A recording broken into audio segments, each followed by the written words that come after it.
Don't tell me that stuff, bro. That's your problem.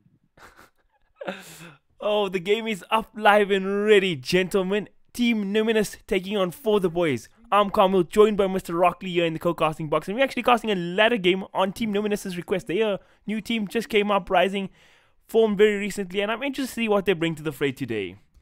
Yeah, I'm very interested to see how these ladder teams are going to perform. Try to point out their mistakes for them, try to see what they're doing wrong, what they're doing right, see how good they are in caliber compared to the other teams. Will be an interesting game. Definitely, definitely. We see a first pick Rubik come out from For the Boys. And the bands, we have Omni Knight, Death Prophet, and Tusker for them, and Numinous take out the Underlord, Earth Spirit, and Disruptor. So pretty meta bands for the side of For the Boys, but Numinous taking like sort of like, off the cuff. Rather, I like the Pit Lord maybe ban. I'm not so sure about the Earth Spirit ban though. yeah. Sorry. Haven't seen that hero in a long time. Yeah, I haven't seen the hero in a Actually. long time, and you need to be like a really good Earth Spirit player to make that hero like work. Like it is a strong hero, but you have to be super good for it to actually show its potential. Plenty of Masters players like have the theory that nobody in SA except Whelp when he used to play Pass 4 is good enough to play that hero. Do you know that? I did not know that, but I can agree with that. That hero is not easy. Like you are required to hit 3-man stunts on multiple occasions all the time with that hero to make it work. So if you can't do that, don't pick it. There's just better heroes, easier heroes to use for those situations. Like the Dark Willow, for example, massive AoE root, crazy damage, ultimate, has two Yeah, ultimates. Freaking lots of magic damage crazy coming out hero of it. right now. I like this Dark Willow pick a lot. Yeah, Darkwill is good. It's a little can die easily to Kunkka. Jesus, I can't say that word. Can die easily to Kunkka if he ever gets caught by an X because you can't actually then dodge any of his stuff. But other than that, good pick, really strong. I like the Rubik opener, very open. Kunkka, I'm not so sure how I feel about the hero. A lot of teams I've seen or noticed like to run it as like a mid, like a core. I still prefer it as a 4 position, but I feel like there's just better heroes for a 4 position than a Kunkka. You know what I actually like at the moment is actually Core Kunkka. I think Mid One was running it. A couple of teams have been playing Core Kunkka, and I played a pop one day. I was playing Terrorblade, and I had like, Terrorblade's armor, right? And the Kunkka hit my one illusion, and I got one hit, and I was just so sad. I think it's really strong right now. The talents is super good for Core Kunkka. Daedalus got a buff not too long ago. It's a good hero right now, I think. Yeah, he's a pretty strong hero, but it's still like it's abusable in lane. It's a melee core. Like he does a lot of damage when he gets a lot of items, but he needs those items, right? If you put up the tempo and he Yeah. doesn't get those items, then he's just basically spell damage, which you could do on a support anyway. I mean, realistically, I feel like Kunkka is like viable if you have somebody like Attacker or Mid One who just like he really knows what he's doing on the hero. Then it's super effective. Otherwise, it's it's not your run of your mill meta hero. Not a straightforward hero like Death Prophet. You press R, you win game. Not that kind of vibes. Death, like I said last time, Death Prophet is not our win game. Like we saw last night, they're running a Death Prophet right Oh, on Gmax's team, Demonic was and playing it. Demonic was playing it, doesn't use his spells right and things like that, his items right, and just ends up falling over and over again. Like that hero does require a little bit of skill at least to stay alive in fights, because that is basically your job once you click R is to just stay alive and be in the middle of the fight. So what you're trying to say is when you press R, you win the game, David. No, but if you say so, you can say that with anyone. Dark Willow, press R, kill everyone. Like, come Alright, on. alright. I get where you're going with this. We see the Lifestealer band out here again. Lifestealer carry, it's pretty scary right now. You just go that Radiance on him. Not a fun hero to play up against.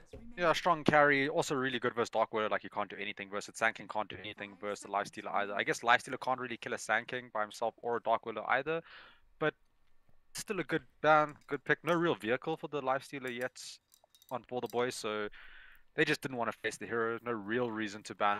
You could have banned something like a Juggernaut also in that Kind of place. like, I think Sanking's one of the better stuns against Lifestealer because like has that sort of instant disable so you can't dodge it with Rage. Yeah, it is an instant disable, and if you do catch him before he rages, pretty good. But if you don't catch him before he rages, he basically just You beats you to do death. nothing, yeah. And I then get there's you. an axe pick. Like I said last night, I'm not a huge fan of this hero in the current mates. I just feel like it falls off way too fast. Like it's strong in lane if it has the right lane, but it just feels like it just does nothing later on. Yeah, I feel like the big issue with Axe is actually like the laning phase, right? Because it's like it's good in some lanes, but most lanes it really struggles, and there's like no real way to catch up anymore if you're an offlaner and having a bad time. Like Axe can go jungle, but like it's not fast and it ain't pretty. Yeah, the jungle's not fast, which means the axe needs to kind of like find kill somehow on the map with like this melee initiating core. it's not easy. And if you don't find those kills, you just fall behind and keep dying and get no experience, and then you're just kind of like a creep later on. So not a fan of the hero, but if you make it work, it can be great. Yeah, in games that it works, it looks very strong, right? Yeah, in those that 3% of games where it works. Playing for the margins, boys. Playing for the margins. And we Now see a Timbersaw ban. for the boys, they're looking for their third pick here. So this we're assuming is a 2 support. So you're gonna see a core come out here. It's the Razor. Yeah, they're gonna want to put this Razor solo 1-on-1 versus the Axe. Like Axe can't do anything in that lane. They don't even need the Rubik there. If the Rubik is there, they got kill potential. But other than that, you can just put the Razor versus it. Razor will get free farm, will be able to zone it out, and then the Rubik's free to go roam, go pick on mid a little bit, pick on like the off lane. So I like the Razor pick. I really feel like Razor's one of those really strong laners that you can just abuse one of the lanes with and just leave him alone to do his thing. Yeah, Razor is a super strong hero right now, and like you said, it just gives you that potential for one pick that you know at least one of your lanes is going to win just by itself. Like when you see the offlane hero come out, and if the matchup is easy enough for the Razor, you just know he's going to run away with that lane. And also another thing, like you pointed out as well in a lot of our casts with this Razor hero, that it's a very versatile hero in terms of how you itemize him. You can build him like a carry with like Sanjay, Yasha, phase boots, that sort of vibe. You can go like super utility with like pipe, Crimson Guard, that kind of vibes. It's a very versatile hero in terms of itemization. Yeah, he can play pretty much anything. Frontline, and he can be a damage DPS. You generally don't want to put him as like your main source of DPS, but if he's like a secondary core or something, you can go DPS if you need it, or you just go tank. I just feel like it's a great all-round hero. Can play multiple lanes, can play mid, can play safe lane. You can even aggressive tri lane with it if you really want to. I like the hero. I think it's super strong. And we see Numinous. Yes, it's that name. Numinous pick up a Zeus. You were going to say Nimbus there, right? You were going to say Nimbus with the Zeus. Yeah. I knew it. It's just popped into my head. But Zeus, we've cast every single game we've cast with, that we've seen a Zeus come on. I think the Zeus team won so far. Yeah, every game we've cast a Zeus has been, what, 2 games so far in the last week, and the Zeus just kind of does so much damage because nobody ever gets on top of it. He kind of just sits there, throws out his spells over and over again, gets multiple kills all over the map. I don't know, I don't like the hero. I don't feel like it's super strong, but if you can get away with it, it just does a stupid amount of damage. Yeah, for sure. Clockwork's a nice hero to find that Zeus. Yeah, to get on top of that Zeus, the Zeus is going to be forcible defensive. Yeah, he can't just be rushing that straight axe. Clockwork kicks a hook shot on him, and he can solo kill him if he doesn't have anything like a 4-staff to survive. So we got a lot of lockdown on side of for the boys. They got the X to keep heroes there, get some good catches. You got the Rubik with his lift. You got Clockwork who's got that always looking for the hookshot initiations. But I feel like we're kind of lacking damage for the side of for the boys. What's really going to follow up all this? Well, they have a large amount of magic damage, right? I mean, they do. They got the boat with the null field, and then Razor's got his Q. They got the boat and like the cleave and the torrent. They do have a lot of damage. It's just not like that single target right-click damage, right? It's all spell AoE type damage. So they'll probably pick up like some sort of hard carry to fill that void soon, if that Kunkka is playing support. Otherwise, that Kunkka's core. Don't know how I feel about that. I mean, if it's a support, if it's a core Kunkka, I'm a believer in that. Hey, I think it matches up fine against Zeus because both the heroes do the same thing: make enemy mid-life miserable and just trade farm. Yeah, you basically just spam cleave and Zeus spam arc lightning. The thing is, you can get 1 charges off arc lightning. You can't get 1 charges off cleave. Exactly. So. Kunkka is a really strong laner in my opinion. He's hard to gank. He's super tanky. He's got good sustain, blasts and denies just as well as anybody else. Better than most other heroes. I feel like he's super abusable if you have a really strong mid laner. Not like something like a Zeus, but if you put something like an OD mid or a like a Queen of Pain. Viper, yeah, then you can just be on top of him, hitting him constantly and just like make his life hell. But other than that, if you're facing something like a Zeus who just wants to sit back, you'll probably do a decent time or have a decent time in the lane. For sure. I'm waiting for the raid boss carrier for the boys, if that's a Kunkka support, like something flat. Support. I would like to see this Kunkka on a support, and then they pick a raid boss, and they pick a Venge. So it's most likely a core Kunkka, or it could be a maybe core it's a carry Venge, like super high tempo lineup here from FTB. Could be a carry Venge. I feel like that's fallen off favor though. It's most likely a support Venge, right? And then you got that core Kunkka mid. And you got like the double stun from Rubik Venge combo. Rubik Clockwork's actually a pretty decent combo as well, like together in lane. Alright. Maybe I'm a believer in this. Maybe. Numinous aside draft, like we spoke about this Axe a lot, but they actually have insane lockdown. They got crowd control from the Dark Willow, they have the stun from the Sand King, and they have Axe. Like this is yeah, they're also a decent amount of stuns. Crucial physical damage here, right? They're all magical damage right now. Besides Axe, he's a bit of physical. Ooh. So they're looking for that raid boss. You know what hero I still see in the pool? The raid boss of raid boss carries. Which hero? You're gonna guess this, Rockley. I believe in you.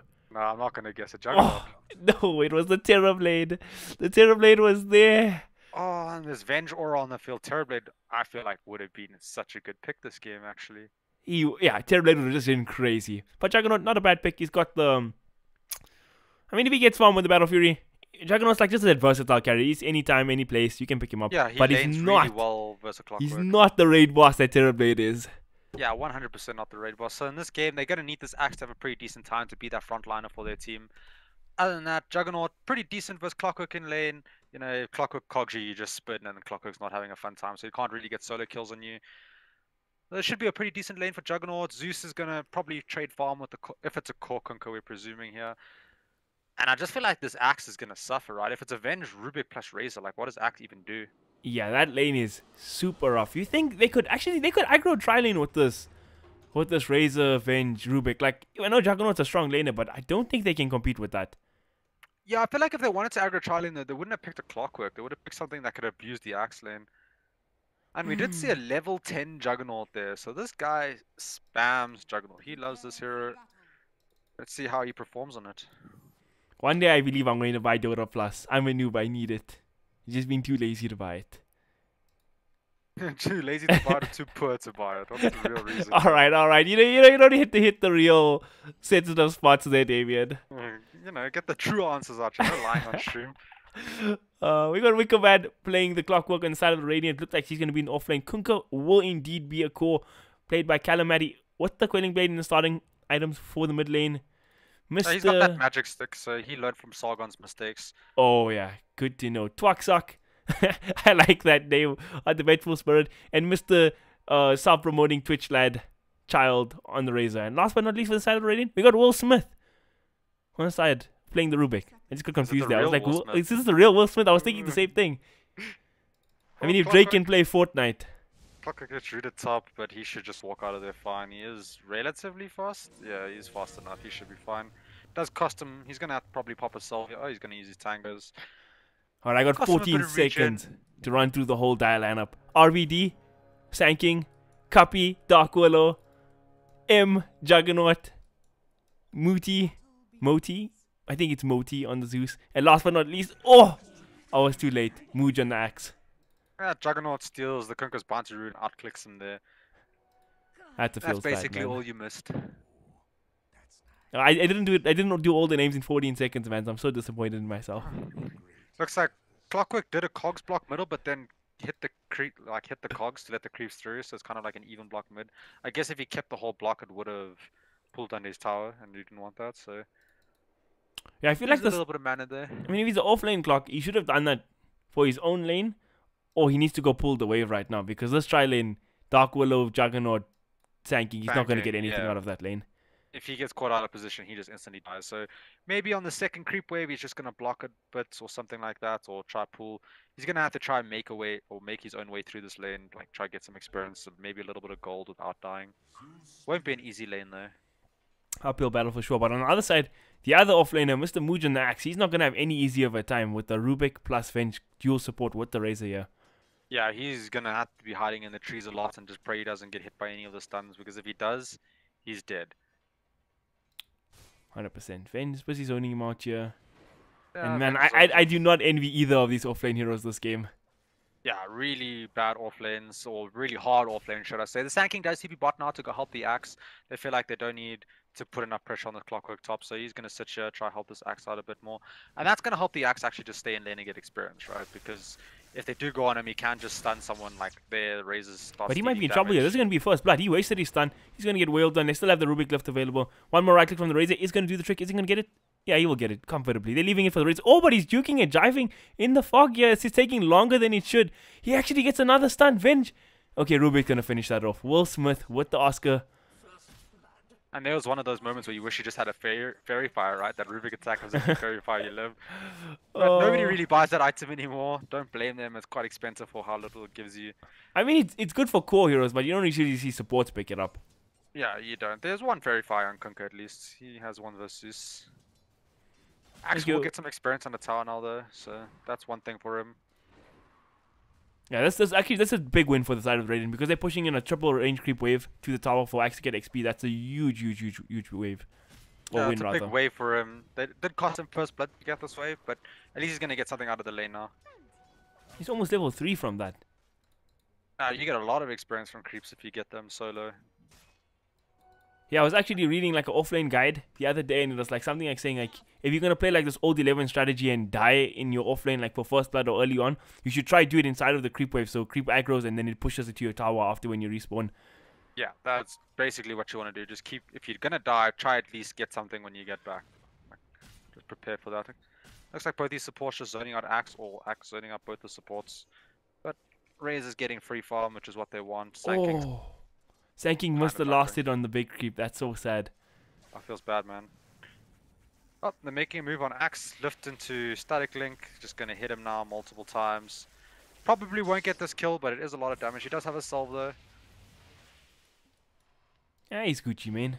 But I actually find Sanking here. But Sanking still has a stun. He's got the sandstorm. He'll be a-okay. Yeah, they don't have. They got one sentry on the Rubik, so he does have to watch out for that. But other than that, he should be safe in Sandstorm. Mid just looks like a wash, 15 to 15 on each side. And this Clockwork just doing some, I don't know, I'm not even sure what he's doing. Kind of putting creeps, trying to get what experience he can. Oh, was he? Oh, did He's he? got his boots now before Alright. the jug, so he shouldn't be able to die in this lane. I was trying to figure out like what kind of pull movie I was trying to make there. Was he trying to pull the wave to the? Oh, as I say that they get a kill on Axe the Razor actually bottom. kills on Razor, yeah. Whoa. Razor must have gotten too close and Axe got a bunch of spins off. Mid lane Kunkka, he might be in trouble. RBD making the wraparound on the Sankey. Can he get a stun off Calamity? He's way too far up the lane. But Zeus pretty low on mana. He has one more Thunderstrike. Sorry, Lightning Bolt available. But he's actually going to get caught. The counter gank is here. One more right click on Kunkka, going to do the job. But Will Smith picks up his second kill of the game. Looks like Will Smith is a real baller. I'm so funny. Very And much right so, now it's so. kind of just like, it's kind of like static lanes now. Everybody's just trying to get what they can. A little bit of kills going on, but like nothing too hectic, nothing too crazy going on right now.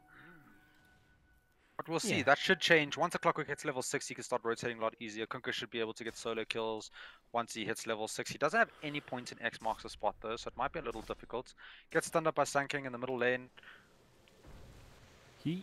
Is he going to be in trouble here? Zeus doesn't have ulti and was not in range He for should his be W. fine. Sanking doesn't have mana for stun. If he wants to pop a mango for that, but he wasn't in range anyway. You know whose ability is called Thunderstrike? It's Disruptor's Q. I haven't seen... How did I make the mistake for Zeus's W for Disruptor's Q? I don't know. Poor casting. Hey man, lightning is lightning. Simple as that. Mooj, he's actually caught you in a huge wave of creeps. Razor gets the static link off. Can he bring down Mooj? Mooj is charging down the Rubik, but don't know if this is a good idea. But he's got the movement speed. He'll just walk it off. Yeah, he's got tranquil boots. None of them have boots, so he can just run away from them if he ever gets in trouble. Razor probably should be trying to get boots and stuff first before Aquila, stuff like that. Just at least get boots, and then you can move on into other items. It is a strong item on the hero. Super value on Razor in the laning phase because you can just run heroes down with the static link, and top lane looks like Clockwork. He's getting gone on. They got the spin there from Juggernaut. Wicker Man, he's going to tick down. But he's got the movement speed for this. He might just be fine. He gets the cogs off here in the back lines. He's level 5. He's got a TP scroll, and he's going to be okay. Yeah, he can TP out. Dark Willow misses her Bramble Maze. Unfortunate. Didn't know where he was. He does TP all the way back to base, though. Could have probably TP to tower and just like gone to his shrine and then stayed in experience range and got more experience top and just varied himself his tranquil boots. But TP's back to base. He'll be okay. I mean, he's got a lot of XP in this lane, right? He's sitting at level 5 minutes in the game where he was playing against a super hard, like, dual lane, tri lane. Yeah, he's doing really well versus like we can call it like a duel and a half because the Sanking is rotating quite a bit. Sanking wasn't there most of the time, actually. It's just a lower plus Juggernaut. Kunkka now does have his boat, so like if he does manage to find that torrent, doesn't have X, but if he does manage to find that torrent, he can get a solo kill on this Zeus pretty easily. And it's interesting to see that he went for 2 into torrent instead of just getting 1 in X, because if the Zeus ever overextends when you hit level 6, it's just a free kill for you. Top lane, talking about free kills. Wicker Man, he's getting gone on here, and this time I think it might just do the trick. Spin, gonna be the last. No. Willow's like, that's mine, boys.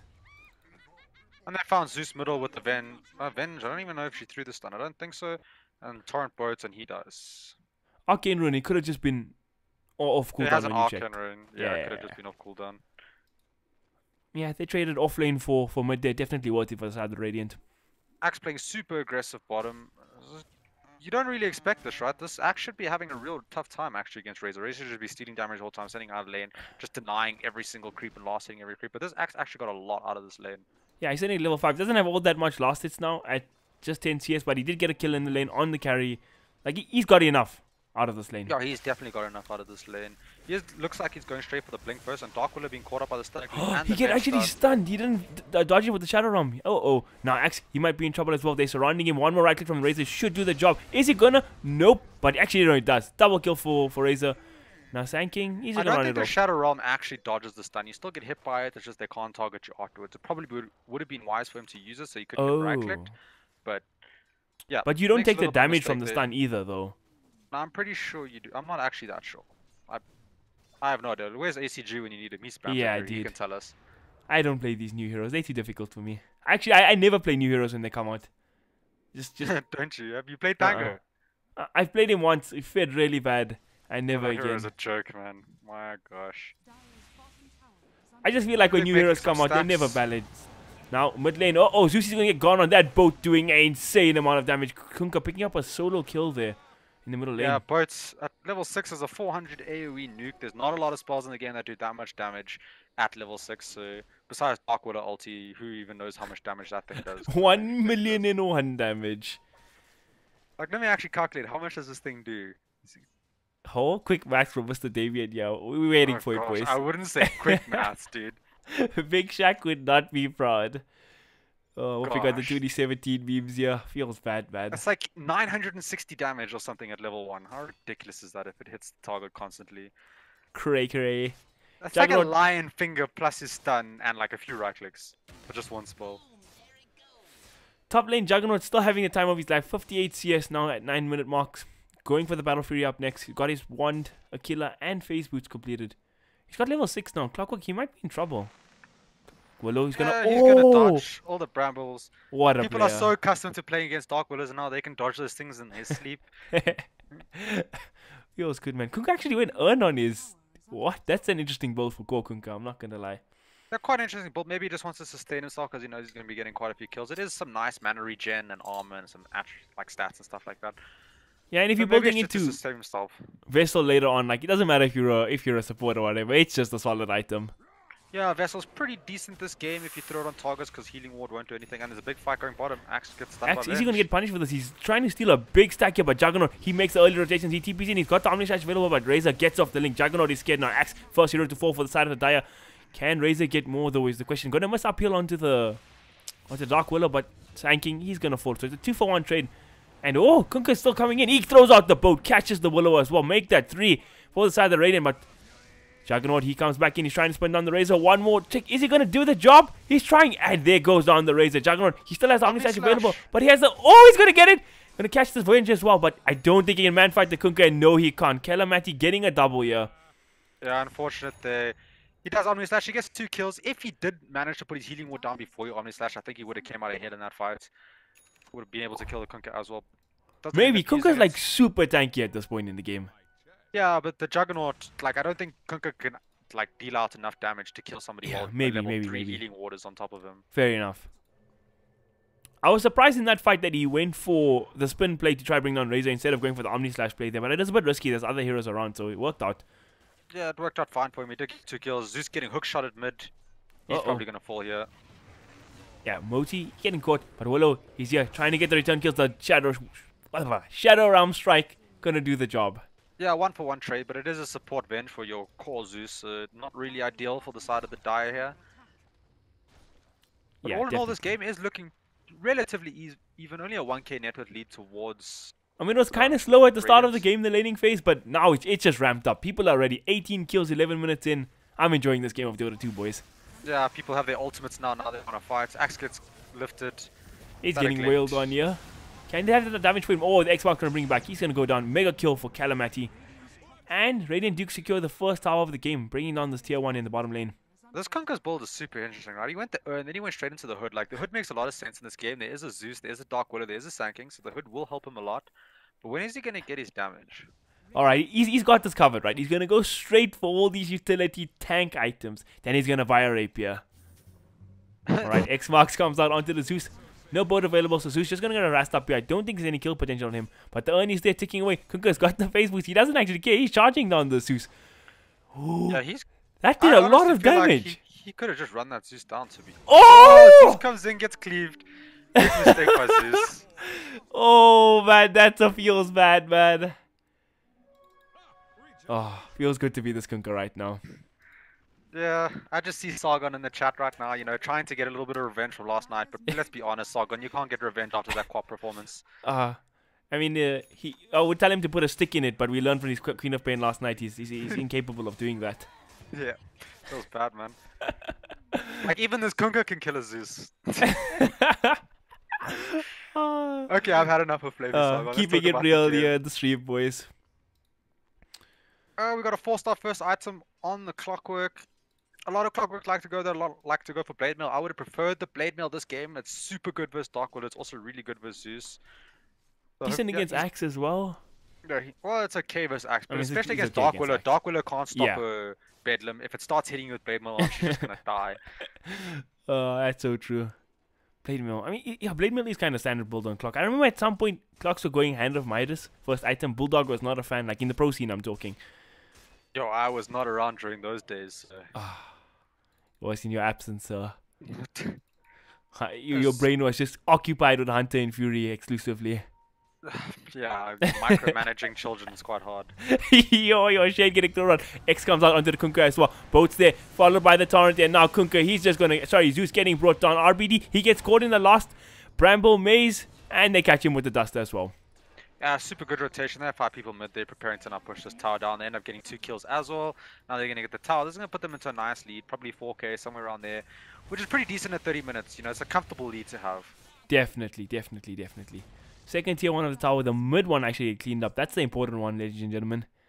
Yeah, right Radiant now the in a Dire good are just position. trying to get, like, you know, their core items up. They need that Blink on the Axe. Because he would be their main form of initiation. They would like that Veil on the Zeus. But he's getting picked off quite often now. So it's becoming quite a problem for him to fetch it. Darkwater does have a level 7. She does have like that, you know, solo kill potential, be able to make plays. And it looks like they're just going straight 5-man top, going for that tier 1 tower top. Yeah, I feel like it's really rough for the side of the Dire when the mid hero is getting like crushed this hard, right? He's sitting 2-6 and 2. Like, I'm playing as a Zeus playing this far behind it. It's really tough. Axe has his blink now and a TP. Is he going to TP top and like do the reveal of his blink? That is a big item. They might be able to take this fight with Axe Blink. Yeah, Axe I mean, blink Zeus is plus behind, epicenter. Does TP top, but he ends up being cogs, so his blink gets cancelled. That is unfortunate. They now know he has the blink, so they're going to play a bit more safe.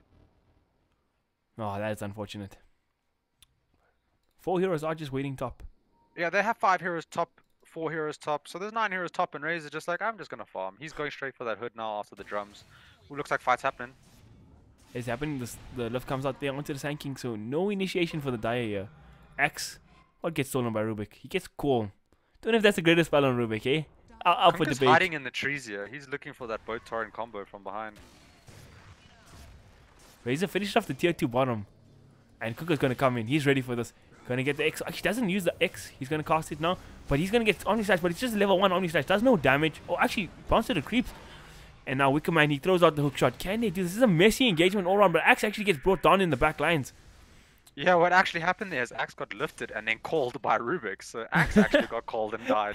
Oh, I questioned the call steal by the Rubik. But Zeus, he gets done up as well. Moti, he's going to go down. That's death number 7 for him. Not having an easy game. And Willow going to get swapped up.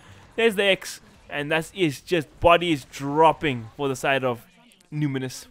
Yeah, it looks like Radiant has way more damage than their opponents, getting much better initiations and starts to the fight. And it was a 3-for-0 trade. So Radiants have a really good lead now. 8k, 16 minutes. They're gonna take their 3rd tier 1 of the game, and then probably just try to control the map, control the enemy jungle, and slowly make their way towards the tier 2s when they feel comfortable. And that was all without the Razor. Hey, he was farming and took a tower bot by himself there. Yeah, this is going to become a real problem for the Dire, right? Because they wait for these defensive items, like these hoods and stuff. They haven't even gotten their damage items yet. So once that starts coming out, these fights are going to be real difficult, especially with such an underfarmed Zeus. But I mean, watching this game, right? This Kunka with no damage items. But have you seen how much he's been dishing out in these engagements? Oh, he does a lot of damage, yeah. He definitely does a lot of damage. He's been getting those boats on heroes. Freaking But to OS be honest, can a Kunkka without any items still do the same amount of damage as he's been doing? I mean, he has no items, but he's like way ahead in this game in terms of levels and all that kind of jazz. So it's a bit skewed. Yeah, a bit skewed. The only thing he needs is levels pretty much on a Kunkka. But yep, this core Kunkka is working out. He's managed to get the pick off. The levels are helping. X Going is on there, the followed by the Sankey now. torrent. And here comes the boat, but Sankey gonna manage to dodge it with the stun away. But in the backlines, the freaking Clockwork gets the hook onto Zeus and bring him down solo with the blade mail. Now, Twaxak caught between two heroes. He's gonna get brought down 2-for-1 trade so far. Actually, Daya getting some stuff here, but the Juggernaut, he's gonna fall. Oh, unfortunately, the Juggernaut tried to turn to Omni Slash there, didn't get it off, ends up falling. 2-for-2 trade. Probably. It's Clockwork kind getting. of in the. Ooh, he actually catches the Willow in the cogs. Uh-oh, Dark Willow, he's in trouble. It's a triple kill for the Clockwork. Yeah, Clockwork solos the Zeus with that blade mail. Zeus bolts him with the blade mail, ends up dying. Clockwork's having actually a really good game here. Not really to be expected from Clockworks these days. 7-1-1. And Not a right now the Bulldog Dire is Clockwork. just, I mean, the Radiants are just controlling the game, right? They're just killing, taking tier 2s, fighting all the time. They have their items to fight. They have their sustain. They got that urn. They got those pipes, those tranquil boots. So they can just keep rinse and repeating. They don't have any of these like long cooldown ultimates, right? All they have is Boat, which is 50 seconds. And like Eye of the Storm, which is like Eye of 70 the Storm. seconds. Yeah, That's but Eye of the nothing. Storm is not the most core spell to have Yeah, on yeah, board yeah. team fight, right? It's not like, oh no, I don't have Razor It's ulti, nice how to are we gonna have. fight? Yeah, it's like nice to have, but it's not really needed. Especially in this position. 11k net worth up, 18 minutes in, 22-9 is the scoreline. Not, it's like, this is a solid game from both the boys so far. Yeah, they're having a real good time. They're just putting pressure on towers constantly. They're just sitting as 5 all the time. And it's kind of forcing their opponents to be 5. Well, they're sitting as 4 now. Rubik is doing a little bit of split pushing here. He's going to go ward up. Oh, Clockwork gets the 2-man hooks into the cogs. He's popped the blade mail now as well, and bodies are just gonna drop. 2 heroes busted in immediately. Yeah, Can those they get peop- more? they just dropped so fast that the Kunkka Torrent and Boat came after their deaths. That's quite funny. That's actually man. quite scary for the Dire right now. Yeah, it's a real dire situation. No pun intended. Pun definitely intended. This Clockwork is actually having a monster game right now. He's actually playing really well. Yeah, he's having a crazy game. He's going straight for the Ags. Definitely the right choice in my opinion. You just want to be throwing those hook shots out constantly. They can't even kill him in these fights because he's got the 4 staff and the blade mail to keep himself alive. Ooh, they're Swap swapping the is there. Juggernaut into the cogs. Can they burst the Jug? They get the static link off, but do they have anything else to follow up? With the spin, Juggernaut's going to be able to walk away. RBD, he's going to kind of off the epicenter here. Looking to get that stun initiation, but nobody to find. He doesn't have the blink dagger just yet to make his life a bit easier. Yeah, they need some pretty big ultimates coming out right now to win these team fights. They have so much magic resistance on the Radiant, so much life, so much items. Like, you kind of need that big call into the big epicenter with Zeus throwing out spells and Dark Willow throwing out spells and like a Juggernaut Omni Slash or Spin to win these fights. Definitely. And like you said, you got like a double hood build from both these cores. Both Kunkka and Razor have it. Like this, even the Zeus is already having a hard game being this far behind, and plus playing against that kind of magic resistance, it's not easy at all. Yeah, definitely. And right now they've taken all tier 3s right on the map. I mean all tier 2s. They're looking for those tier 3s now. And just Swap is there. They find the Zeus Sanking, gets but Sanking hook-shotted. managed to get the stun onto Razor. But do they have any follow up? It doesn't look like he's Sanking. He's gonna be able to run it away. And ooh, the Clockwork gonna be the first hero to fall, going in a bit too deep. Can Dire get any more? They need something here. They're falling behind. They get a stun onto the Razor. Can they boss him down? But the boat's going to come on, landing on the Juggernaut, and he's going to get bursted. They bring down the healing ward. Axe comes there with the call. Picks off one of the supports. Can he get spins here? Not enough, Axe. He's going to go down as well. Double kill for Calamity. Third one of the game. Yeah, that Kunkka got the crit off of his cleave there, just absolutely destroyed them. Then the boat run was on top of the heroes, so they weren't dying to the axe spin. Ends up being a real good fight. He even got a buyback out of the Dark Willow in that fight. So Radiant's going to be happy with that. And they're That just gonna fight looked a propel lot themselves. closer than I thought it would be, but just too much sustain at the end for the side Yeah, of the- Radiant. Clockwork got a hookshot on the Zeus in the back lines, which was really good play, but the problem came as the Juggernaut then Omni-slashed the Clockwork inside his own cogs with the Zeus there. So Zeus barely survives, but he ends up surviving, and Clockwork falls, and you know, without your monster Clockwork, the fight comes a little bit harder. But I still feel like Radiant's going to be happy with how that fight went. Definitely. They just lost in the end there, like 2 supports, the Clock and the Vengeful Spirit, and none of their cores really dropped. Yeah, and they forced out a buyback, so they'll be happy. 15k net worth lead now at 21 minutes. It's looking Looks quite like- good. They're probably going to go for, what, Roche? I'd like to see them make the move to Roche. You got this Venge support. That's one thing a Venge support actually offers Roche on potential. Yeah, they didn't go for a medallion or anything like that, so this Roche will be kind of slow. Yeah, it's Like they kind. don't It is have the actually best. very slow. Like They don't Razor have is the not a best good call to Roshan take takers. Roshan. Yeah, and neither is Kunkka, right? Not at all. Looks like Kunkka's going pipe for his team now. He got the Daedalus, now he's going back for that pipe. More tank. More tank damage is not necessary, gentlemen. Okay, this Roshan is far too slow. They're over it right now. Yeah, they kind of need something like a Solar Crest or something to be able to take it a little bit faster. So they're just going to leave it, continue to control the map. They don't want their opponents to be farming too much. Can't waste that much time in rush. Juggernaut looking towards his next item. He's got his Yasha completed now. Probably working towards that Manta style up next. I would think. Yeah, Maybe Manta Sanjay pretty Yasha. decent this game. Sang and Yash, I would prefer, to be honest, I would prefer the Sang and Yash in this game. He kind of needs the movement speed and the tankiness.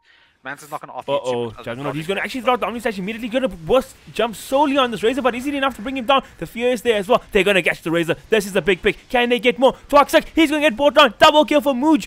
But now the Clockwork is there with his Blade Mill, keeping the Juggernaut at bay, but the Juggernaut drops the healing ward. He's going to survive, and he's going to get 2 big picks there. Can they get more RDB? Looking for the stun. 2-second cooldown. He's going to get caught. X-Torrent is there. Both going to follow up. And Sanking, he's going to get busted down. Godlike spree for Calamity now. Yeah, he comes in, throws the X-Torrent forward, gets a crit. Sanking just dies. There's not much he can do about it. His stun was on cooldown for like another second, or like just came off cooldown as the boat hit him, which was too late. Unfortunate there. It is a 2-for-2 trade, so it does favor the Dire a little bit. But other than that, it's quite action-packed, right? There's just fighting all over the place. This Radiant team does not even want to give up one tier 1. I like what the side of the Dire are doing. They're falling behind. They know this game is in a tough situation, but they're not like sitting and waiting. Okay, we'll try on the high ground. They're going out. They're trying to find these pickoffs, trying to make these plays, even in a Dire situation. Yeah, and it's what you need to do, right? You can't just sit in your base and watch your opponents farm the whole map. It is kind of like a conundrum right now, though, for the Radiant, right? They can't really take Roche, so they need to be fighting and farming and like forcing the enemy in the base right now, but they can't really go high ground that easily yet either. They don't really have those building hitters. So they kind of just need to sit here and get more items and control the map for now. They got like good items to go high ground. They got like this pipe and stuff to make it easier, but it's still so hard. You're playing against Sand King, Zeus, Axe, Dark Willow. Like trying to siege that high ground is not easy for any team. Yeah, and it's not like you can take the tower really fast either, so you can't just sit there and slowly siege it. Like, what are you going to do? Razor hit it twice every 30 seconds or something? We'll be sitting there all day. Oh, we could be in here for a long one, Mr. Damien. I don't want to count Dire out yet, but I feel like this game is going to come down to maybe one more huge team fight, and then it's just going to be GG from there if Radiant wins it. I mean, I agree with that. But like, if they can't push the base, like in the next, like, if this goes on for like another 10-15 minutes and this Juggernaut starts to get a bit bigger, we could see some issues for the side of the Radiant. Yeah, he's going for Manta. If this Juggernaut does manage to get huge in this game and this Axe manages to get some items and Kunkka's SK gonna eventually gets his Blink. Show mid and they smoked up. Can they initiate on him? They're a bit scared right now. The rest of the team is there. They're in the pit. Yeah, they smoked, going straight to the Roche pits.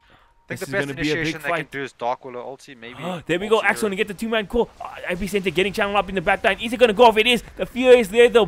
Dark Willow. They're trying for this. Ben's going to be the first hero to fall. Who's the next one? 2 heroes actually going to fall from side of Dire as well. Lot of chaos. Both going to come down. It's a 3-for-2 trade so far. Calamity trying to bring the Juggernaut. He gets off the X. Torrent is there. They might burst on the Juggernaut. He's going to go down.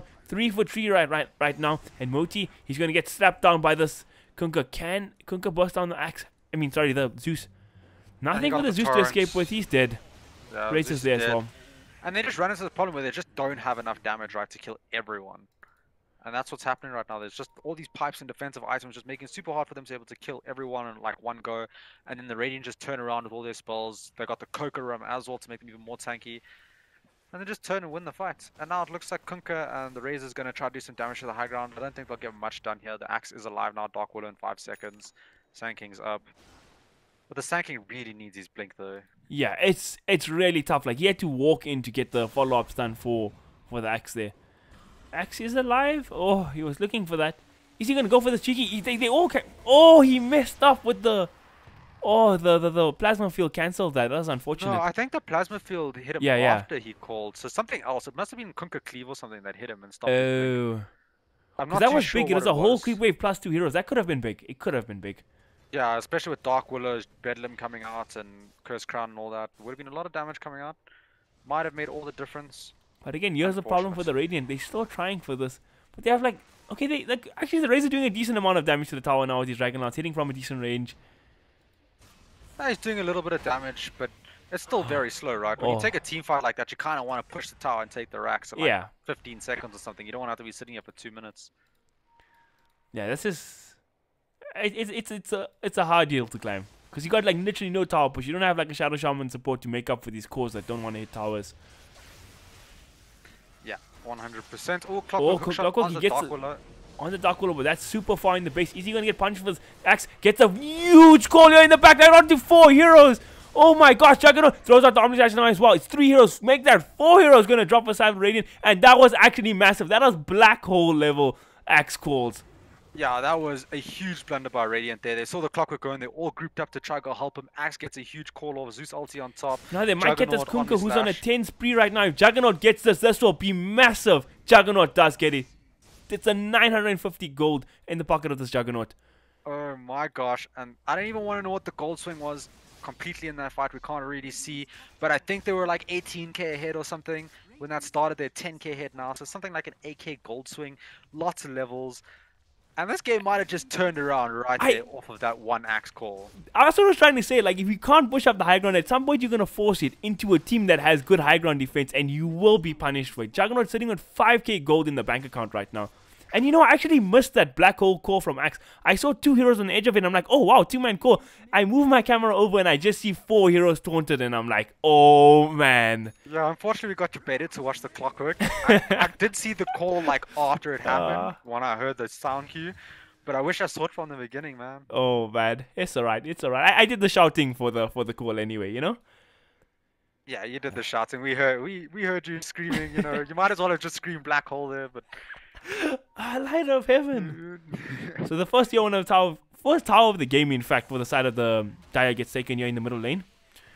They are bunched up here. They don't want to give anything away. Tank, he does actually get a blink dagger off that fight as well. So another form of way for him to get into the fight. His first item of the game. That's crazy. The only issue actually. I see is like this is where the problem with Axe comes in, right? He's got his blink, he's got his tranquil boots, and blade mail, but like when he goes and makes calls like that, he just dies, right? He dies. He gives his team his win, but he dies. He doesn't get any of the experience. He doesn't get any of the gold. And then like, how do you progress further in farm if you can't actually survive the team fights because you're an Axe? And that's the #1 problem with the hero right now, in my opinion. Hand of Midas. Hand of Midas, yeah, 100%. So Juggernaut, he needs an item to survive after he calls. Not really sure what that is. Maybe like a 4-staff or something, just to like get out. He does have a 4-staff shift queued up, so that could be his thinking. Go for like a super tank item like Heart or something like that, but he's still very far off that. Yeah, this Zeus now does have his 4-staff, so Clockwork's not going to be soloing anymore. Looks like this Dark Willow is also going 4-staff, Axe going 4-staff, so they want a lot of 4-staffs. Sand King's going 4-staff as well, so they just want to be able to get out of those cogs, you know, be a bit more maneuverable, get away from that Razor static links. Also good idea. The smoke up is here from the side of the Sand King. He's going to get farmed, but he actually goes up in the high ground. He gets a stun onto the bench, but now 4 heroes just starting to wail on him, and both's going to come, but he's going to get bursted down. Yeah, his team Dire just don't left want him there. They were anything like, we're to not do with going that. high ground, no vision there. Not the best place to make a play. Oh, Juggernaut, is he going to get caught? He's got the spin, he should be fine. Like, even if he gets extra. Kunkka, unless he keeps running him down and beating him, he's not going to be getting this kill. Run all the way to the fountain, boys. Hashtag dedication. Yeah, I don't think he would have even made it that far, but it's okay. And I'm interested to see what this Kunkka goes for next item. We did finish off a BKB, so he's got the pipe and the BKB. He's not going to take any like magic damage in this game. What did you like to see this Juggernaut buy this game? He's got his Manta Style, he's got his Battle Fury, and he's sitting on 4.3k gold. It's a real tough decision, right? You need to be that heavy right clicker, but you also need a way to survive. So if you go BKB, you're going to be lacking on the right click. But if you don't go BKB, you're going to have to play real well to be dodging these spells and not get hit by anything. I feel like maybe Eye of Skadi is like the jack of all trade, master of none item he could go for. I don't know if I feel like Eye of Skadi is enough damage. Like, I feel like if you're going to go the damage route, go full damage. If you're going to go defensive route, go full defensive. Don't do this half-ass thing. Alright. I mean, Butterfly would be a good like damage plus survivability. And Butterfly has a lot of damage on a Juggernaut. Yeah, the problem is there's not much survivability against the team he's facing. They don't really do much Sand King, he's going to get bursted at the start of this fight. And this looks like it can be like the Roshan attempt for the side of the Radiant. Yeah, it looks like they're probably going to try Roche now. They still just don't have the right heroes for Roche. It's super hard. I mean, It's I also feel really like scary Radiant. to I mean, I feel like Roche. Dire could contest us. They should buy back in the Sanking and just go for this. Like they have such good Roshan fight. They have the Zeus for the vision here. But Kunku, he's actually making space in the backlines for his team. He's going to find the Axe, and this could be huge. Can he get the pick off? No crits was found that day. He's still trying for it, but Axe, he's going to pop the blade mill. He gets off the core, but what can he do to follow it up with? In the backlines, there we go. Omni Slash gets thrown out. Almost brought down 2 heroes. Razor, can he make it out of this? He's going to turn his sights, though. Who does he want to go on? He's trying for these 2 heroes, but these are the tanky heroes. Let's say stop at Benlib. It gets activated, but oh my god, Willow gets busted down. Now Calamity, he's trying with so many heroes so low for the side of the Dire. Juggernaut's trying to do this all on his own. He can't even pop the shrine. It's a disaster for the side of the Dire. Can he pop the shrine? He does, but it's too late. And Yeah, Juggernaut in that fight got a great Omni Slash on 3 heroes, ends up killing 1, puts the other 2 on super low HP. But the problem was your axes are now already dead, your teammates are dying in the background, and then he just ends up being alone. Doesn't really have the items to fight that, and ends up falling. It looks like Radiants are just going to go straight down mid now. They do have that urn on Kunkka, so they can just start healing people up.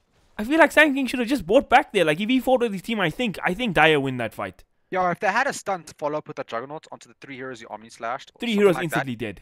3 heroes Instantly. would have just died, yeah, they would have been finished, and then that fight would have been completely different. Fortunately, Sankin decided not to buy back, and didn't make it to the fight to help his team. But then again, we're still running into the same problem, right? Radiant win this huge fight, but no objectives are taken. Roshan is still there. Tier 3 didn't even get scratched in that time.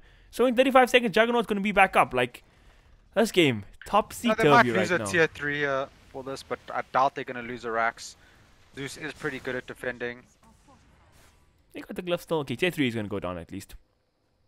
Yeah, it'll be the second tier 3 of the game. They did get bottom at some point. I didn't actually see when that happened. Yeah, I'm Maybe not from the sure. creeps. Oh no, it was the double siege wagon wave took it. Yeah.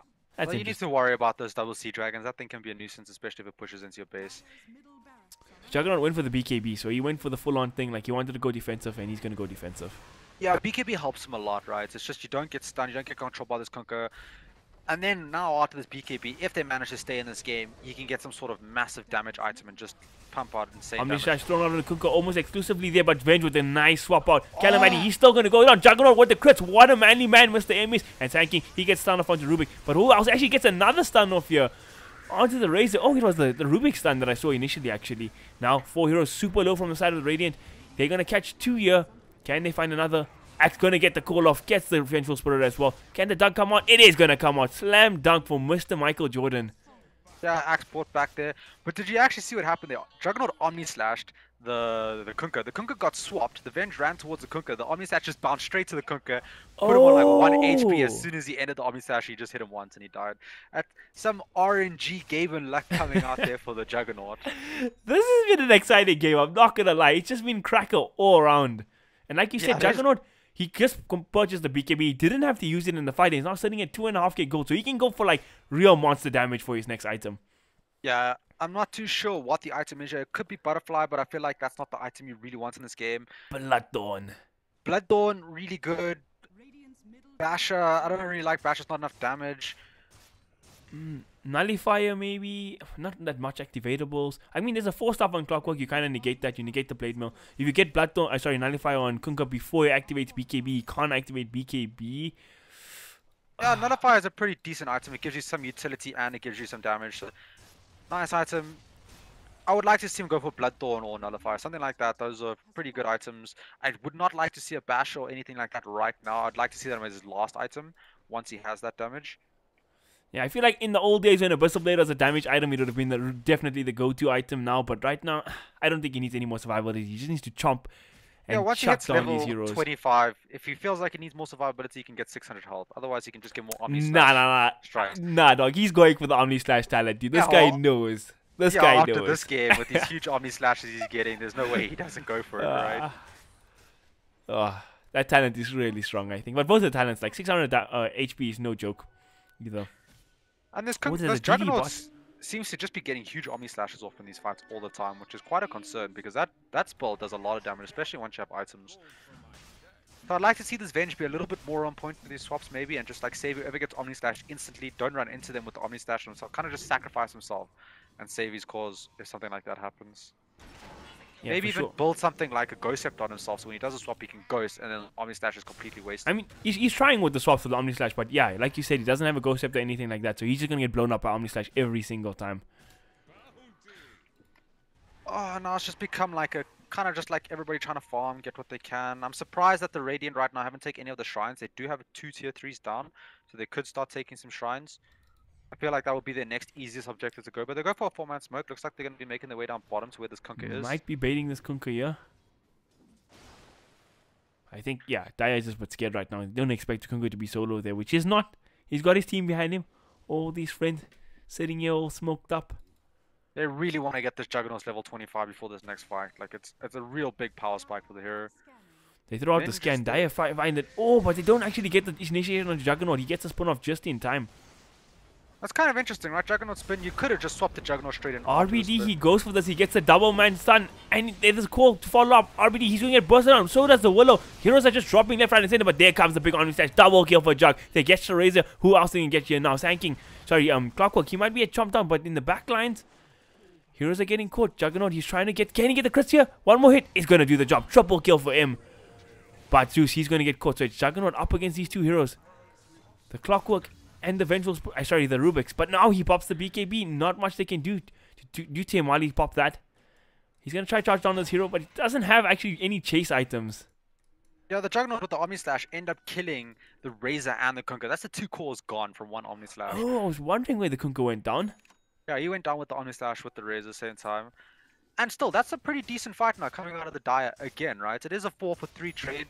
But both cores are dead. Your core is alive. You do manage to save your base, take no tower damage. You are behind in net worth. So when fights go like that for you, you're happy, right? Because now this Juggernaut, he's 7k net worth or 7k gold in the bank. He's going to buy his next item now. He's going to be even stronger.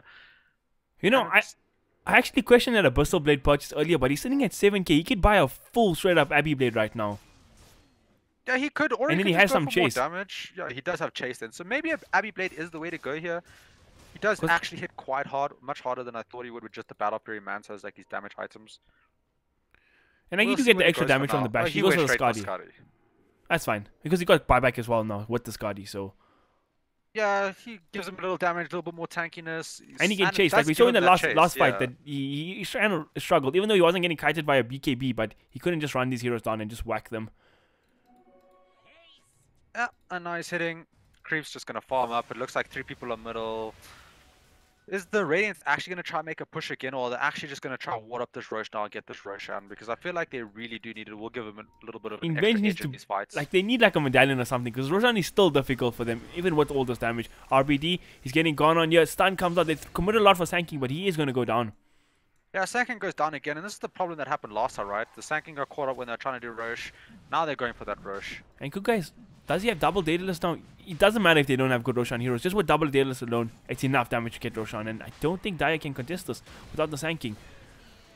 Oh, it's going to go down too fast. Kunkka with the it went down quite fast. They're hitting quite hard. You know, he's got that double Daedalus. This Razor does have like some items to do damage. And it looks like Clockwork hookshot onto Zeus. No 4-staff on Zeus available, but the Dark Widow forces him. Zeus, he might be in trouble. Oh, he gets up. And there we go. Terrorize is coming out from the Dark Willow. Imagine to save his heroes. Till 30 seconds before the Sanking respawns. He probably wants to keep his buyback. Doesn't want to commit it just yet. I really feel like you should be committing your buyback on a Sanking here. He's baiting with the illusion, yeah. We could see some sneaky... Oh, they see the other illusion. Alright. Dreamy is dead. But now he's getting pinged. They know he's here. And even with spin TP, they can cancel the TP with the hook shot. Juggernaut, he might be in big trouble. This might be the game... Oh, he's spinning. His team is coming in. Oh, but the USF is so quick. He's cancelling out the axe call there. And there comes the reverse Omni Slash from the Rubik, bringing down the axe. Sneaky plays from Will Smith. Such a good call coming out from Axe there, but he got used at the last millisecond. Who actually has that use to make that play? Because they were real fast. It was the Rubik. He made that play so fast. Clockwork, he gets the hook shot in the backline, Sanking. He's going to force that out, and buyback is there from the Zeus. Omni Slash going to get thrown out here, bouncing between these heroes. Is it enough damage though? The Curse Crown comes out, going to cancel up the Kunkka, and there comes the man fight from this Juggernaut. He's so big, he's doing the damage. Can they get this Razor here? They're trying, but the Kunkka, he has ages. He comes back and he whacks his heroes down. Triple kill for him instantly. Calamity. Can they find the Sanking as well? There comes the Torrent, and RBD, he's going to be in trouble now as well. Kunkka popping the BKB, trying to charge him down. Oh, but RBD is surviving on 1 HP. And he's actually juking and jiving this Kunkka. He's gonna survive here. Yeah, he should survive. Kunkka's now might be in a little bit of trouble here, right? He's gonna get. Nah, I don't think they're gonna chase him down. They don't want to go out their base. So they do lose a racks, multiple buybacks and stuff there, but they do manage to hold their base. So things didn't go too great for the side of the Dire here, but it wasn't like as disastrous as it looked in the beginning where everybody just died. Man, when that Kunkka respawned, he literally hit 3 heroes just like one shot gone. Yeah, that's the power of Kunkka. If you do manage to get that crit off on that cleave, you do an insane amount of damage. It's like 1,800 damage, ignores your armor, and just absolutely decimates your life. He's Like, got it'll just one-shot the Willow. He's got the 50 extra Tidebringer cleaver as well. So he's got that extra damage, and this is I feel feels like good to be everybody this gets that Kunkka right now. Tidebringer cleave, right? That Yeah. Ghost Ship fleet, it's memey, it looks fun, but it's just not what you take on Kunkka, right? You don't want to be sitting there Well- watching boats fly for like 20 minutes. Yeah, not on core Kunkka especially. Yeah. Like on Maybe on support Kunkka, support Kunkka. Yeah, support Kunkka makes sense, right? Because you don't Yeah. actually have any right-click damage items, so you might as well just throw it out. yeah, and looks you usually have like other setup items like a what's that Aether thing called? Aether lens. lens. Even sometimes the Yules for the extra torrent setup. Yeah, and like blinks and stuff like that. Like no actual damage items. He's cool. He went for the cleave damage. The right choice in my opinion. Definitely. Oh, And but this axe, when they just introduced the ghost ship talent, it was 5 ships. Do you know that? and then what did it become? 4. No, yeah, I think it's like 3 or 4 now. I'm not sure, but it was ridiculous. The problem is like this. They spaced out in such a way that you can get BKBs off before the second one hits. You can get the 4-stop off or stuff like that, you know, to dodge the rest. Yeah. So you kind of need your team to hold them in place while these ghost ships just keep hitting over and over again. I think you're right. If the Kunkka crits, he does one hit the Willow because there, with just the cleave alone, it was 3/4 Willow's HP down, just from cleave, Just from cleave, yeah, without without the a crit. crit. With the crit, I'm pretty sure he kills the Willow, the Zeus, and the Axe, like straight up, and probably puts the Juggernaut super low, if he gets that multiple hero cleave. So what's like a sort of counter to that? Do they go like multiple blade mails or something and try to be sneaky with this shit? The best way to counter something like that is just get on top of this Kunkka, right, and kill him. Like, don't even let Yeah. him get these multiple cleaves, or just keep a tab on him wherever he is, start the fight on him, just Axe call him with the Blade Mail, and then like Dark Willow use Bedlam. Sanking just use They these... come with the SP centers. It's gonna be a bit of a woof. Nobody's Yeah, there. that's a whiff. Nobody's there. So that's one ultimate down. Doesn't have that for the next team fight, which is quite a big loss. But Venge gets up the swap onto the Axe, but Axe he's gonna force stuff out. A lot of spells getting committed, but to no avail. But where did Oh, Kunkka the get a Kunkka kill? cleave. He cleaved the creeps and killed the Axe, dude. Oh man. He got the crit of the cleave, killed the Axe straight. Yeah, they tried to do the sneaky little combo where they swap the hero straight into the Clockwork hook shot, but the Clockwork's timing was a little bit off there. Second range rat's gonna fall by Kami Slash. There you go. Gets committed onto this. But there's a lot of heroes now bunching up to tank this up. But Curse Crown gonna stun a lot of heroes, and there's the follow-up stun by Sanking catching 3. They're gonna go for this Axe. Did buyback, but there's Kunkka with the damage. Triple kill for Calamity. And now they catch the Axe here as well. They got the Blade Mail on trying to keep himself alive, but he's gonna go down. 3 buybacks committed. But it doesn't matter. Heroes are still dropping. Yeah, this Kunkka is just cleaving his way through this team. Every time he hits a creep, he crits, he cleaves, everyone just dies. Uh-oh. This is gonna be dieback for Sanking. Juggernaut, the sole survivor here who did commit his buyback. Yeah, I feel like this is probably going to be GG right now unless this Juggernaut manages to make some insane play where he kills the enemy team because they're just going to push now. Gets hookshotted, sheeped. Alright. Sorry, I got a bit distracted there. They're going on this Juggernaut. M, he might be in trouble. He committed his buyback. This could be trouble. They get off the X-Marks. They get off the swap. M, can he make it out of this? He's going to drop the healing wall, but I don't think it's enough. Kunkka doing the deeps, and he's going to fall. And do you know how much damage Kunkka did in that last fight? Probably like 15,000. 7,100. Yeah, it was an insane amount. He cleaved 3 heroes straight dead. Like in the beginning of the fight, they were just gone. And that's GG well played call. This Kunkka played in the late game with his items, just did an insane amount of damage. Clockwork played insanely well this game. Ended up getting a lot of farm, lots of initiations for his team. And I'm surprised the Die managed to hold off real long, but in the end it just wasn't enough. Kunkka went 21-3 and 27. Talking about raid boss carries, that's raid boss numbers, boys. That's raid boss numbers. Alright, thank you everybody for tuning into the Game 1 stream. We will be live for the second game shortly.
And the second game is up, live and ready, and whoa, that first game was actually such a cracker. So intense, and we see the Kunkka getting first banned here.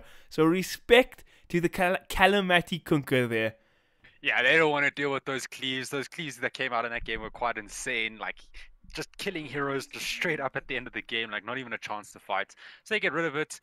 They get rid of what else has gone in this game. Earth Spirit again, Pit Lord, there's a Disruptor first pick. We've got Omni Knight, Death Prophet, Dark Willow. These are kind of standard bans, right? Coming out beside the Earth Spirit. I still don't know how I feel about that. Kunkka, I understand why they banned the Kunkka from the last game. Just don't want to deal with that. So I Yeah, like I these agree bans. with that Kunkka ban. That Kunkka just went nuts last game. Won his mid lane and just stomped from the rest. But Yeah, now we see definitely. the Disruptor got first ban last game, and now Numinous are actually going to go for it as their first pick. A support hero I like a lot. Yeah, really strong off like solo support that can just zone out any offlaner basically solo. The problem comes when he's facing like a dual lane or a tri lane, then he's quite weak. And then we see a Lion come out. Lion, I don't know how I feel about this hero yet, right? It's got a lot of stun, a lot of setup and all that, lots of damage once he gets his levels, but I feel like he's just kind of a bit weak in the early game before he gets his levels. He does require having like a core or another support that dishes out the damage for him. I mean, I'm a believer in this Lion support. Like, I've seen a lot of pro teams picking it up now, and I see the value in it, right?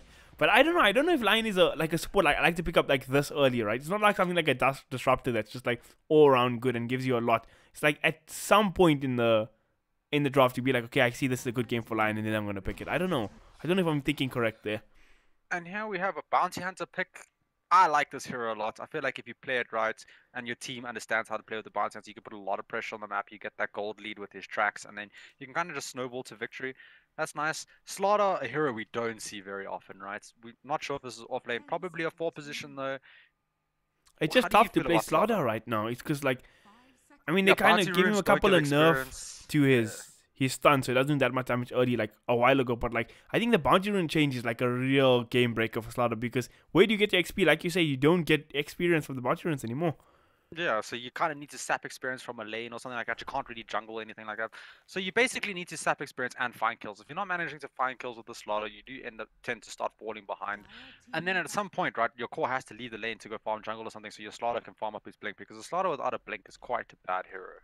Like, let's use another hero that's like a counterpart to Slaughter, is like, or like a someone who does similar things as Slaughter, is like a Sand King, right? How much easier is it to play like a Sand King support as opposed to Slaughter? Like, you push out waves as a Sand King. Your stun in the early game is much easier to use, and because like you can stun from fog, you don't have to like run straight in. It Yeah, brings you closer to heroes. you have solo kill potential once you hit level 6. If like you find a support solo that doesn't have a stun, you can just stun straight into epicenter and kill them. It's just an all-round easier hero to execute, but there are advantages to Slaughter, right? If he does manage to find those levels and find that farm, that amp damage with the right cause can do an insane amount of damage. Also really good with Bounty Hunter, throws on Bounty Hunter, you can see him the whole time, know where he is. But there are advantages to him, his early stage is where his weaknesses are right now. You know where I actually, when I picked the Slaughter, I was like, this hero seems familiar. Where did I see it recently? TNC played the Slaughter in like a full-on physical damage strat. They had Slaughter, PA, Nature's Prophet, and I can't remember what is the other heroes, but they played like this run-and-gun Dota, and in like 15 minutes, you were like, oh my god, this game is over. TNC are just too good at Dota. It was insane how they played that game. Yeah, if you manage to get like snowballing with the Slaughter and he gets his items and you have the physical damage, you blow up heroes so fast. And there's a Phoenix. Speaking about dead heroes, This hero got a couple of buffs recently, hey? His Supernova AoE is much bigger. His talent tree is still super strong with that spirit damage talent. And like, it's a hero that like you don't see it often, and when you do see OG play it, and OG in 2K18 is quite a low team and it never works out. But if it has a good game like that Kunkka, it can look super scary. when you see OG play it, who plays it, right? It's Fly that generally plays it. He's Yeah. in 5 position. You see this, by looking at this draft, this Phoenix is most likely offlane. And a solo Phoenix, Phoenix Bounty Hunter into Disruptor Slaughter +1 doesn't sound Yeah. particularly strong. Like, you kind of just go on the Bounty Hunter and kill him if you have a sentry down.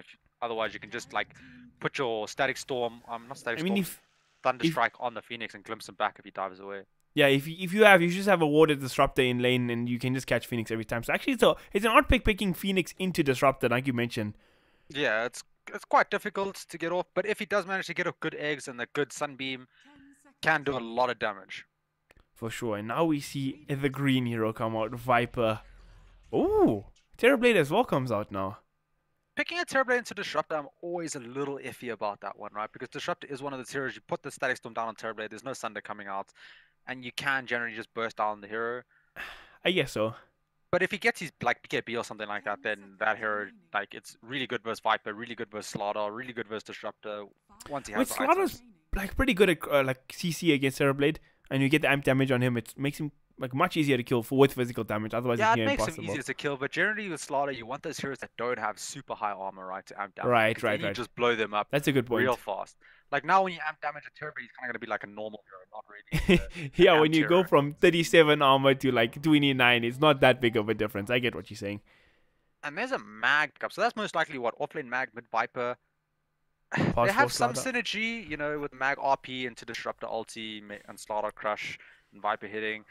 I So don't they know do this. need some sort of carry that goes with this mag. That Yeah, I was use that about to power. say like they need to pick like a super good Magnus carrier. Otherwise, I'm not a fan of this pick.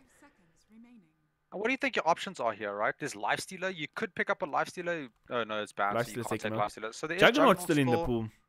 I feel like Troll is Juggernaut in the is going to pool. be the ban.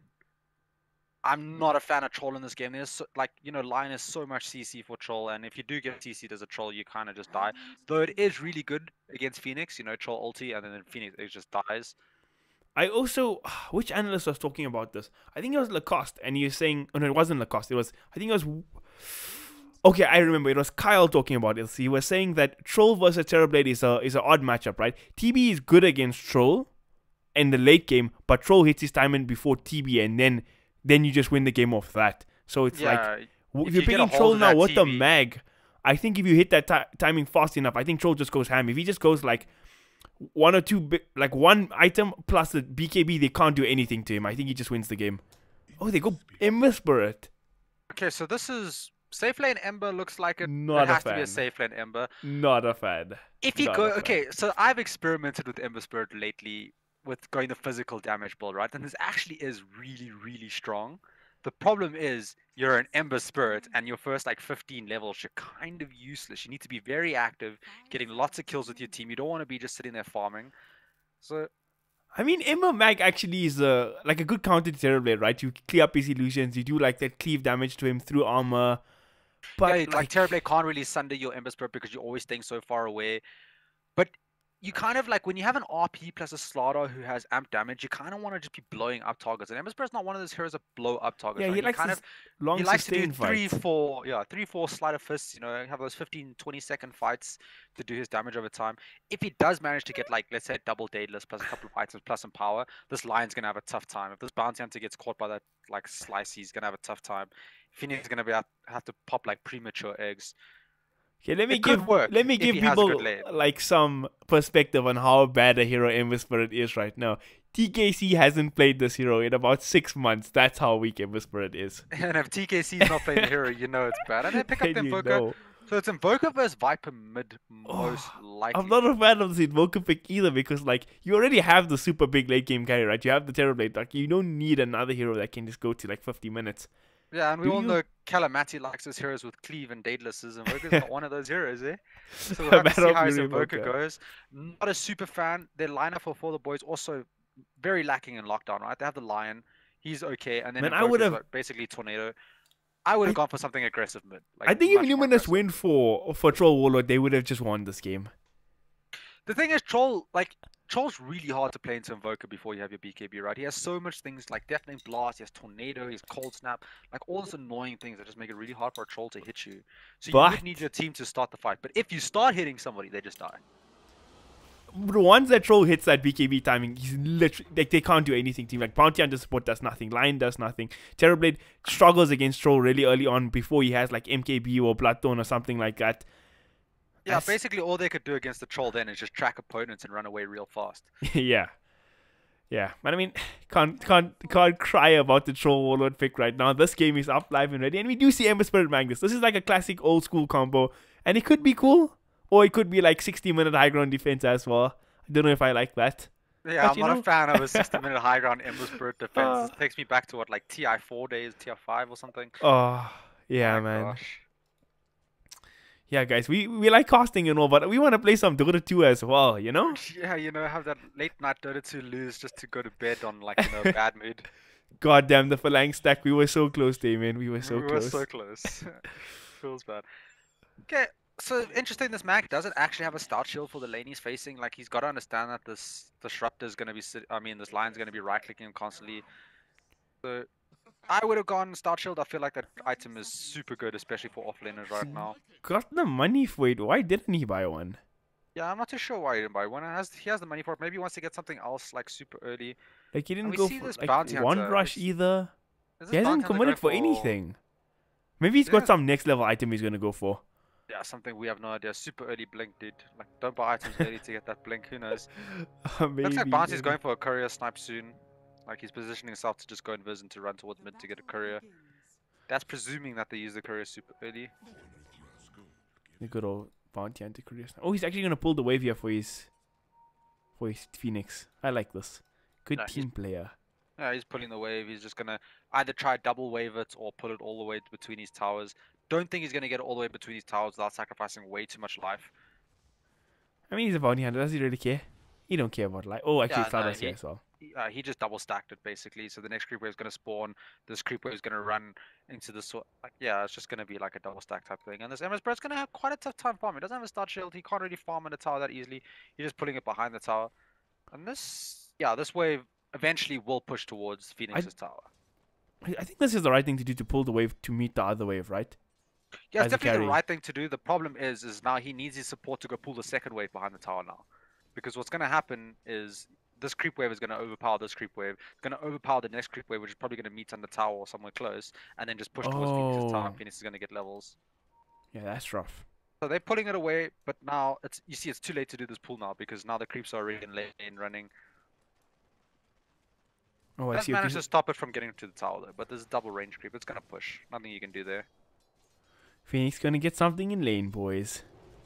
This lane is not particularly strong to deal with Phoenix. Okay, I mean, Emma Spirit, Disruptor, yeah, it's okay. Yeah, I feel like this Disruptor should be definitely just spamming his Thunderstrike on this Phoenix over and over again. Like, he shouldn't just be sitting here, like, sapping his sprints, not really doing much with it. Just spam the Phoenix with the right clicks and Thunderstrikes over and over again. You know, be a nuisance, help out your carry a little bit so that he gets free farm. Okay, so this Magnus didn't buy anything in this top lane. He's sitting on 500 gold. Yeah, maybe he wants that early boost, to get to side shop. He does have to actually get to his side shop, though, without the creeps pushing into him. But he is getting levels now. Maybe a little bit of farm. Yeah, I like Magnus for me being the new ball lane player I am when I play him, because then you can take 1 point in your power, and then when the creep wave's under your tower, you can actually get the last hits, you know? So, like, what I would like to see happen now is the Disruptor just go top, right? This Phoenix has already got his levels. Disruptor's not going to be able to do anything. He might be able to get, like, a pull off. Maybe just do that once, and then just go top.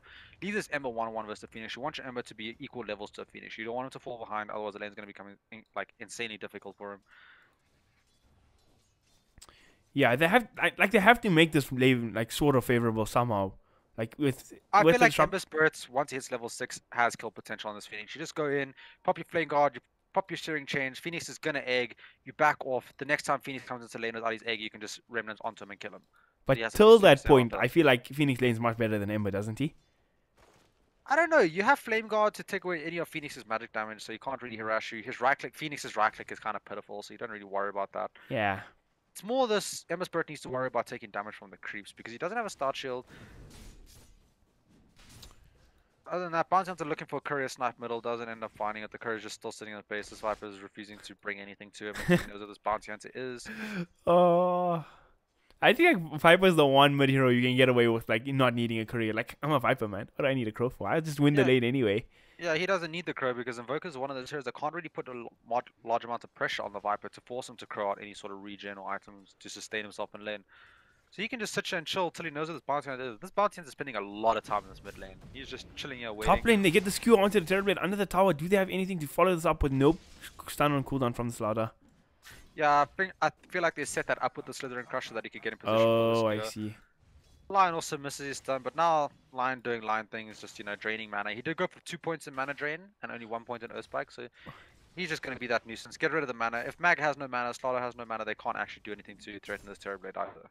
Alright, so now they gave Lion a buff recently that made Earth Spike have less Or Courier mana. Snipe.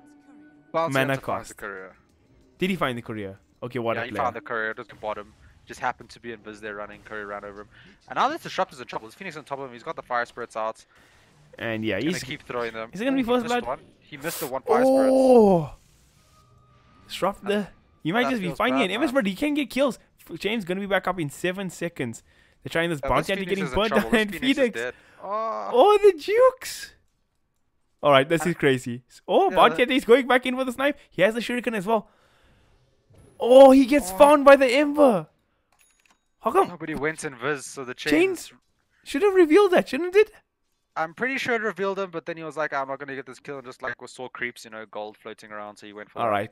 I can't believe we didn't see a first blood. There was like 3 first bloods waiting and ready. Yeah, no first blood. And let's see what's happening mid. Invoker and Viper relatively even. I don't feel like this lane should be going so even for the Invoker. This Viper should be putting Yeah. a lot of pressure, Needs to But be he- putting more pressure on for sure. but he can't really right until he gets his items, which he needs from the courier, which is dead. Oh yeah.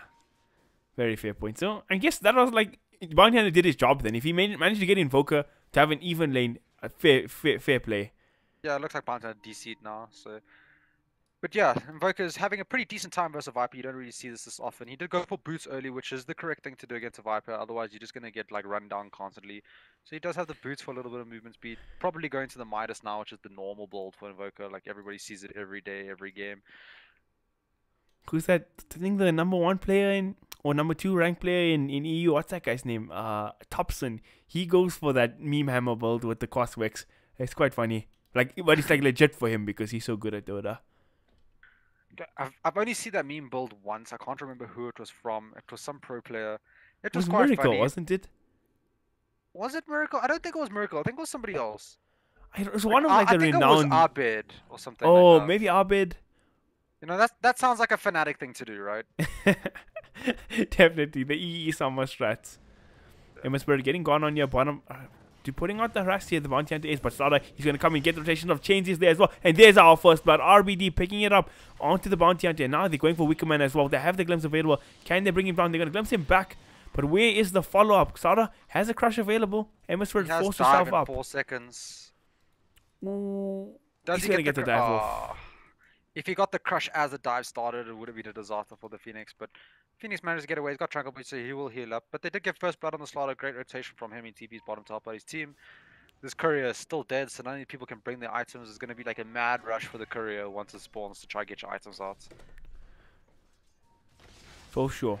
What was I saying about Lion? Oh yeah, this build, right? It's okay. Before we get to that, Magnus, he's getting gone on pretty heavily. Ended up popping a mango there. I don't think it was necessary. This mana drain thing on Lion is not as good as it used to be, right? Because your Earth Spike only has a 70 mana cost now. So you like spam that out, but your level 2 mana drain gets you mana so fast that it's like it becomes kind of redundant. It does slow him down a little bit now, that 19%, so that's kind of nice. And Hex is 125 mana, so when you're casting like what 195 mana to like disable somebody for like what 4 seconds or something, whatever it is, pretty close to 4 seconds. I think it's like 3.9 or something at level 1 on both spells. Then it comes in handy. Okay, I get you. The long game, 2. when you go for like once you level 4, then it kind of works out, I guess so. Yeah. Looks like they're making a play out to Viper Oh, the here. sun is there. Ooh, that was a beautifully executed Yeah, gank the squad. cold snap. The cold snap with the sunstrike on top, Lion stun, Bounty Hunter gets his Janata off to slow him down even more. And Viper, even though this is Viper's clinical. tank, he can't survive that, yeah. And this Bounty Hunter just seems to be doing a lot more now as a pole position in this early game than the Slaughter, right? So he can run around more, do more, scout more. And just giving his team a really good start because of that one like courier snipe. For sure. Talking about heroes with a good start, this Terrorblade is sitting 47 for 13 CS right now, well ahead of everybody else in this game. Yeah, man can't really zone out a Terrorblade, especially with no mana. Yeah, man, Terrorblade having the time of his life. So they're gonna need to find a solution to deal with this Terrorblade. Like, try gang him with the Slaughter plus like I don't know Ember Spirit when Ember's like level 7 or 6 because he only has 700 life and Ember does what at level 6 he does like 400 damage nuke like instantly basically. So Yeah. pretty decent. But I mean, the thing is with Ember is like, Looks you like can Slaughter's change. in trouble bottom. They're gonna get him with Sunstrike. Sunstrike. Ooh, they do. They do. Ends up finding the Sunstrike, helps out the Invoker a bit there. Gets him closer to his Midas. which is Definitely, like definitely. 200 gold away from. So This is pretty quite good close. timing for him. Not the most CS, but he's got the Got the two kills to Sunstrike back it up. kills. Yeah. Yeah. And this Ember Spirit's not having the greatest time, right? Like, he is being harassed a lot, being put in a lot of pressure on him, which is forcing him to fall behind the other cores. The Viper also, because he's died middle, not having a great time, but he might get a solo kill here on Phoenix. Oh, Phoenix eggs. Oh, he gets the egg off. Feels bad, man. He did force Phoenix to pop the egg, though, which is a bonus. It is a long cooldown spell, 110 seconds. And top lane, they managed to... Actually, wait, Viper's still getting gone on here. Can they bring down Moti? They're actually going to. Yeah, But they Emsford, he's managed to making fire up. rotations. He's trying to bring down the bird. Oh, Can he do it? triple Triple remnants, Remnant. yeah. He does it. Nice. First kill for the Ember Spirit this game. Ember Spirit gets that kill, but the thing is, he could have used one Remnant to go towards Invoker rather than killing a Phoenix, right? It's a much bigger kill, worth more. It would have That been a is little very bit true. more risky, though, because Invoker was a little bit further away, but you are Ember Spirit, right? You have that ability to catch up quite easily, or catch your opponents quite easily. I think you're short on mana to go for both, though. So he had to make the decision. Yeah, he went for the easier kill, which is the safe play. Now, Lion, he's getting gone on in top lane. Yeah, Lion's gonna die here. There's nothing. Creeps end up killing him, so split the gold between the heroes. During that crazy mid engagement, I forgot to point out, but Magnus got brought down in the top lane to Terrorblade plus Lion. Yeah, Magnus died. I saw him actually die. I just didn't call it out. Yeah, same. Terrorblade going straight Bad for the Dragon casters. Lance here. I mean, we were just focusing on the important things, right? Dragon Who Lance cares first. I about don't know the how I really feel about that. I would prefer Yasha first, just because it helps you farm faster, right? And then you can get your Dragon Lance even faster, and then propels you a bit more. Because Dragon Lance doesn't really help you farm; it more helps you towards like sustaining in lane and stuff like that, and being more tanky, and then pushing down towers at a safer distance. Yeah, I mean, the bugs of going Dragon Lance like straight off the get go is you can fight really early, Yeah, you can fight much earlier because you have that extra range on your Metamorphosis. extra range, extra tank. I mean, both of the items are okay. Obviously, I prefer the Yasha. I agree with you there. I mean, Dragon Lance not the worst thing we've seen Terrorblade They go get a already. dust and a glimpse on the bounty hunter straight to the Ember Spirit, gets the chains. And there comes the Phoenix egg as well. This is looking They're like just hitting the egg super straight. They're combo. going for it. Ooh, they bring it down. Level 1 egg not doing the work. The bounty hunter, he might go down as well.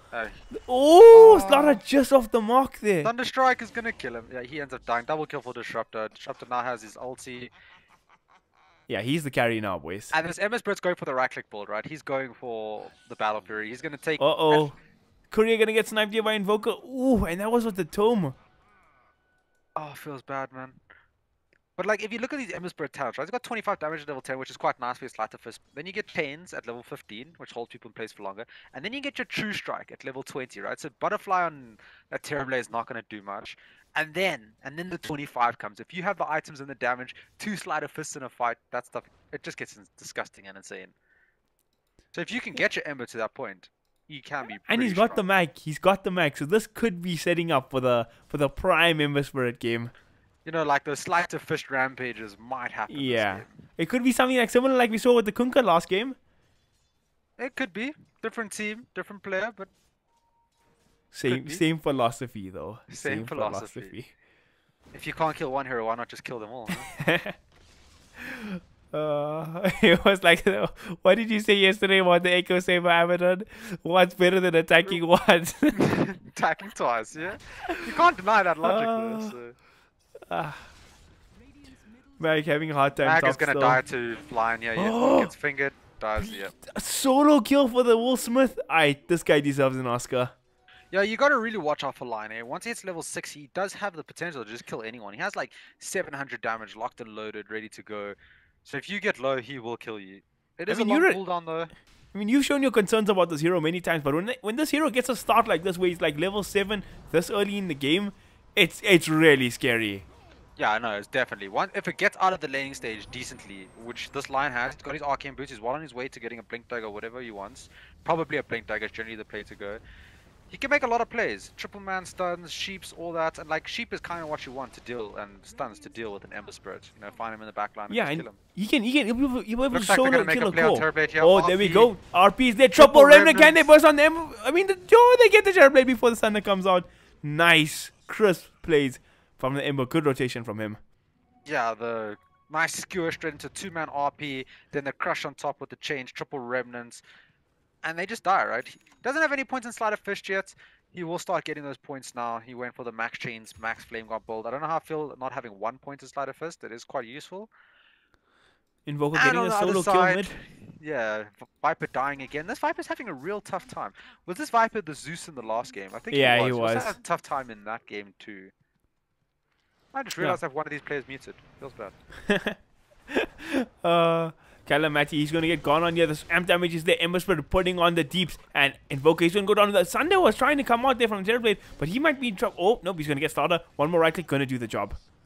I'm not too sure what that Slaughter did there. He had an opportunity to just crush the Terrorblade and run away. And he kind of just stood still and died.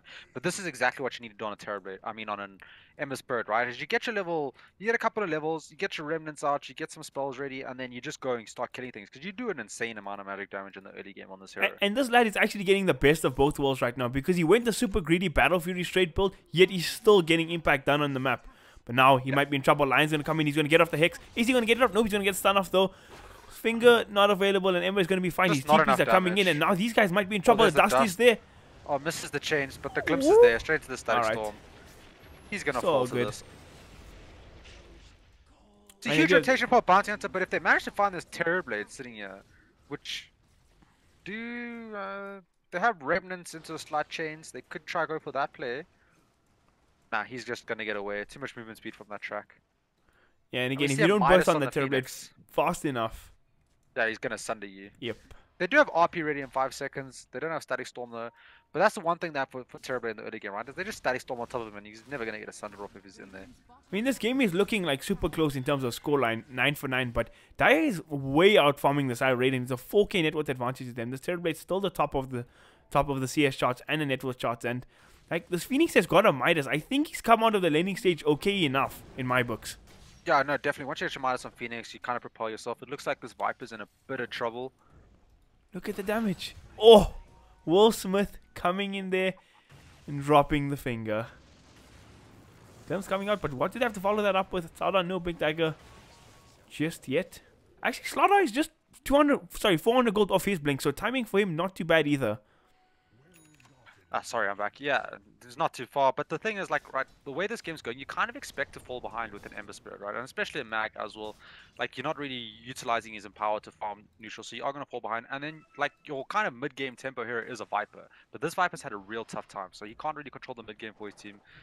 So this game's looking pretty good for Daya, but if one mistake comes out from them and this Ember Spirit starts propelling, he is going to cause a lot of trouble. And he does have the goal for his Battle Fury now. Alright. That is a big one. So, I mean, I feel Magnus got his blink dagger now as well. We saw what he did in the last engagement without the blink, getting that 2-man RP there. So with the blink, things are going to be looking pretty good for Mooj. I don't know how to say this. They found the Bounty Hunter. They put a sentry down to D-Ward. He ran straight over it. They got the amp on him. There's the glimpse. And it looks like Viper's going to get himself a kill. Maybe Ember? Nah. Disruptor got it, boys. Full 1 and 2, Mr. Cuppy is. Yeah, I feel like you should be trying to leave kills like that for your Viper, though. He needs to kind of catch up in this game because it is a hero that can't farm. It does need kills to get his farm now at this stage. And he is kind of like your front liner in this game, right? Your Mag is not really a front liner, neither is Slaughter. So you kind of need the Viper to be that tanky front line. Take all the beatings while you dish out your damage from a range. Yeah, for sure. Like this Viper, not a hero it's like that's fun to play from behind at all. Looks like Phoenix is going for Shivas straight after his Midas. Generally the correct play, you pop your Shivas as soon as you do your egg and everybody's attacks even slower. And your egg might just survive long enough. Wonder, would it have been worth it for Phoenix to go Veil this game? He's got Lion plus Invoker. Like, he could have gone Veil, but I don't think his team lacks the damage, right? And Veil's Right. more of a damage item. That's true. Like, Shiva's good crowd control. Slows Like, down. I would have gone Veil, but I'm greedy, so... Ember gets sheeped bottom, but just ends up walking away, so he'll be fine. Terrorblade almost got his Midas stun now, but there we go. 2-man stun from the Slaughter. First reveal of the blink is there, but now Ember Spirit, is he going to sub for this? He is. He's in deep now. He's going to get it out. He's got one more remnant left. Oh, actually, out of remnants, he does have a TP though. He's going to... Oh, Bounty Hunter, does he have a shuriken available? No, he does, and Ember Spirit's in trouble. That's a big kill. Double kill for the Terrorblade, and now Sunder and Phoenix is there with the Sun Ray and Cuppy. Oh, wait, that was a weird play. It was a weird Sunder to see, but this is one thing that, as a Radiant, you don't want to do. You do not want to be losing team fights when the enemy has a Bounty Hunter, right? That's just so much gold going to them. And one more thing I'd like to say. When was the last time you saw Yule's build on an Invoker? Ooh, it's been very long. It's been a long time. I think Viper ends up getting a Dragon Lance now, so he has something at I don't least. think it's that bad this game though. You can debuff Spell Amp.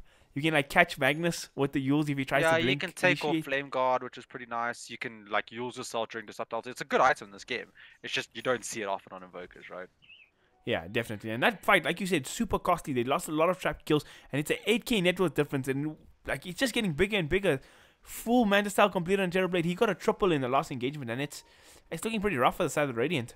Yeah, it's one of those heroes you don't want to get too big too fast, right? You need that Ember Spirits to have the items and stuff. And the Ember Spirit's not going for damage now. He's going to go for the Boots of Travel to try to do a little bit more split push and be more mobile around the map. Let's see. Viper's still struggling. It looks like Mag's going for a Shadow Blade, so you know, more initiation potential. And it just looks like this team, all their damage is going to come out of this Ember, so he's going to have to be quite big this game. And then TB just smashing up this tower. Look at these illusions go. But now they're coming here to deal with that, and that's a lot of Ember Spirit committing there. And actually, who got picked off the old Disruptor? Yeah, the Disruptors are getting picked off. Yeah, they probably thought the real Terrorblade is there. Use the triple Remnant. It was just illusions. It's unfortunate. Yeah, things like that happen in Dota. You make miscalculations or see something wrong. And now Phoenix, he's well on his way to the Shivas. He's like, what, 1,000 gold away from Shivas? Yeah, man, this is good timing for Shiva's God. Definitely for an offlane Phoenix. Yeah, And he has a 100%. GPM talent as well, so he's rolling it right now. He'll be set for this game, no problem. End up getting items. They do have this RP still available. Bounty Hunter is under Essential Ward. I don't think they see him though. And now this Viper's running up. Might be in a bit of trouble here. Mag is... Uh-oh, he's actually in big trouble here. Dine catches him in the stun, and Mag's gonna get caught out. I don't think they can take this, and look at that. Disruptor The got Supernova stunned. range is actually just insane now, and there we go. Disruptor gonna go down. Viper trying to do something in return there, and the stun comes out from Slaughter, getting 2 heroes there. Line, he might be in trouble, but this is just the supports. They did their job. Yeah, and the one nice thing this Viper has is he does have the amp damage from Slaughter, so his right clicks do a bit more damage than they normally would, so that does help him out. Calamity is coming in with the Yules, trying to drop the command to Slaughter. Is he going to be enough to burst him down? It is going to, and now Terrorblade, he walks in as well. It's a triple kill for Moti, but now it's 2v2. Can they do this? Ember Spirit, he's going to come back in and trying to burst on the Phoenix, but Terrorblade, he's putting out the deeps. Viper cannot compete with that. He's going to go down, and now Sunder comes out as well. Oh, you walk back RP into it, came mate. so late. And now RP, They should be able to kill this I think they killed the though. Terrorblade here. Oh. Oh, okay, that's worth it. Oh, but Terrorblade gets up the reflection before he goes down. Yeah, they do kill the Terrorblade though before he goes down, so they do get the experience on the Ember for that. And this Radiant team is just delaying. They're just trying to delay. Oh, Bounty Hunter is going gonna to charge him down. Phoenix. Yep, and that's a track kill. That's super big. Yeah. And the thing is, when you take team fights like this and track is getting thrown out constantly and you're losing heroes, that's a lot of gold going to the opponents. So they need to be careful with these team fights. They kind of, when you're fighting against a bounty hunter, right, you kind of want to take the fight using your like abilities real fast and just blowing people up real quickly and like fighting as a team like initiating and fighting like properly, not like these scrappy fights, because if they start getting pick-offs and stuff and getting kills, track is going to benefit them. Whereas if you team fight properly and blow people up and like maybe kill the bounty hunter early or something like that, then you don't have to worry about things like that. And especially with a team fight lineup like they have. Definitely, and like in these scrappy fights kind of suit the side of the die, right? You have this bounty hunter who loves the scrappy fights. You have Lion who can just be like that solo pick-off support in the backlines. You have this Yule Scepter Invoker who's like also likes that sort of thing. And now they actually catch Ember's Bird. The finger comes out and Ember's just going to get blown up. Yeah, Ember just gets absolutely blown up there. And that's a big problem. He like ends up going for the kill, doesn't end up getting the kill. 2 people just sitting behind the Phoenix, and This gets is blown where up. the Lion support is like so good. Like you can bring down these Ember Spirits so easily. Like it doesn't matter if he's a maneuver hero. You just hex him and he's gonna die. Yeah, if you get caught by that sheep or something like that, you're in real trouble, and that's what ends up happening there. So he needs to be careful of things like that. Maybe itemize towards, you know, maybe countering the Lion, gets like finish off his day list and get something like a Lincoln's or something like that. And it looks like Invoker just got caught up with the static Top storm. lane. They're committing for him. They do have actually they don't have glimpse available. Invoker, he's gonna be sitting here inverse. He might just want to counter initiate this. But no, they're gonna find him with the Spellam. Can they get a bash? Oh, the shockwave. Oh, but Oh, the Sunder. Sunder. What a save. Yes, Oh, the Sana, is Terrorblade. that you? And then he's gonna just go back, pop the shrine. Super efficiency from the Cereblade. And now, fight actually still going down. They bring down the Phoenix, sorry, and Embersport, he's going to come in, gets a 2-man chains. Can he burst down? Let's see, Invoker is trying, double remnant comes out, and they get the RP onto the Cereblade. Can they burst down TB? TB is going to go down. It's a 3-man wipe for the side of the Dire. And that's a real good fight for the side of Radiant. They get the 2 big cores there. Actually, all 3 cores. Phoenix goes down as well. Yeah, they get all 3 cores. No track gold really going out except for the Viper death. I'm not sure if he tracked him, but if he did, that's like the only gold they got. And that's a huge swing towards the Radiant side, right? And this just shows, like, this game can get real scary for Dire real fast if they start getting caught by these ultimates over and over again. Yeah, I think that's just the big thing. In these fights, they just need, like, Dire's lineup is super good and has a lot of like burst damage from the Lion, vision from the Bounty Hunter, but they don't really have like a defensive support for this TB. So if Radiant just chuck everything on the TB and manage to burst him down before Sunder, they're in a good shape for all these team fights. And it looks like Slaughter just found a solo pick up on the Bounty Hunter, so that's also really nice for him, propels him to his next items. But yeah, this Terrorblade needs to go BKB this game. There's no way he can get around not having one. And if he doesn't go for one, he's just going to get bursted every time. And it looks like he's going for the Scotty first. Ember Spirit gets caught out top, but just remnants away, so he's all fine. He's all good. He's going for a Daedalus up next. And Phoenix is going for an Axe. I don't know how I feel about that. I don't feel like that is the play. Like, Axe is nice and all, but it's, there's just better items. You could get stuff like Lotus Orb, Sheep Sticks, Solar Crests, anything like that for your team, which will help a hell of a lot. I mean, Axe is kind of a save for the TB, right? I guess, yeah, you could some use defensive. TV, it's kind of like one defensive item. But if this Phoenix zoops in and picks up this low life TB and ultis or whatever, everybody's just gonna start hitting that egg. There's no way they don't. They're like, that's just 2 kills right there sitting. Yeah, for sure. I mean, it would require the Invoker and the Lion to like control the fight real well to stop the egg from dying or something like that. Uh-oh. Viper, he might be in trouble, but Magnus, he's gonna come in. He's trying to give his life for the Viper, but Viper, he's tracked up. He's gonna be in big trouble. And Emerson gonna mess up the chains here.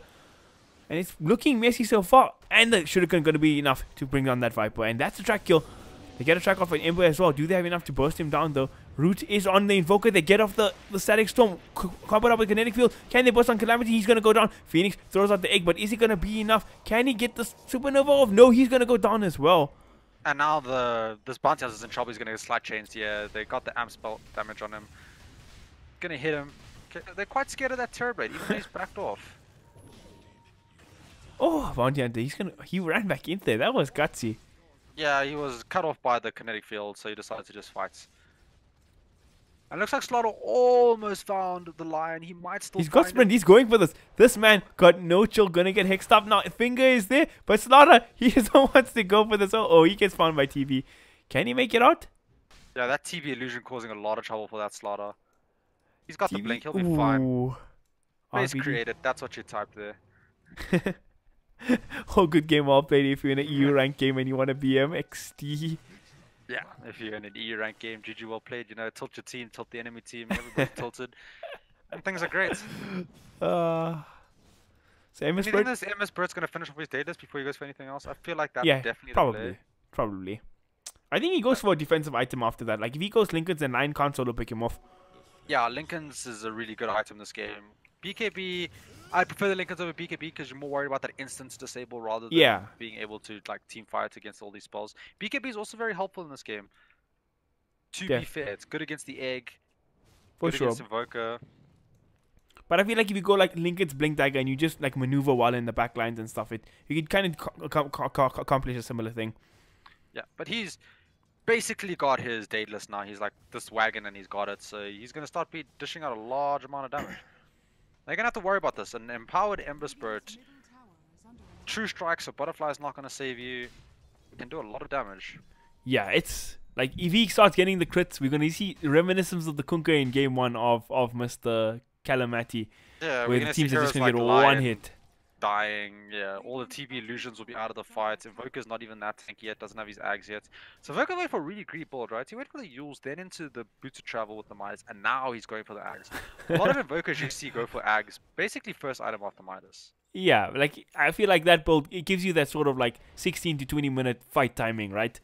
Depending on how quickly you get it. But the minute you have Ags, you can actually team fight on Invoker. This is like, yeah, it's like a mixed masala build because you're going like this Yule step that you want to kind of be active early and then you go back for the TP boots, which is like farm orientated. It's like, doesn't really know what he wants to do, I feel.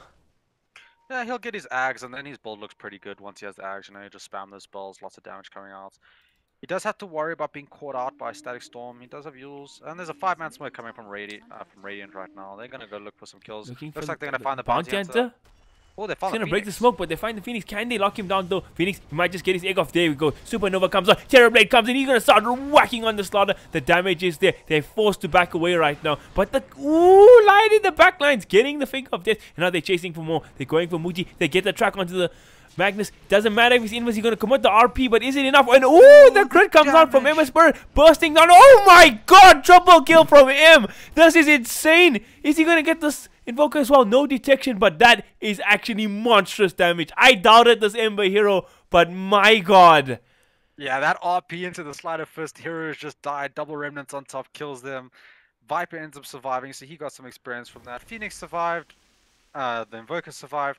But that fight, that Ember Spirit just went ham. He just bought his deadlist. He's got 2,800 gold down the bank. He's looking for his next item already.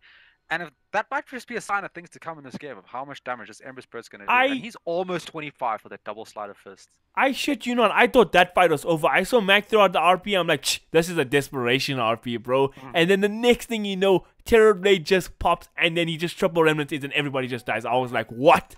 It's insane. It was beautiful to Battle watch. Fury plus some power on an RP targets. Oh my gosh, and then you're critting with Daedalus. It's just a stupid amount of damage coming out. Oh man, feels so good, man. Now, the net worth still is 8k in favor of Dyer, but after watching that fight, like you said, this game is looking to be a cracker. Yeah, there's going to be a real tough time going high ground into this Ember Spirit, so they're going to have to try to think of a solution to catch him somehow. Basically, it's all on the Lion to blink in and get a sheep on him, and then his team to follow up and blow him up somehow. I'm not too sure how they're going to follow up. They don't have the best follow-up. So we'll see how it goes, but I'm liking how this Radiant lineup is going this game. Yeah, the combo is starting to go to work. I feel like the Bounty Hunter went the Guardian Greaves. That's kind of some sustain for his team.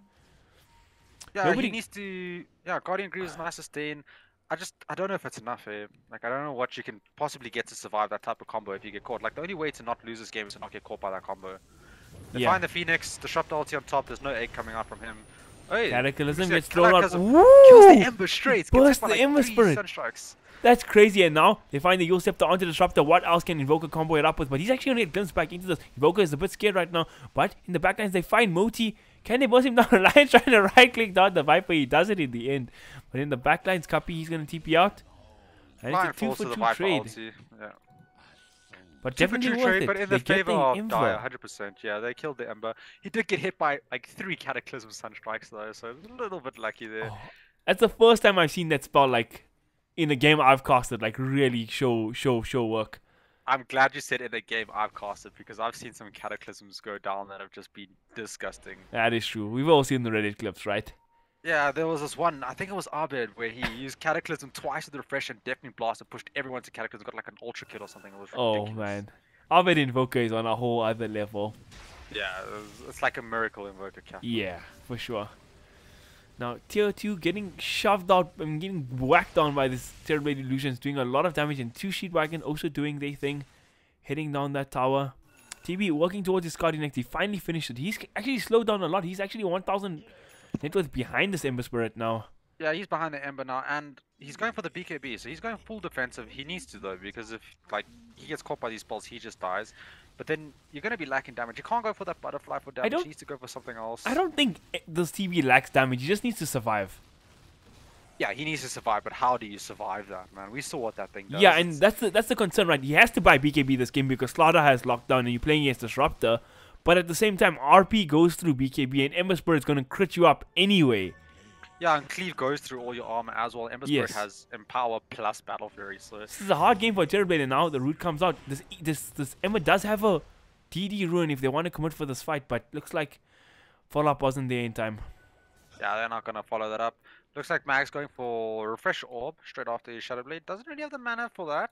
So, gonna have to play around, you know, mana issues a little bit with things like that. But if he does get a double RP off, it's just guaranteed win for his team. Yeah, definitely. I wonder. Looks like Ember Spirit's going for BKB instead of the Lincolns like we suggested. Phoenix wins for too much of a fan. A Radiant. Okay, so this is the damage Phoenix build. If you're gonna go for a build like this, you might as well have gone for the Veil. I mean, how do I feel about Radiance this game? Like, I was thinking about theorizing for this bounty hunter. He should have maybe went Earn and Vessel to like just find Magnus and cancel his blink constantly in the fights. But here we go. Smoke Up is here from the side of the die. They want to find somebody. It's quite a hard job to find this mag though. He has Shadowblade. And Yeah, look where he's hiding true. right now in the trees. He's just hiding, sitting there waiting for that initiation or counter initiation. Disruptor and Slaughter look like the most likely targets to be caught first, or maybe the Viper. But Viper's not the target they want to go on, right? There Ooh, we they go. The find Hex Ember comes Spirits. out. Cataclysm showing a lot of vision here. Finger. They burst on the Ember. This is a huge pick. And now there's Phoenix Supernova doing so much damage. Comboed up with the Steroid Blade. 3 heroes deleted from the game. Now RBD, he's going to be the next one to fall. 4 heroes out. Magnus, the sole survivor, and he didn't even get a chance to counter initiate there. Yeah, that Ember, like, I really feel like he needs to just knock over this BKB, get that Lincolns, just stop things like that happening. You see the line come in, he breaks your Lincolns, you can just like slide a fist straight into Remnant Arts or something like that. Yeah, If because you get can caught by dodge the that- Lion stun easily with Remnant. But the Hex Yeah, is instant. You can't do anything about that. Yeah. But I mean, I kind of see if his team is gonna 5-man like that, then the BKB is fine for like fighting. But I don't know. Yeah, It's but then he still- can't show himself for the push. He can't be the hero hitting the tower and stuff like that. He Yeah. can't be showing himself. He needs to be hiding constantly and just waiting till he sees where this line is. Because if he gets caught by that, he's just gonna die, and they might force a buyback out of him here. It's a They- 20k net worth lead after winning that engagement. That's what is that? A 10k swing just after that fight? Yeah, it was Almost. about 7 or 8k gold going straight to the die here. They did take a tower. It looks like they might take another tower unless this Ember buys back. No, they're not committing hard for this tower. They don't want to go into that high ground. There is still an RP to worry about. There is still Static Storm. Yeah, Slaughter, TB doesn't have Crash. Metamorpho as well, so it's pretty hard for him to fight in. TB actually he scratched out the BKB. He's going for MKB or what? Brave Yeah, man, brave man. Kind of concerned why the MKB. You don't really need the True Strike. The attack speed is nice, but True Strike doesn't really do much for you this game. Nobody's going to be buying butterflies and things like that. So not really a fan. Like if you wanted to go damage, you could have gone for, I don't know, Daedalus, something like that. Bloodthorn. I think Daedalus is a little Butterfly. better on Terrorblade than Bloodthorn, in just my opinion. But he's going for the MKB, buys it out straight, not saving for buyback. Little bit But I risky. don't understand the MKB purchase though. Yeah, it doesn't really make any sense. Like you don't really need True Strike, or what do you call it? What do you even call MKBs? Like It's thing? accuracy. Semi-true. Yeah, Accuracy. I was gonna call it semi-true strike. Just like a once in a while thing. I'm definitely tweeting Sargon after this game. And now we see it initiate come out. There's a sheep stick. Gonna try burst down the Slaughter. And this the beautiful counter initiate from the Disruptor. But is it enough? Can they burst down? Phoenix, he's actually gonna go down. Catalysm coming down as well. Gonna hit on a couple of heroes. And that was actually what looked so good turned out to be so bad. Disruptor with the quick static storm. Yeah, Slaughter popped his pipe so he didn't die to the magic damage. Ends up living, and that was a good turn for them. Ends up killing the Phoenix. He's got a lot of farm on him, so real nice. Lots of damage gone out of the fight. So now they can just push and take some towers. Even go contest Roche might be a good play. They don't really have Roche taking heroes though. Their core is an Ember. And I really don't want to see this guy go BKB. I think Please. they take Roche really fast. Even though like Ember core because he got a Daedalus plus Spell Amp from Slaughter. Like he's hitting for 300 damage a shot and sorry not Spell Amp amplified damage.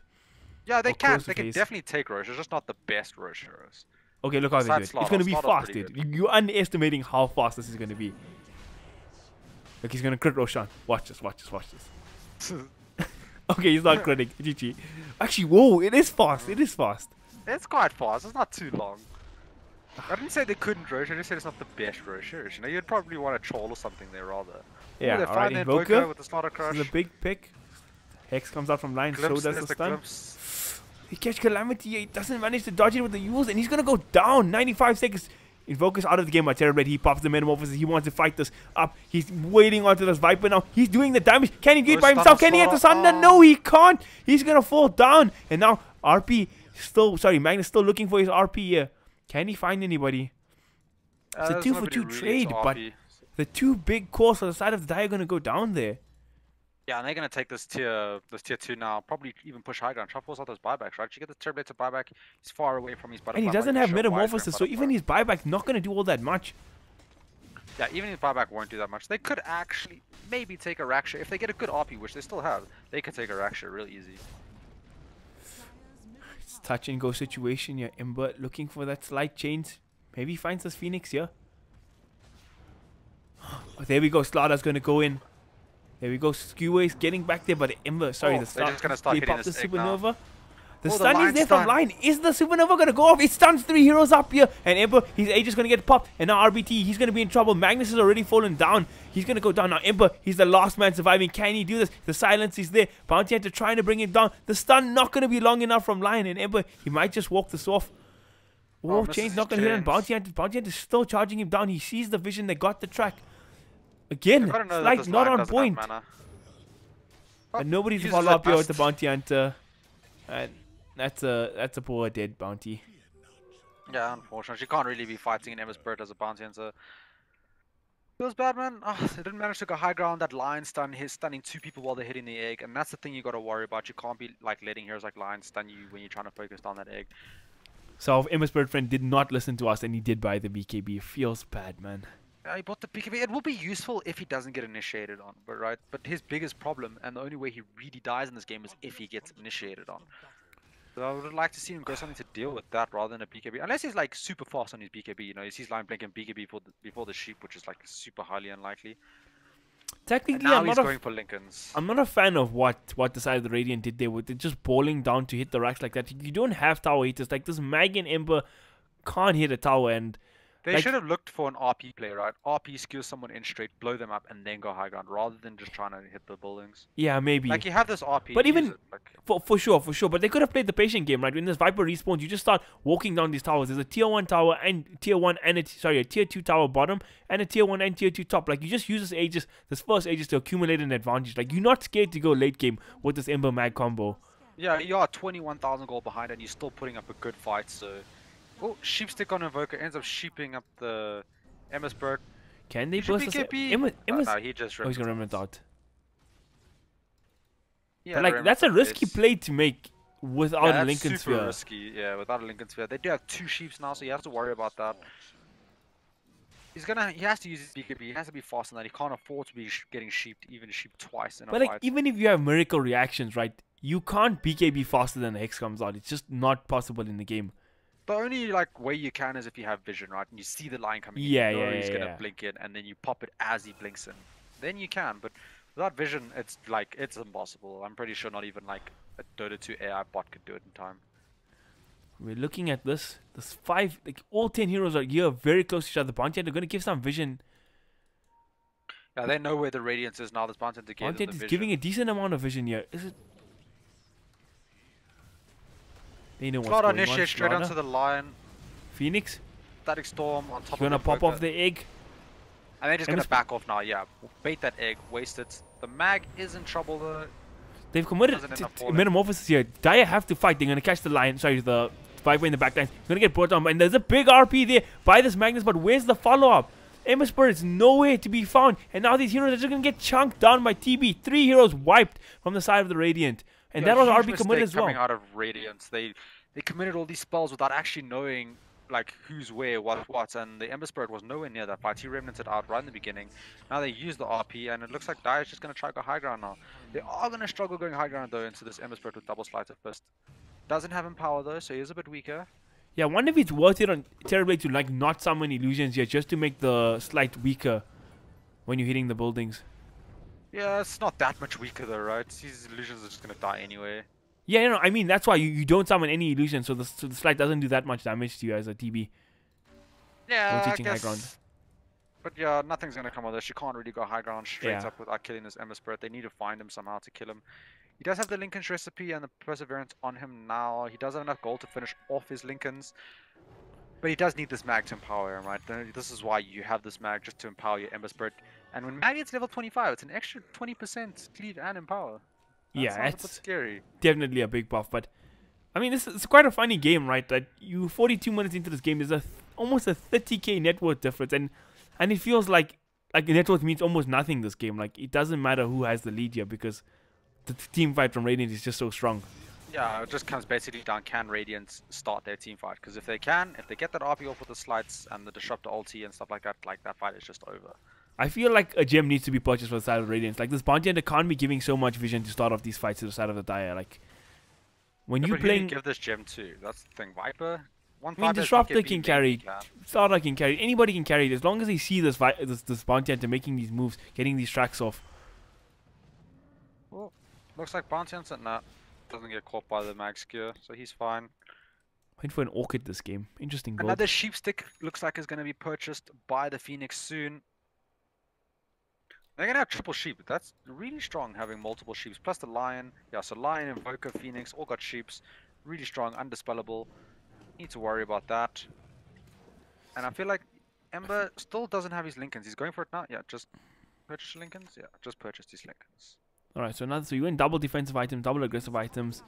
Yeah, now the play 100% is just go second Daedalus or you go for the Divine Reaper. I'd Yeah. prefer the Daedalus in the beginning. You're not that desperate for Divine. Get the double Daedalus. You have damage then from mag. You have defensive items. You could go for the Blink if you're comfortable with your damage the way it is. But I would like to see double Daedalus. So, you know, the Dream Team crit meme. Who knows what comes out of there. Agreed. Then you have that rapier for like backup circumstances. Yeah, 100%. But Emma's not doing that much damage. Maybe I haven't seen a team fight where he's like going ham for a long time, so can't judge just yet about how much damage he actually does. Yeah, his damage goes up the second he gets empowered. It's an extra 50% more damage, extra 50% more cleave. Without the empower, he's not super scary, right? He's manageable. With the empower, he's a lot more scary. And when all heroes are clunked up with the RP, it becomes a whole different situation. But this game, it's 29k lead towards the Dire, and it just feels super close, right? So close. Like at any point, this game could just change. Like in terms of buyback status, most heroes have buybacks in this game. All the cores do. And now Bounty Hunter is actually gonna get gone on here. They don't want to commit anything heavy on him. Bounty Hunter just making space right now. Gonna be fodder for his team. He's gonna go down, but Cataclysm gets used as well. Too big of a fan of all these Cataclysm using. If you're going to use Cataclysm, you either use it for vision or in a big team fight. You don't just use it when you see someone die on the side like that. Agreed. Now Magnus, he went for the refresh orb. Does he? He doesn't actually have mana for this though. Does he? 300, 370. No, that's 975 mana. So if he keeps his mana boots off cooldown, then he does. But without mana boots off cooldown, then he does not. And then you still got to remember, he's got to be spamming Empower on his Ember the whole time. He's got to be using his skewers and shockwaves. So mana's going to be a big issue for him until he buys some items to deal with it. Ooh, they find the Phoenix. Oh, this is a big one. They can put RP for it even. Yeah, I don't think the RP was necessary. Slaughter was there. And even if he did egg, like, nobody's going to really be saving him from that. But maybe they just didn't know where the opponents were and just didn't want to risk it. You don't want it to be that case where, like, you don't commit RP and then egg goes off and, like, let's say Lion comes into counter initiation with big stuns or something like that. Definitely blast from Invoker or some shit. Yeah. Ooh, sorry for my language. Arcane Ruin, available on the Terrorblade. Maybe he does have the refresher orb, so he can get another RP if he needs it, though. Yeah, and he's sitting on full mana here. He got the double mana boots as well when he pops the refresher. Or extra mana boots, rather. They got the buyback from Phoenix. They look like they're happy. They're going to go back to base now to defend because bottom is pushing into their base.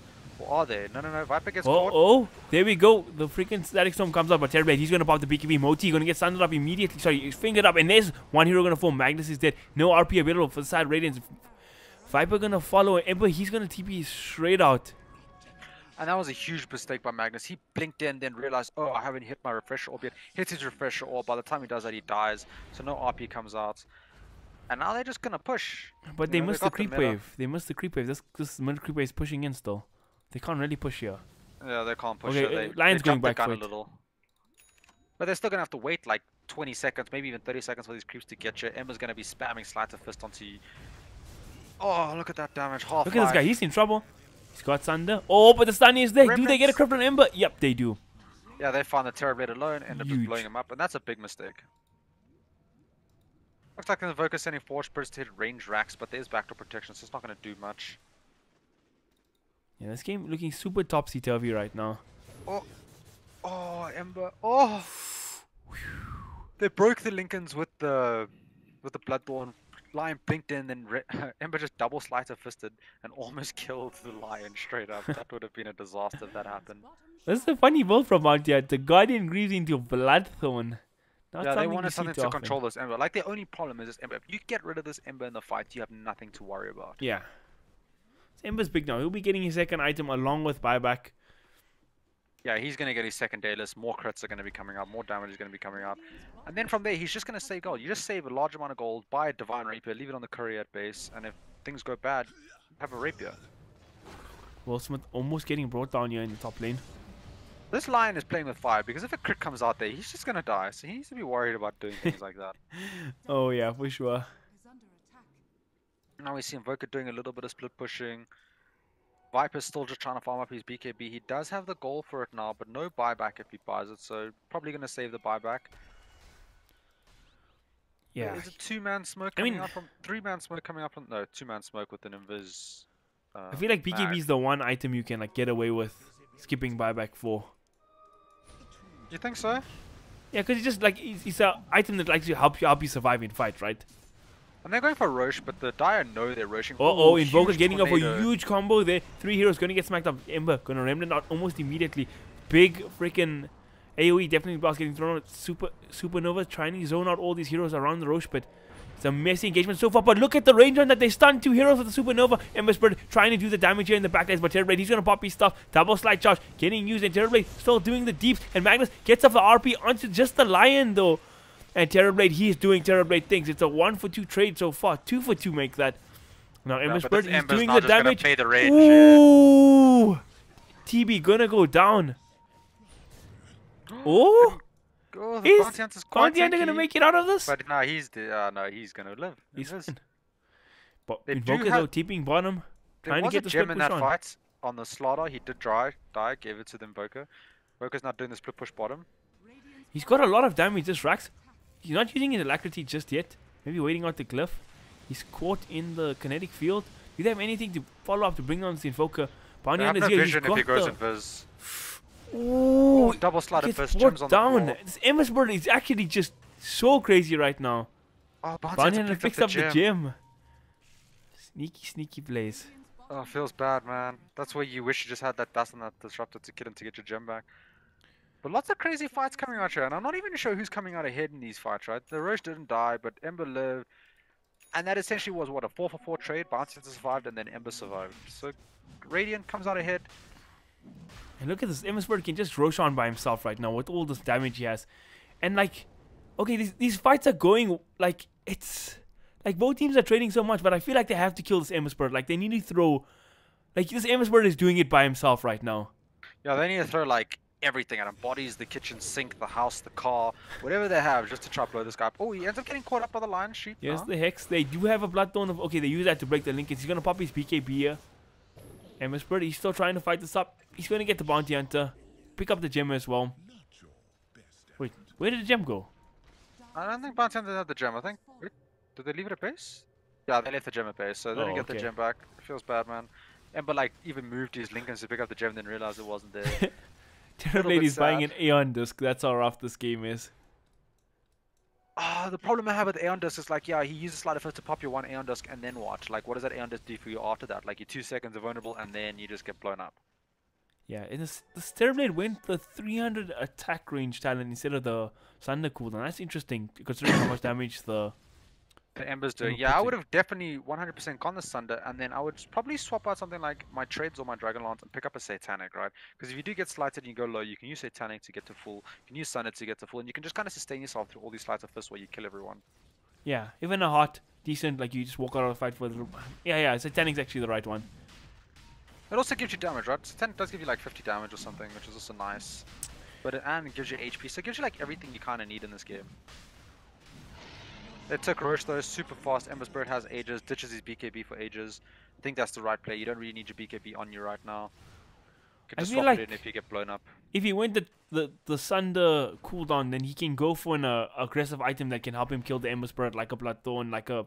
Maybe Hex is a bit dramatic, but like something that helps him kill this Ember Spirit. Yeah, it probably would have been the play. Like, they do need some way to kill this Ember Spirit. Like, but to be honest, they do have 3 sheeps. They do have 3 sheeps. Or 2 sheep, sorry. There are 2 sheeps, and the Phoenix is going for a sheep stick now. He has 6,600 gold, and they're still struggling to catch him. So it's a bit of an issue. It does end up getting sheep though. They throw the kitchen sink at him. There we go. Ember's gonna go down. That's just the Aegis though. Backline TB coming in. He brings down the Slaughter, and he's got the extra range. But there comes the RP. It's big. But the Invoker gets the tornado onto the Ember, so he can't follow up on the RP. And now Terrorblade, he's just mad fighting up. He gets off the Sunder as well. Can he do this? He's trying, but he's gonna get bursted down. Invoker throws out the deafening blast, but there's 2 BKBs online. He's not gonna do much. Cataclysm off the mark. Will Smith, he's going to Glimmer Cape up. Invoker, he's on the run as well. Buyback comes out from Slaughter. He wants to defend his bottom lane. And Invoker, he finds a cheeky pick onto the Viper. But now he gets caught as well. He gets brought down. He's going to be forced to buyback. He uses it immediately. Yeah. And this Ember is just doing a lot of work, right? He's just all the damage coming out of his team. His teammates are just kind of trying to make space for him in the fights to get these spells off. Unfortunately, he got tornadoed there. He made a little bit of a blunder, right? He didn't pop his BKB straight into slot the second he died, so then he ends up getting awkward. He can't BKB, then the tornado hits him, and then by the time he lands, his BKB only comes off the backpack cooldown, and then he ends up using it. So a little bit of a blunder coming out there. He probably was watching the fight rather than focusing on what he needs to do next. That's one thing you can improve on. Definitely. I mean, it's still... They forced out an Invoker buyback there. He didn't go for the sheep, he went for a refresher. Alright. That's some manly man team fight. Yeah, he can sell his Midas now and get a sheep stick or something, and then he has double sheep, you know, he's thinking ahead. Yeah. He also got his 25 now. Backdoor in the base, but backdoor protection is a thing, boys. Ooh, he's trying for this. He might get it. He yeah, gets he's it. gonna get it. But it might cost him his life. This is his buyback. This is his buyback. This is serious trouble. He's just a dieback from Invoker. Yeah, that is definitely I don't know not if that's worth worth getting one lane of racks. Yeah. If the Radiant decide to just not push, like you don't have your Invoker, and he's quite a big part of your team fights. Yeah, and it's really hard to make these sort of rat plays against Emma Spirit with the TB boots and just being and Ember. the Disruptor, who's like one of the best heroes at forcing people to come back to where they were. And I don't know when this Axe is pushes on Disruptor, but maybe he caught the Invoker off guard there, because like, yeah, I got Yules, I got BKB, I should be able to make it out of this, but Axe shutting all that down. Yeah, maybe a small blunder, maybe he thought he could get out. I didn't even know the Disruptor had Ags until now, until you mentioned it. And that's the item you want on Disruptor. Once you get Ags, if you get a Static Storm off before the BKBs and stuff, it's just AoE fantastic. Doom, gentlemen. AoE Doom, that's a good way of thinking about it, yeah. So now, the Radiant are on the attack. Can Dire hold their base here? There we go. Aeon just gonna proc. And now that item's useless, you might as well swap it out, because it's just useless. Still status resistance, you know. But the base still not under siege here by the side of the Radiant. They're struggling to push Ember. He's going to walk off the ground, high ground. He's going to start wailing away. Terrorblade does have Metamorphosis available. Invoker is down, but do Dire want to try to take this fight? And ooh, almost Phoenix. One shot. It is the one shot. He's going to be forced to buy back. Lion gets a 2-man stun, but where's the follow-up? Slaughter tanking that finger, almost doing no damage to him. Oh, the Slaughter amp with the 2 crits. He got 2 crits on the Slider Fist there, and the Phoenix just died. This is so touch and go, because the Ember Spirit pulls a stunt like that again. Supernova is not a... I mean, Phoenix doesn't have the buyback then. Ember Spirit is going to cast a reflection. He's going to pop his BKB. RP is committed. Can they burst on TB? This would be big. TB committed Metamorphosis, but the Supernova is there. He gets up the stun, but the Lotus Orb to cancel that out. Rax getting sieged up, but there's the stun from the Supernova. 4 heroes getting caught out, but there we go. Slider first doing the damage. Bounty is going to buy back the Refresh Orb. Supernova is there. Is it enough? I can't find the Terrorblade. Did he go back to the base and Oh. Yeah, Terrorblade's in Fountain. He's healing up. Ember Spirit is kind of low now, so he needs to worry. Messy engagement. TB's back in the fray. Yeah, the base is still standing. Racks. Yeah, that double Supernova was a huge problem. One more hit on the Disruptor. Can they find the track? Get the track first. Get the track first. There we go. There we go. Just throw Shuriken. It's all good, boys. And how much gold did I get just from that one kill? Because you got the 300 track talent plus 650. Okay, it's a lot of gold. No math from me today. You don't want to work it out. Nah. Okay, wait, no. It's nothing to work out actually. It's just 650 extra gold from track because it factors in the talent. Yeah. So 650 extra gold, and then, you know, plus getting the kill on the hero is extra gold as well. So it's like about 1,000 gold for killing someone, you know, just classic gaming things. Okay, we're getting sidetracked here. They fought out the buyback here from the Disruptor, and they're just going to bolt on this lane. 3 heroes dead. Slaughter is out for 60 seconds. Magnus is going to respawn though now. I don't think Dire can get anything. Oh my god, look at that. This Ember Spirit is just ridiculous. Ember Spirit is sitting on 13,000 gold is just now. Manning up. Yeah, there's nothing really he can do besides buy Divine Rape and just leave it at base. Like his only play. He's gonna slide a fist top, kill everything. You know, just kill creep waves like they're nothing. And this mag is up now, so they need to be scared. Dire gonna go for the... Because they want to try go for the shrine, but they don't look like they want to commit. Okay, they are going to commit for it now, but looks like... Do you really want to go engage in this? They've got the remember, RP. in the beginning of this game, you're saying this could be one of those 60-minute brawl games. Well, I'm looking at this and it looks like it's going to be an 80-minute brawl game.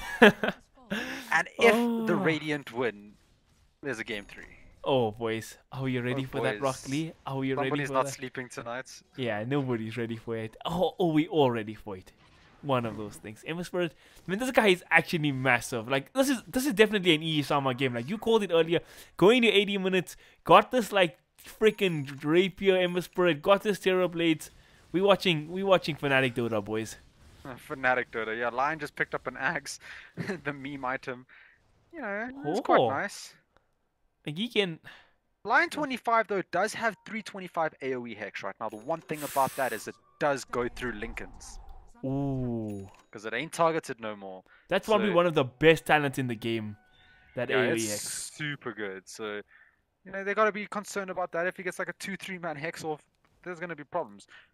Looks like the Dire is coming up behind. They want to pick off this Ember Spirit. They do see him. Finally, it's good. Okay, actually, they're all TPing in here. Who are they going to go for? They go and Focus drop the Half-Life. first, but Ember is gone. And there, RP comes out, hits onto 2 heroes. Ember, is he coming back into this? He's going to try TP in.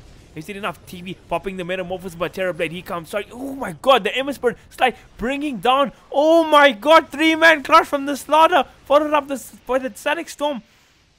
And now Terrorblade putting on the damage in the backlines, brings down Viper. It's a 2-for-3 trade so far, but Invoker and Phoenix are dead with no buyback. Terrorblade looks like he's going to go down as well. He does have the buyback with no Metamorphosis. I think this might just be the game. He's going to be forced to buyback, Lion buyback as well.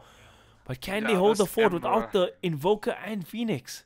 3-man crash from Slaughter. Ember slides coming through. It's one hitting the Phoenix, these slides. Yeah, it's if he gets the crits with the amp damage on, that Phoenix just dies. Doesn't matter what you have, you're not going to survive that. Looks like middle Rax is going to go. They can't get any more Raxes, so this won't be GG here. But it's a good step forward from a 29k net worth like deficit at one point to now 6k only. So this is looking real good for Radiance. Oh, No Terrorblade solution wolfed coming the out of Dire. reflection here. That's a big deal. Oh, Lion gets a 2-man stun off. Ember gonna commit his BKB. Gonna slide up here, not managing to bring that bounty hunter just yet. Actually, he's still ticking to the disrupt the thunder strike. Oh, he's gonna grease. He'll be fine. But it's, yeah, like you said, it's only 1 Rax, so it's not the game just yet. But it's getting pretty close. Look, this Ember has this Divine Rapier queued up now. He's just like, I'm not gonna buy it. You know, I hope he just leaves it at base. They don't really need it. It's not really like a game disaster going on or anything like that right now. So don't need to risk it for the biscuit. You can get the biscuit just sheer patience and skill. I mean, he could some of the stuff up, buy this, like, oh, you can't buy second courier anymore, never mind. Others have like a courier hiding somewhere on the enemy side of the map, swap out the rapier before the fight and just go like crazy. And this bounty hunter is a sheepstick and a bloodthorn. This is like operation get everything to disable Ember. Okay, now we're gonna pop out all the items here, right? So we got 1, 2, 2 sheeps. Oh, actually, before we get bounty to hunter that, by the Roshan pit to Slaughter Amp. he's plus got the Static Storm. Greaves. Oh. Can he make it out of this? No, he can't. Our hero's coming to back him up. It looks like it is. Invoker's TPing and he's gonna... Lions here as well. And they're taking really long to kill this bounty hunter. And there comes the AoE finger. Almost bringing down Capio and the Disruptor, but nothing else to follow that up with. If Invoker was there 2 seconds faster, it could have worked. And there we go. He drops the rapier on the floor, boys. Yeah, he just leaves it at base, and that's the correct thing to do. They don't necessarily need it right now. Just leave it there. If he does die, buys back, just swaps out his boots of swaps out his boots of travel for rapier and just goes ham, something like that. And I'm actually scared to see this Ember with rapier like an Empower. If he's doing this much damage without the rapier, with the rapier is going to be a whole other story. Yeah, 100%. And I don't see a solution right now for Radiant other than find this Ember, kill him, force the buyback, and find him for a second time to kill him. Like, you need to catch him with all the stuns. And they go for Roshan again, so...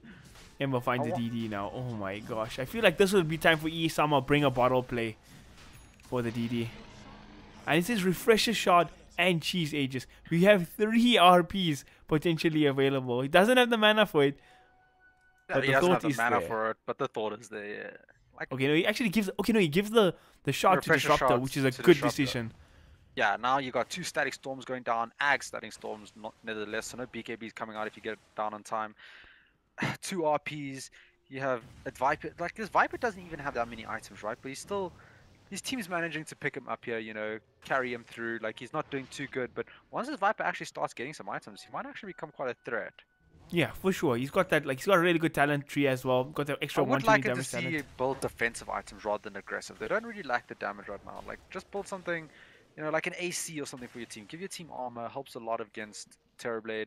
Makes you tankier. You can be the front line for your team. Yeah, for sure. He doesn't need damage, right? Like you say, you got this big scary Ember Spirit. And he Damage is went not for a the concern. damage. He went for the damage talent instead of the Nether Toxin Silencers. I'm kind of a fan of Nether Toxin Silencers. I feel like it's kind of broken.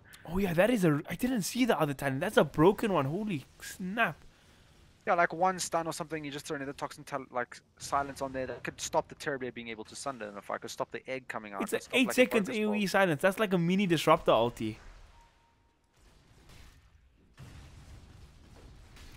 Look at this Terrorblade illusion, man. Slaughter can't even fight him.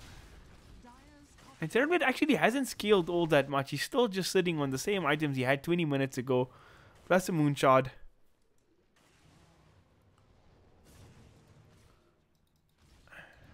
It's looking rough right now. Radiant priming up, looking to push the next end. This is the first time they've had a net worth lead.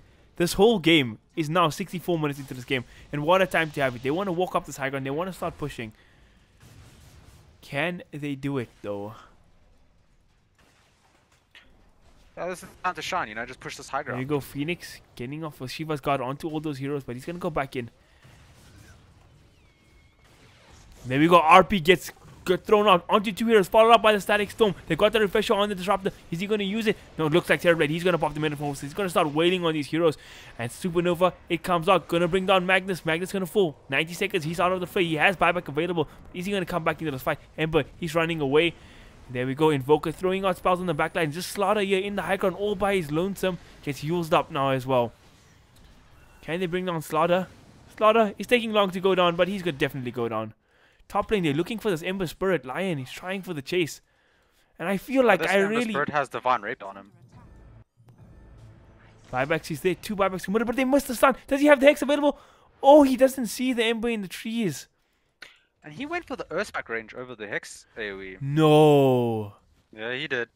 Oh, Phoenix no. Egg in the enemy base. They can't actually even take it down. What is going on in the base? Why is Phoenix there? What just happened? Okay, he's going to get caught here, but can they burst him? He's got the Sunray to get up high ground. Bounty Hunter is in the area. He gets the Hex off onto the Slaughter. Phoenix, he might be fine here, or he might be in big, big trouble. Oh, he's going to get glimpsed up. And this Phoenix, Phoenix in does he have trouble. He's buyback? gonna drop. Oh, he does have buyback. Yeah, right now it's all about buyback statuses. Phoenix has his buyback. Invoker, no buyback on Invoker. He'll have it in like 15 seconds though. He's only 30 gold short, so he'll be fine. I'm just not a fan of the itemization on this Terrorblade, right? You have this MKB still that's doing nothing this game because they didn't go anything. And like, he's doing damage to this Ember, right? Like the way this Ember does damage to him, he does the same thing to Ember. But like, he has nothing to follow up to really kill the Ember. If he had like Bloodthorn plus Nullifier instead of MKB plus Aeon, he kills Ember by himself. Look, he has 3 items right now I don't agree with, right? 1, Butterfly. You don't need it. Ember has True Strike, so what's the point? Then Aeon Disc. I feel like that's a pretty bad item in this game. And then you have the MKB, which does nothing for you. Like, you can swap all 3 of those items off for much better items to put your team in a much better position and just make this easier. Like, I understand behind Aeon Disc, he slights Aeon Disc pops, we don't all die, but he has 2 slights, so, that's one problem with your theory there. Like, MKB, what's the point of having, accuracy or whatever the hell you want to call it these days? Like, nobody has evasion on this I mean, team. this is not a big late game damage item anymore. It's a 4,000 gold, 60 attack speed, 60% accuracy item. It's not a raid boss carry item. A damage, but it's not, it's not the best that you can get. For sure. Yeah, Mag, they just need that good RP to initiate a fight, to be honest. Like, there's no reason. I mean, he caught 2 heroes with the Static Storm in the last fight. It just wasn't enough because TB with the Metamorphosis attack range was just hitting Ember from so far away, and he had to disengage. Slaughter whoops the initiation here. He's just going to walk out though. Nothing really committed. Terrorblade does have Metamorphosis again, and Phoenix has respawned, but Invoker commits the buyback. Uses the BKB Static Storm also used. So some big things being used now. Invoker doesn't have buyback for 130 gold, so if he does, that's a big problem. Phoenix no buyback for 170 gold. The Invoker, all things considered, is also really poor on the side of the die. He doesn't have an Octarine yet. He's still sitting on a Yule Scepter. No Shiva's Guard or anything like that for him either. Yeah, like he needs to get rid of this Yule Scepter, he needs to get rid of this Aeon Dusk, he needs to be picking up things like Octarine Core plus some other item. Maybe even a Refresh Orb. Could be pretty useful in this game. The range rack does force Phoenix. He's going to go in, going to pop the Supernova. Where's his team to follow up? Terrorblade pops the Metamorphosis. They're going to go in for this. Supernova is going to go off. He's going to catch the Slaughter, but this guy is just so tanky. He's one of the hardest heroes to bring down Phoenix. He's got the Icarus dive. He's got the Refresh Orb in 10 seconds. But RP comes out. Going to land on a couple of heroes. He catches the TB. That's the important one. Lion, he's going to be in trouble. He gets off one Hex. Gets off the one Earth Spike. Throws out the finger. But it's actually doing a lot here. She's going to get buffed up by the Viper though. And now Ember Spirit, he's still in the fray. Gets off the slide onto the Phoenix to bring him down. And there we go. Another one comes out. Terrorblade, he's going to fall. 3 buybacks committed. 4 buybacks committed from the Dire. This is a do or die situation for them right now. Mag, he's going to buy back as well. Going to try to defend his own base. Yeah, Can Dire Stains... Looks like Raiden are going to back out. Phoenix, he's going to go in, get the slow on the heroes. But, woo. Tough situation to be in. And I feel like for Raiden, they should just go back in right now. TB doesn't have Metamorphosis. There's no Metamorphosis, but they don't have that RP either, so it's a bit scary. Okay, They fair have a enough. Pressure Orb, though, on the mag, so he does have RP if he really needs it. Static Storm is up. I feel like the best play right now, and what I would do on Radiant right now, is just kind of back towards my base, smoke up, find a pick off. You kill one hero, there's no buyback, they just used everything. And then you play that 4v5. Definitely. That is 100% the way to go for this. And Like, these Roshan... Aeon Discs seem to be, like, helping, you know, keeping people alive from dying instantly. But then, like, they just wait for the Aeon Disc to end, disengage. Ooh, the Slaughter Calamity went in is getting solo. gone on there, but he's in the moment's land, but he's actually so tanky. He's gonna pop the BKB and he's still at half HP. He can re-engage now if he wants to. Yeah, And he's again, really Terrorblade tanky. has no Metamorphosis. If this fight goes down, I think Dire lack a bit of damage. Metamorphosis still down for 49 seconds, so there's a timing window here to just push, but Ember looks like he's gonna go defend bottom, stop that from pushing, and there's a double damage in the bottom river. Bouncing is gonna pick that up. Or not, he's just gonna scout and run away. No, Bounty he's Hunter. going for it. He's gonna pick it up. Mag's trying to get his BKB. I think that's the correct item so that he can stop being controlled and get some good RPs off. Yeah, he gets double BKB or refresh, and if he gets a BKB at this point in the game, like what refresh? That's potentially 19 seconds of magic immunity. Potentially. It never really goes that way, but it's potentially. I mean, I have faith, man. I have faith. Sounds You have like too that. much faith when it comes to Dota, son. It's like that game where we were casting with the Elder Titan with the refresher orb and refresher Oh, shot. He almost got the Oh. combo, I'll give you that. Oh, Ember actually gets hexed up here. Can they burst on Ember? Is he gonna go down? He's gonna go. Oh, he gets the side off in the last second. Gets the second side now. He's gonna remnant out. He's still fine, but Terrorblade, he's not. He's gonna get. Oh, he gets the mag, but he's still so low HP. He needs to sunder something. He gets bashed up by Starter, but there Oh, we the go. Phoenix egg. Supernova. What the? Oh, he gets him in the egg. Saves the pop. Terrorblade's life. Terrorblade's still standing. Metamorphosis is off cooldown because of that, so he gets to use That's it. actually crazy. Yeah, it takes Metamorphosis off cooldown. So that's actually Now, quite a nice one more neat hit. trick you He can do doesn't with find the Phoenix. disruptor. Gonna hit the Viper up now though, but Ember, he's gonna come back in, but he pops the BKB. Can he do anything else? Ember, he's forced to scurry away, and Kapi, he's gonna go down as well. 2 heroes dead without buyback for the Radiant now, and what is going on in this game, Damien? I have no idea. That just turned around. Phoenix made a clutch play there, saved the Terrorblade's life. He gets mid off again. They just get multiple kills, and people are just dying everywhere. And it kind of feels like this Ember's run out of damage now. I feel like if the Steroid just itemized better, this Ember would not be surviving in these fights. He does see the Terrorblade is going to clear out some illusions, stop this push, you know, clear out the creep wave. But it does feel like this Ember's running out of damage, especially without this Empower on him, which he's not going to now have for 60 seconds. Mag does not have buyback for 4.5 minutes. So that's not Just going to the happen. nature of the game, right? You're getting to 70 minutes. People are starting to tank up now.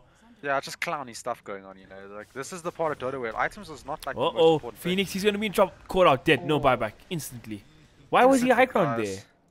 there? Yeah, his Terrorblade wasn't there. He was just trying to force the issue, get the tower. Ends But up he's a paying for it. Phoenix.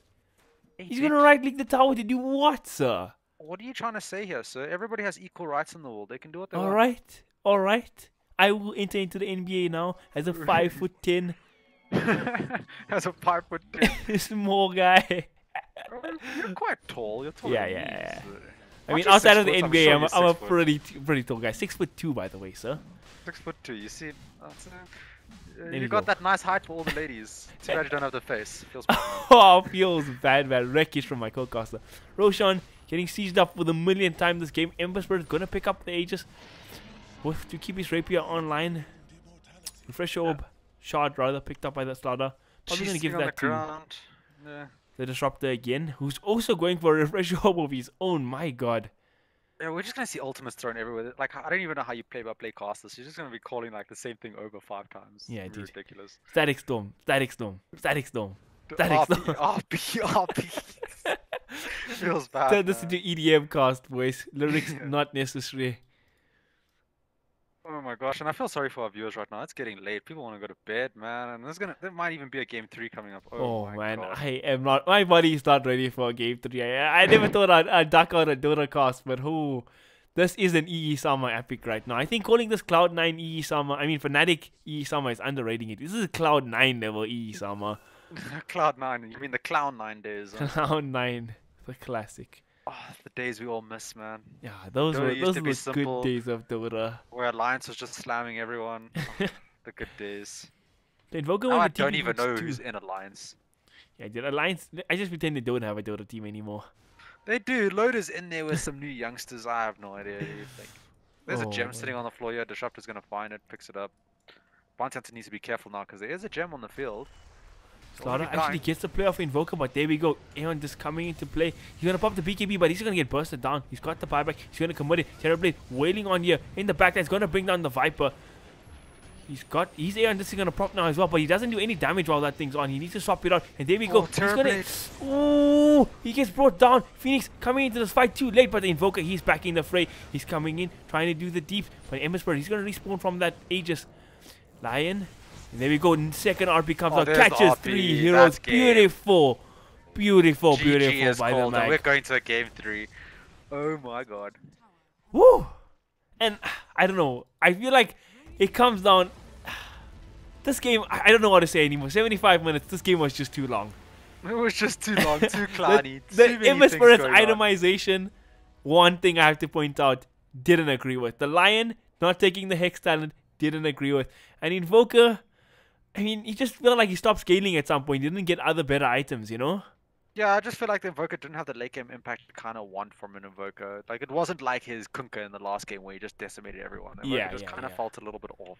Maybe not too comfortable with the hero. A little bit of practice. It is a very hard hero to play, though. Yeah, no doubt, no doubt. Well, that was a cracker in game 2. Let's see what these guys have to offer in the third game. See you then. Dude.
And the third game is up, live and ready. 71-minute cracker game to Ember Spirit going full EE Summer with the late game carries. Man oh man, what a game, man.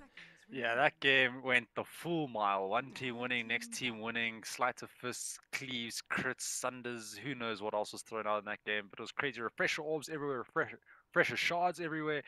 Oh my gosh, it was a crazy game. Turned out in the favor of, I'm not even sure, one that gave Numinous, I think was the winners. Yeah, it was They did. Numinous. Game 3 now, probably going to be another crack of the game. Some sort of cleave most likely going to come out in this game. You know, we had the Kunkka first game, Emma Spirit second game. Now we see the Kunkka banned in this game. So Maybe we no see a Kunkka. change of pace here. Maybe we see like Chen, Jakiro, Lycan, and Death Prophet and pushing heroes and easy job heroes for us, you know? Easy drop heroes, yeah. Well, Jakiro is the first pick. I don't think we're going to be seeing a Chen. You don't really see many lower SA teams run Chen. It's quite a hard hero to play. Even for the higher SA teams, it's a pretty difficult hero to play, not gonna lie. Yeah, and there is a change of pace. You know, there is a Jakiro. We haven't seen that hero yet, so that's there. And then Disrupt to pick again. So now, By Numinous. Witch Doctor was a hero that was completely ignored in the first two games of the series, and it warranted a first ban in this third game. I'm not sure why we're seeing that. I don't really agree with that either. Generally, you ban Witch Doctor because it is a strong laner, and you want some sort of summons, right? So maybe we see something that summons. No, there's a Venge pick again, so it's probably a support Venge again. We have the Slaughter Disruptor support duo again coming out of Numinous. You know, if it works the first game, why change it? I guess. If it ain't broke, you know. If it ain't broke, yeah, don't fix it. I guess. Well, see, they do have Jakiro this game. Venge a little bit more. What can you say? Like proper stuns coming out of their supports. You know, they had the bounty hunter in the last game. Doesn't really offer much when it comes to those late game team fights. Venge offers a lot more, but it's still not my favorite pick as a support in this current meta. That last game was actually so crazy if you think about it, right? If you look at it the side of the die, everything went right for them. They had like the bounty hunter, they snowballed off it. It was like 27k net worth lead. They couldn't push into Ember Mag. It was just actually crazy. Yeah, they just couldn't go high ground. They needed to find a way to pick off that Ember, you know, and not have him alive when they got high ground, which was really hard to do. The Lion did try his best. They did have multiple sheep sticks and stuff. Ember played really well, though. He ended up not dying. You know, he had the BKB, the Lincoln, so he had super defensive items, and then he had the Empower to make up for the damage lack that he had from going to defensive items. So he was just pumping out damage, super hard to kill, got the Aegis over and over and over again. You know, you got RPs getting thrown out twice, 3 times in fights. You got Disrupt ultis twice in fights. Like, it's super hard to take a fight then. Yeah. Even like, with the monster Terrorblade. Like once you get to those later portions of the game, like plus 50 minutes, then it all just comes down like to decision making and execution, right? It doesn't matter who you got, what you got. If you just execute right and your team like capitalize on the little margins of error, you can win. Yeah. As long as you're not like way too far behind and under leveled, you're like late game Dota, they just call it clown Dota, right? And yeah, it's just crazy. It's just crazy. It's Sama Dota. It is EA Summer Dota. It's just the way it is. It just becomes like a fest of who plays better rather than how you played in the early and mid game. So it looks like these Numinous boys listen to our cast and actually ban out the Lycan, man. Yeah, they banned out the Lycan. It's pretty odd to see. I guess they didn't want to see any sort of aura strat, push strat coming into them. And then they go for the mag again. So, you know, they doing the same thing, Numinous, as they did in the first game. It didn't work out so well for them in the laning stage, but then, you know, it got better later on in the game. So hopefully, or maybe Radiant can capitalize off the weak laning stage that they know. You think we see the full 5-man combo come out for the second game? No way. They're going to ban the Ember before that gets the picture right. So there's no way they let that through again. I mean, they've used up their this phase bans. For the fourth pick, Numinous can just go for Ember Spirit. Like, I wasn't a believer last game and it worked out, so I don't know. Yeah, it's super risky though, right? You're going to have to then throw it into safe, and you can't throw it mid. It'll be just like destroyed mid. And then you can make a game plan around them picking this Ember, you know. Pick up something that deals with it a lot easier. But this game they went for the Lesh. So they have quite the push going on. They have the Venge Aura to help. They've got Jakiro's Liquid Fire push towers, Leshraks, Diabolic super high tempo draft here from the side of the Radiant. Yeah, very high tempo draft. Numinous is going to have to change their draft style here against this high tempo thing. They can't be going for Ember +1. Like, unless they manage to hold off. If they hold off this high tempo thing with that Ember, then I think they go PA here with the Slaughter amp damage. They can just like wreck it. Mag PA. With the Slaughter amp, they can just blow up all these heroes. The issue I have with PA is its #1 weakness is magic damage, right? And you have Jakiro Leshrak as. You always say this, right? But like, you just buy a BKB and you just become untouchable. Yeah, that is true. I wouldn't say untouchable. You know, you could pick up a call with an MKB and deal with him. I like PA as a hero, but it does have its problems, and there's a reason why no pro teams pick it, right? It's No, just but this is a good game for it though. Like I also don't like PA, but this is an amazing game for it. You have the Magnus, you have the Slaughter, and you're playing against 3 squishy magic damage. Like they just cake heroes, dude. I Piece of feel like cake it's for an PA. okay PA game, not a great PA game. Like when you're Oh, running PA, you really want to be facing heroes that you can abuse your blow with, you know. And now there's the Phantom Lancer, so you can abuse it. Oh come on, the Ember's gonna be bad, yeah, right? You gotta understand. You can't be picking up Phantom Lancer and leaving the Ember in when they have the mag. They will go for it again. Uh, Just be wary of that. they'll 100% gonna. definitely respect the Ember, right? Yeah, If they'll they don't, definitely get rid of it. then we're gonna If see they another don't, 80 I'm really minutes. sure Numinous will go for the Ember. Yeah, And it won't yeah, be 80 Numinous because Ember is much better against PL than Terrorblade. So yeah. and then you got squishier people, right? You got Leshrac, Venge, Jakiro, like in the late game. Those heroes don't really build tank items, so they can die real quick.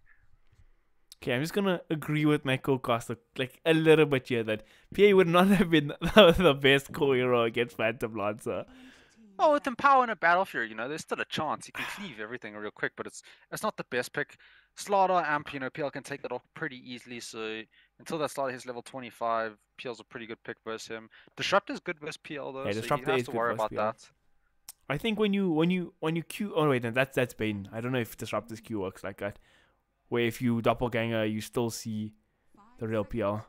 Yeah, I'm not too sure. I feel Because I'm like pretty. You can don't. dispel the Thunder Strike, so it doesn't work like Bane's in Yeah, it Feeble. doesn't work like Bane's and Feeble. You can't dispel Bane's and Feeble here. It's like Yeah. yeah, it's just undispellable, and it's really annoying to face. Okay, no, right. You made a good argument. I think PA is still a hero here, actually. Do you think it's still a hero? Yeah. Let's see. Okay, we'll I see what feel Radiant like- last pick here. If they actually left out they left out the Ember Spirit. Now we know what's coming out. Yeah, it's a bait though. It has to be right. It You has gotta to like, be a bait. but they have last picks, so they can see what they pick here. So I don't know how much I agree on that. Let's hope they have a plan if an Ember does come out, because Leshrac is kind of useless as Ember. Venge stun is easily dodgeable. Jakiro stun easily dodgeable. Phantom Lancer has no stun, so I mean, last game I thought they had like the Lion for lockdown for Ember, but it just wasn't enough. This game is looking worse than the last game. Yeah, it's looking much. I don't know. Like I would have banned the Ember here. I would not have given it to them. I don't feel like that is the way to go. But you know, they feel like they can deal with it. You know, they could just go super early aggressive tempo, not even let this like Ember come online, and then just win the game. And there's a Shadow Fiend pick. So this is aggressive Charlie, and 100%. There's no other way around this. You're gonna put what Leshrac solo against Mag or something. You'll go aggressive with the Leshrac Jakiro, and then she'll put the PL solo against the Mag, and then SF mid. I feel like that's what they're gonna do. Yeah. They kind of have to, right? You don't can't send you Leshrac in the off lane. This is a bit crazy. I mean, if you go Leshrac Jakiro Jew lane, it's actually pretty strong. And there's the Gyrocopter pickup. Ooh. It's kind of like the problem I have with Gyro, right, is really good with PL in like the pre-25-minute mark, but after 25 minutes when PL has items and stuff, Yeah, you just don't have the damage to deal with them. Like you need those rapiers and stuff to start coming out. So, definitely agree with that. but Like they in do the have later mag portions to of the control game, him. They have disruptor to control him, so they do have ways to deal with this PL. I feel like I would have just liked to see the Ember come out again because like you have this mag. I mean, Gyro mag is like a decent combo because you do a lot of more damage with your flak, but like it's not a true empower carry like a troll or a PL. I mean, troll or a Juggernaut or a I feel like Ember they picked this Spirit. Gyrocopter because they knew an aggressive challenge coming out, right? You can't, like, PL, you're not going to be sending a Lesh solo off lane or something like that. So it's going to be Yeah. some sort of aggressive tri lane. You're going to put something solo against the mag. So yeah, they don't want to. Or wouldn't it be smarter to play to like try dodge the lane instead? I mean, I They think could even with the dodge the gyro, they lane. could still try dodge the lane. Yeah, but I would fight the lane if I had a Gyro. Disruptor, Slaughter plus Gyro, you can pretty much kill anyone as long as you start the fight. If the enemy start the fight, you're going to lose. Yeah, And they're not. Are they going aggressive? Yeah, they're going aggressive. They go the Leshrac top with the Jakiro, the Venge. Might just be an aggressive dual lane. We'll yeah, see. it's gonna be a dual lane. No, it's a tri lane. Venge is going top. Oh, That's- Benji going top as well. Ooh. So they're going to leave PL solo against Mag. Mag's going to get a lot more this game than he got in the first game. But the carry Gyro probably won't get as much. And here they are chatting, good luck, good luck. Let's make this a good one. And then he's like, a quick one, good or long? Question mark. I'm hoping for Oh. good, not long. At least these guys still got spurred. After that long game, they still enjoying themselves. They're having fun. Spirit of competition, man. Spirit Yeah. of competition. 75 minutes is not good. It's not good for the casters. It hurts a Uh, little. my throat, man. My throat. I can take it all. IDC, dude.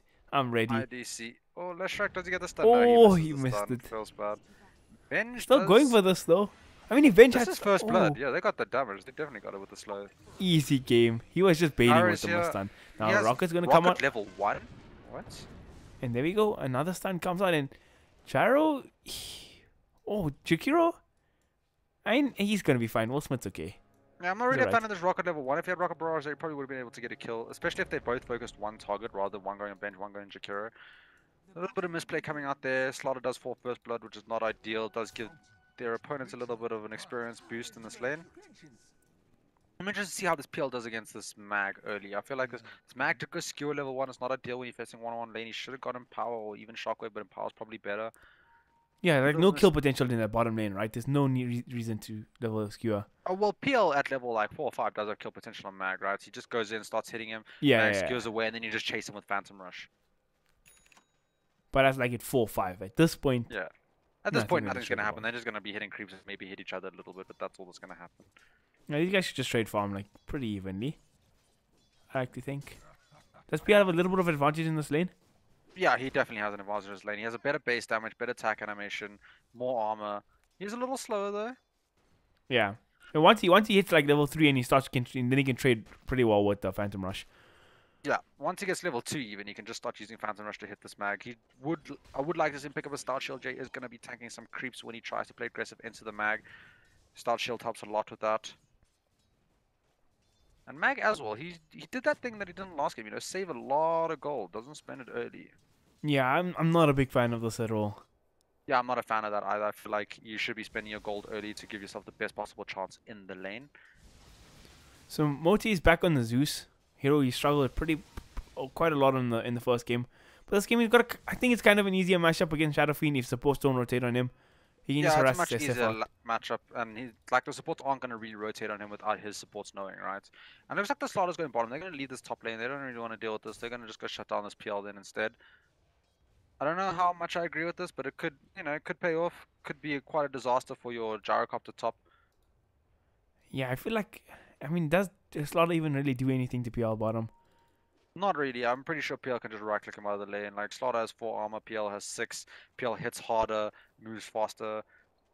Just not an easy lane for Slaughter. Not an easy hero for Slaughter to zone out with the support of a mag.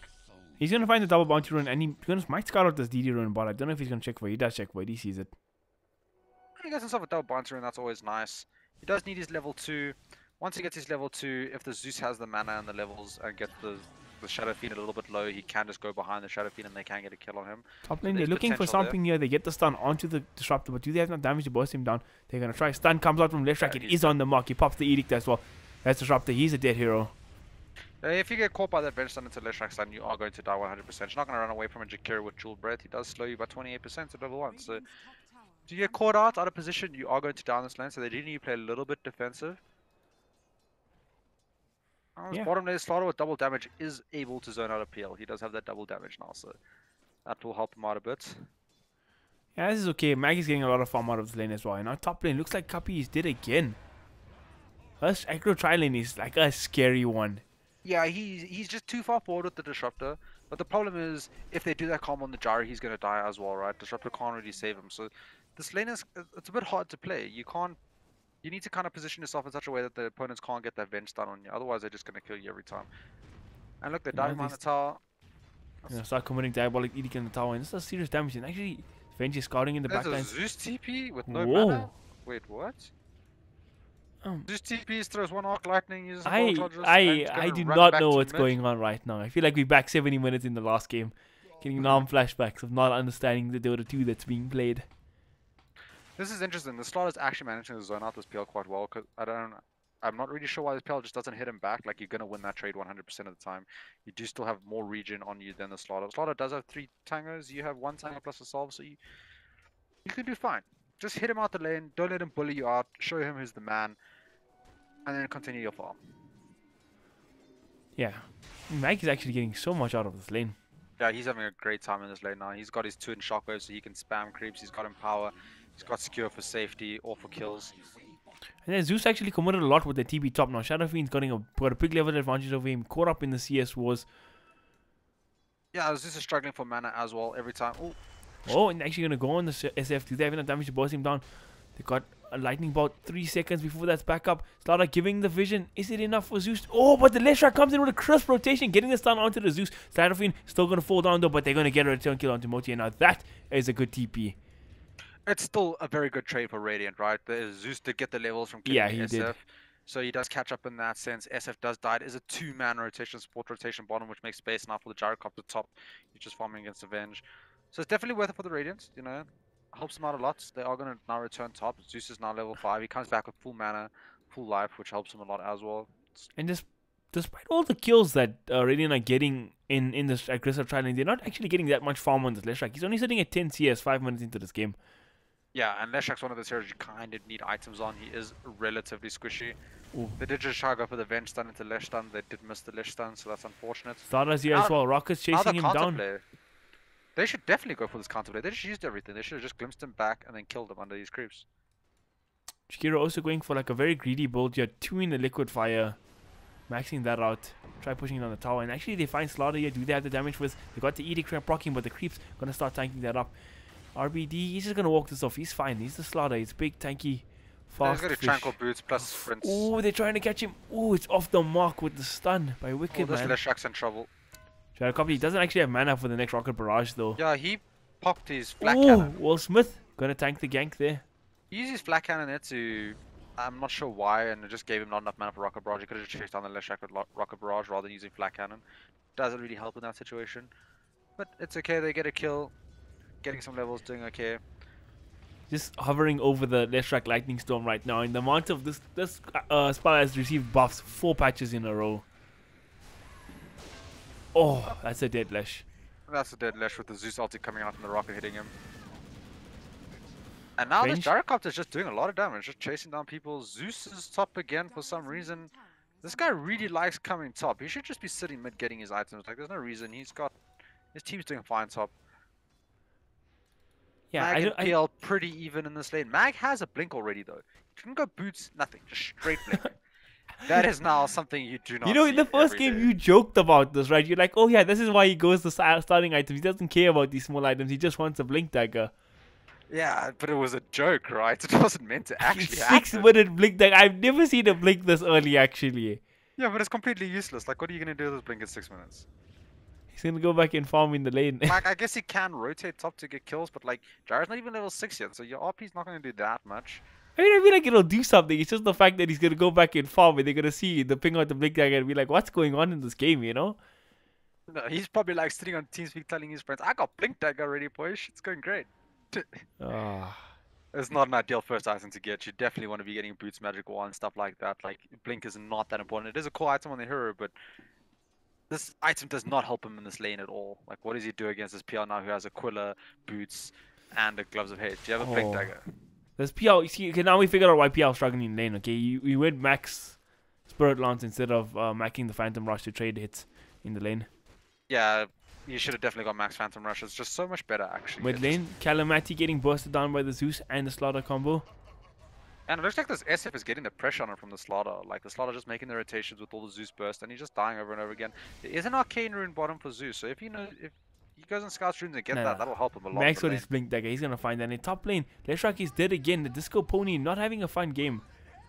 Yeah, it looks like the Radiance is actually struggling now. This is like the first time I've seen this Dire team have the lead in the early game. Yeah, for sure. And they got the heroes for it. They got the Gyrocopter, they got the Zeus, and they got the 6-minute 35-second blink dagger Magnus, most importantly. Yeah, he's got his blink dagger. Middle You're not even lane. gonna see him use it for like 11 minutes. Waxuck getting smacked up here. Zeus, one more. Oh, the triple raise! Mistakes were made. Ooh. I feel like if Zeus used his raise. arc lightning there on the Shadow Fiend, he would have got the kill on the. Well, actually, Zeus is in trouble here. One raise is gonna come out, but not enough damage. Yeah, not enough damage. He Now doesn't have boots Glimpse is against there, the but SF. that's his trouble. Raise. They're bringing him back here. Oh my God! Calamity gets the double, and Zeus is gonna fall down there. Yeah, definitely not worth it with all those rotations. SF, well played by him. He gets a double raise on the Slaughter that sprints up, gets a kill there. Then he understands that he has boots over his opponent, chases him down. Really well Gyrocopter played gets by them. another kill in this top lane. This is the 4th kill for him. It's gonna be. Are we seeing another star performance from Mr.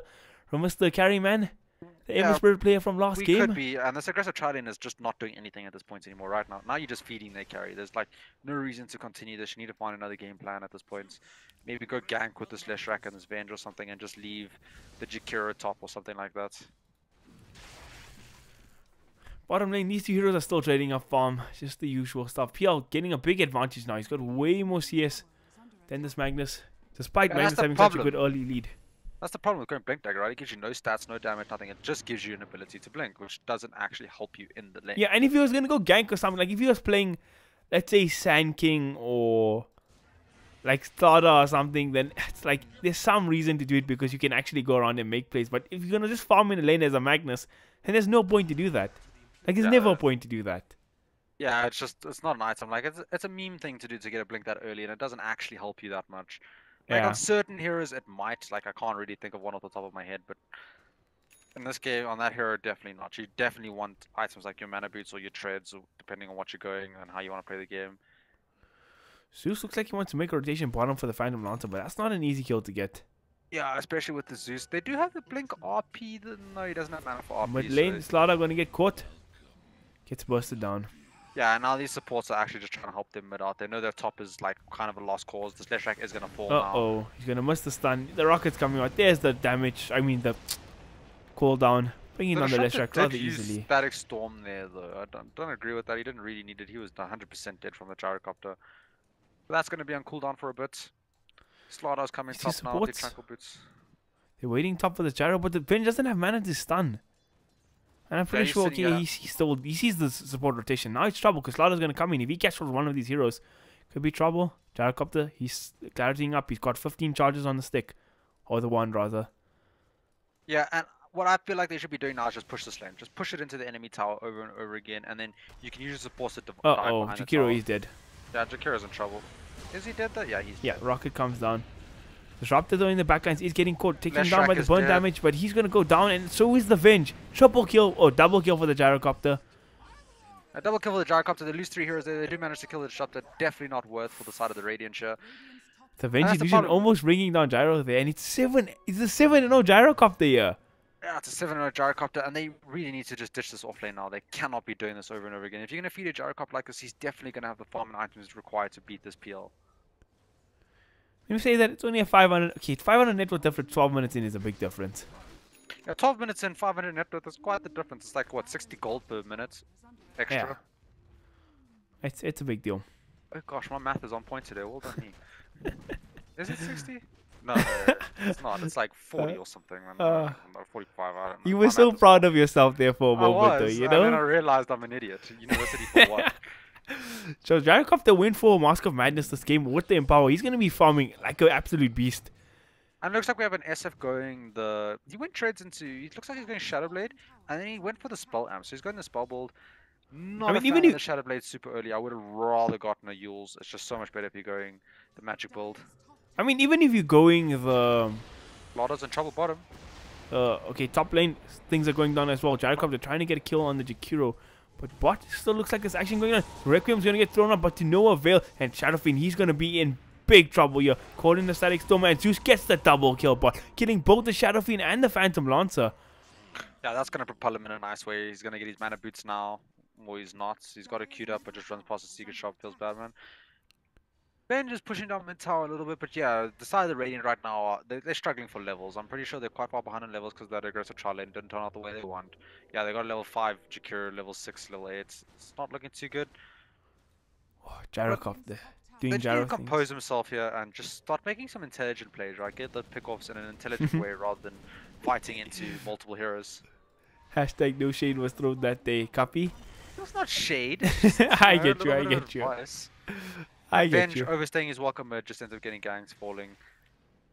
The one bright side is they're just dying so much right now that they're not really giving much gold to the opponents when they die. So that's one good way to look at it. It's like when you die, but you're like, oh, I'm so low level, so my respawn is quick. Don't worry, boys. Yeah. The Slaughter really close to his blink. He's about 200 gold away, which is real That is nice. Super fast timing for Pause 4 Slaughter. Like 15 minutes in, having a blink dagger is nothing to scoff at. Yeah, but he's been involved in 10 out of what, the 15 kills. He's got 3 kills for himself. He does have 3 deaths. That is true. But Doing still, okay. in Blink Dagger timing is okay, but not as good as the 6-minute Magnus Blink Dagger, you know? Yeah, 6-minute mag blink dagger. You know, it's paying off now, right? Now he's got his blink at a great time, 40 minutes of these mana boots, but he doesn't have any of those small items. I feel like he could have had a much better time in lane if You know Hand what he would've should still have had his went, blink. actually, if he wanted to just rush an item ridiculously like that? His Hand of Midas. Oh, Okay, rapier, top dude. lane. Actually, he's in trouble. This is going to be a big pick off if they get the Gyrocopter, but Gyro, he's putting out the damage. Cooldown comes out. He gets the double. Brings on Phantom Lancer. Another the Venge Venge. Illusion chasing him down. He's going to go down to Venge. Oh, that was Oh. whimsical.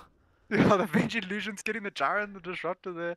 Oh, it's funny that the Gyro just survived because he had Mask of Madness for the life still managed to like tank through all that. Oh, some funny stuff. Oh. So I found the counter to a farm Gyrocopter. Is another farm Gyrocopter. Oh, you mean Avenge? Yeah, Vengeful Spirit. Yeah, definitely. Venge, it's a pretty good hero. It's just, not a fan, not a fan. I don't feel like it's that strong in this meta, but that stuff like that can happen with Venge, it's quite clowny. It's not reliable. Uh-oh, this Leshrac taking a lot of damage here for the spell lamp and the tower hitting him. Now Magnus, he's coming in, he skewers, he has blink in 2 seconds. Who does he want to go on? They see the Jakiro with the rocket. That should be a almost guaranteed kill. And in the background, Slaughter did find the... Oh! Why This... turn around? Oh! Feels bad, man. Lesh gonna get swapped out now as well. That was the close. Slaughter needed one more right click. He should have just hit him. Would have been fine. Oh, feels bad, man. Gyrocopter, there is a big stack for him here. Triple stack in the Ancients that he can go Yeah. farm up with this Mask of Minus at any point. Yeah, you don't want to go farm it this early. Shadow Fiend does have his Shadow Blade now. He's sitting top looking for that solo kill on the Gyro. But Gyro's kind of just like, I'm going to sit on the tower. Something's fishy. Oh yeah, I was gonna tell you, even if you go for like right click Shadow Fiend with Shadow Bleed and stuff, I think it's still better to get this 10% spell talent and Droxac. He's gonna get smashed down here in the top lane. You still think it's better to get a 10% spell amp? Yeah, 100% better. You have 300 damage nukes plus a Requiem that gets boosted Yeah, up but by your that. 300 damage nukes by 10% spell amp is what, like an extra 90 damage from those, and then your Requiem. Like, I would rather get off like 2 attacks if I'm going the right click build. No. 100% spell amp is better. For farming, way better. Yeah, in the early game, I'm pretty sure it's better.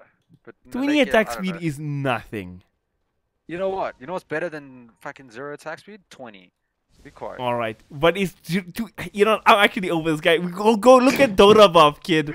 I know that they go the spell amp. It's just I'm greedy, okay? I don't like attack speed. And if I go the spell amp, I like going the spell build anyway. Like, Yeah, I let know them you peel like for going the right spell click build. damage. They don't really need right click damage or physical damage. I guess it works better with the bench. Alright, though, Magnus, he goes for the RB in the backline. He catches 2 heroes. Slaughter's there to follow that with the stun chain beautifully. So comes down the cooldown as well. 3 heroes wiped out. And tier 1 gonna get smacked up now as well. Yeah, they just threw everything at them right there. Got the 2-man RP, 2-man crush, Zeus ulti on top, cooldown on top. Leshrac now taking a tier 2 bomb, which is quite interesting, but he gets glimpsed back now. He's gonna fall for that. His life for the cause. You know what's the most shocking thing about this game is that it's a 24-11 scoreboard, but the net worth difference is only about, it's like, okay, it's 3k now, but that's not that big of a difference when you consider it's a 13 kill difference. Well, there are 2 towers now, and Calamity does get a solo kill now with that Shadow Blade, so that finally paid off. Value Shrine here from the Magnus and the Gyrocopter, sorry, and he's got the Empower. He's gonna go farm the Ancients, boys. Oh, this is my favorite thing to watch. Even doing the efficiency with the medium cap, which is also stacked, feels good to be the Gyrocopter. Yeah, it feels nice, when you're supports. He's going for the Sung and Yasha, which is the build I like to go on. Yeah, I like going the agreed with Master that. Banner, Sung and Yasha, and then you go something like a Dragon Lance, always like the extra range on them. And then you just go for like MKB or some stupid damage item or BKB. I think if you go this build, I think you buy BKB straight off of Sanjin Yasha and you can just win the game. You think so? Yeah, they probably could win the game just off that, to be honest. Like, you just want to end this game before this PL gets too big. PL does have his Diffusal Blade now. It is coming in the courier, if I'm not mistaken. Yeah. Coming in the courier, he's got a Diffusal Blade. Lesh has the Yules now for the SF, so maybe they do some kind of like partner SF Yules combo bull blow up thing. Who knows? Going for the Atos up next. Yeah, see, this is why the Shadow Fiend didn't listen to you and buy the Yule Scepter Damien, because he knew his Lesh was going it for him, you know? No, that's 100% the reason. He's going straight for the Silver Edge, though. Don't agree. Like, Yeah, for what are you what trying in to this break game? here? You could be going for other items that give you the same stats as Silver Edge and propel you in like a different direction. I mean, I'm a big advocate for Silver's Edge in most games, but like he's literally nothing in this game. Look, you Even get Silver Edge later on because it does reduce the cooldown of your invis and stuff like that, but you don't need it this early. It's not like you're going to be using your invis over and over again. You're going to be farming more now and spending a little bit of time hitting creeps, so you don't need that reduced cooldown. And I would have liked to see him go for something like a Sung Yasha or something like that, you know, to just... If he's going to go right click, you might as well go proper right click. And you know, the movement speed to Sung Yasha would help him a lot with that as well. He'll be super fast. Yeah, I don't get it, man. I don't get it. Can't find the logic in that. Now Zeus, he's got a fail working up to a Kaya up next. Oh, Just want to be dishing out the damage. Where's the shot? Oh, he's there. Oh, Sharafin doing the deep. Does he have the damage? One more right click. Is he gonna get it? Juke. Oh, he's diving the tier 3s. Oh my god, this is cheeky. He's gonna get away with this. His team was not interested in helping him out there. That's ridiculous. His team was too busy killing the other two supports on the other side of the map, so you know they end up doing that. It's quite funny to see him dive into tier 3s there to kill a disruptor. It's a super risky play, but it ends up paying off in his favor. Oh. So again, still a 1k net worth. Is this actually net worth in favor of Radiant? It's smack bang even, despite the kill board right now. This is just crazy. Farm efficiency to the max. Yeah, the Zeus just fell behind in farm from all those early rotations. Calamity is going in for the Ripkim. Oh, it's right on top of the gyrocopter. Calamity with the place, getting the double race here onto the Zeus. Gonna bring him down, and even the gyro getting caught here in the backlines. It's a disaster. It's a 3-for-2 trade so far. Make that 2-for-4. Oh, no detection for the... trade. The disruptor died earlier, but 2-for-3 trade. No detection for the Shadow Fiend. Gets a great Requiem. Gyro just basically instantly pops. Barely gets anything off. Zeus is dead. They did get a nice 2-man RP there, but there was no follow-up because the SF just did so much work with that silver. I can't really, like, you can't make up, like, when you know the Shadow Fiend and Shadow Blade at this point in the game, you can't be in areas like you prepping to team fight without sentry wards. Yeah, you need something to see him because if he gets a Requiem off like that, you're like almost 100% gonna lose that fight. Yeah, 100% agreed. Okay, so Disruptor, yeah, nothing really going on now. Everybody's just gonna back off. They're just gonna farm the enemy jungle now. Slaughter hasn't really propelled anywhere since he got his blink, right? He got a nice, like, what, 14-15 minute blink, and then from there he's only picked up a cloak, so it's not looking too good for him. Like, this is not a good place to be in if you're losing this. Okay, it's just one fight, but if you're starting to lose the mid game fights when you're playing this core gyro against core PL, it's just an uphill battle from there. It just gets worse and worse as the game goes on. Yeah, it becomes a lot harder to play the game. They do have ways to deal with this PL though. They do have Disruptor, they have the Mag ulti. That's all really good against PL. So they do have ways to deal with the super farm PL, but you don't really want to be put in that position where you need your supports to be making big plays to win the fights for you. Yeah, especially when your gyro has a start like this, right? You just want to keep on snowballing with that. Yeah, he needs his BKB. He got his Sung Yash. He's going for the BKB now. Oh, Calamity. Wait. No, the PL ends up picking off the Disruptor. Top. Pretty Not crazy. too sure why Disruptor's solo top there. Like, they do have vision, so they must have known there were more than one hero. Just getting started out here, but he finds the Shadow Fiend. What the play, and now Shadow Fiend, they're chaining him up here. And now comes the gyrocopter rotation. Shadow Fiend gonna get blown up, so does the Venge. And now can they get more though is the question. Will Smith, he's gonna show. But look at this, the Venge aura plus the PR illusions doing so much to this gyrocopter. Now that gyrocopter's actually struggling quite hard to these Venge illusions. They're just hitting him real hard. Yeah, PL is still here, but Gyro's too low to help him. Mag is there, he does have RP. Oh, he does have RP. They should just commit for this. I think they're going to... They should 100% commit to the RP. Hello? Hello? Hello? Alright, I'm over it. Oh, and they missed the got the blink crush. There we go. My gosh, he just left his teammates to die there to save RP, which is not the ideal thing. Hey, RP doesn't even, like... Alright. I don't know what to say about it. They get the Lesher as well, so they're kind of snowballing off here. They get 4 kills. I would be so mad if I was Zeus. I'd be like screaming RP at him. My gosh. I can just imagine like slowly playing Magnus and you that Zeus and you die and the TeamSpeak would just go crazy. Like, you guys think Damien's a chill guy here on stream with me, but you haven't heard this guy in TeamSpeak when he's playing the other boys. Calamity. Disruptor gonna survive there on a slither of HP. Calamity. 35 HP just survived. Almost dying to Will Smith's fire. Will Smith's fire. I love this guy's name. Holy crap. It's just so memey. It's great. Oh gosh. Okay, Zeus looks like he's going for Yules. None of this like Ags rush that you sometimes see. Sometimes we see in our SA games we cast. Yeah, that's what I'm referring to. I Yeah, laughed I it last know, night. I know. It was like Mana Boots Ags or something, and Oh. they won the game. It was ridiculous. Looks like Shadow Fiend's going straight for the BKB now. I would have preferred Sanganyash or something before the BKB and not have the Silver Edge, just personally. I feel like the BKB purchase now is okay. Like, Yeah, it's okay now, but you don't need that Silver Edge, right? He could have just yeah, had yeah, Shadow yeah. Blade That's gone straight still for the Sanganyash and for then sure, get the for sure, for BKB. sure. Feel like it's just more efficient that way. Like you'd move faster, you attack faster, you are tankier. Like Okay, we see RP committed onto the PL this time. Can they bust him down? There's into a the disruptor combo. ulti. Oh, beautiful execution from the side of the Dire. Yeah, that was really well played. RP, take him into the They get the disruptor glimpse ulti, as well, can't and get this away. is the beauty of the disruptor hero.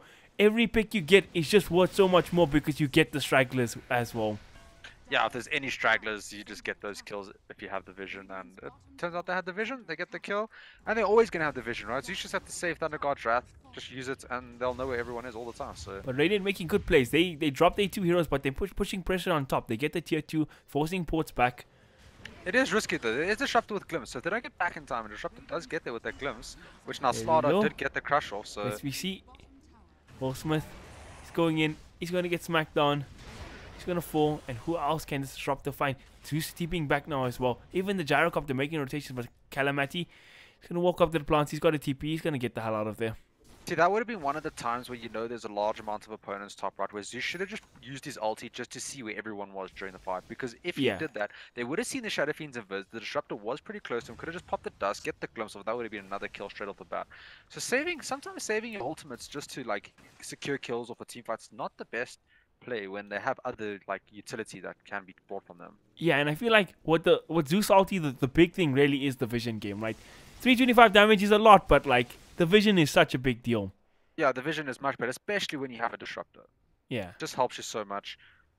I mean, if you want damage from an AoE ultimate globally, you pick Nature's Prophet. And actually, Zeus, he gets swapped in here. He's getting smacked up by Shadow Fiend, but there we go. Disruptor there with continuation. He gets off the Static Storm onto the Shadow Fiend, putting on the damage. Gyro up these. He pops his BKB, and he's invincible right now. He's charging his heroes. He gets a triple kill. But now, Venji Illusions are just chucking him down. PL's going to be charging down the Supports are Gyro. coming. Who's there? There we go. Slaughter gets the blink stun. Magus, he has RP in 7 seconds. He's trying to slow this down, but they got the amplified damage. They know he's there. With Gyrocopter, he's going to pick up a regen ruin. He can't re-engage on this now. PL, oh, they're going to miss the Slaughter stun. Doppelganger, he's on cooldown the for another rocket 5 on him. seconds.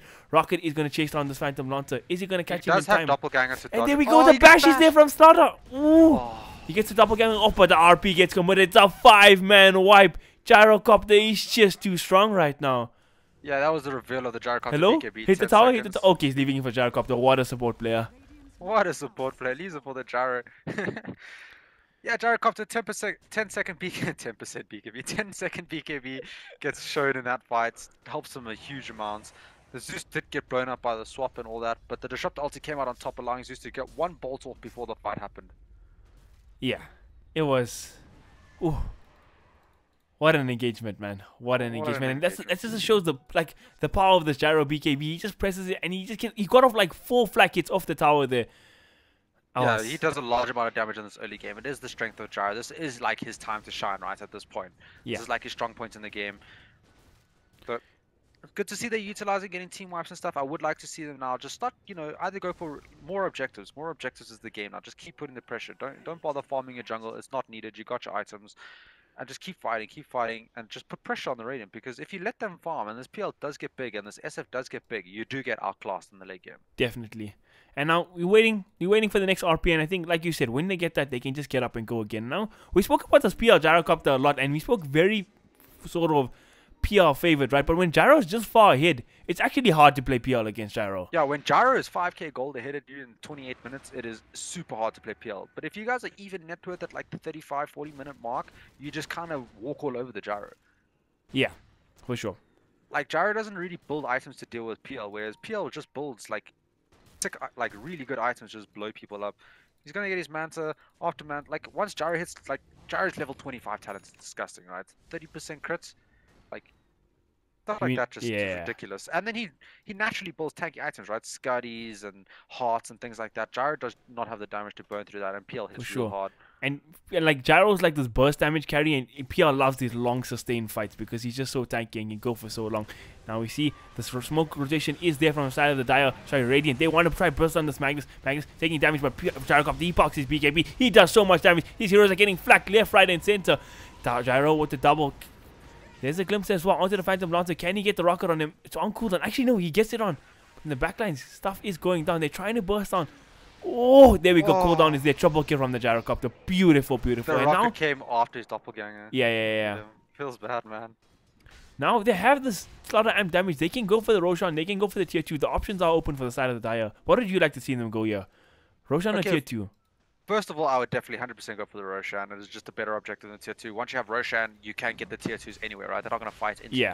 So that helps a lot. Secondly, this Gyro, he's going for the Scuddy. Not a fan. 100% not a fan of getting Scuddy and Sanginyasha.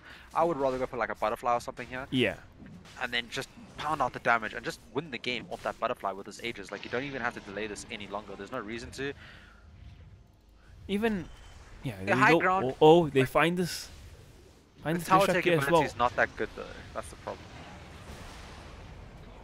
There we go. Gyro, godlike speed, and there's a double man RP coming out now as well. Like, it's just a chain feed right now. That is crazy. How did they just drop 3 heroes there after they just see Roshan go down? Yeah, they just decided to fight without having their cores up, which is a big mistake, and they end up paying for it. Now the Gyro is low, so he is gonna have to either go back to base or shrine. So this does slow them down from taking the tower, but this tower is inevitably, my gosh, is gonna go down eventually. Gosh.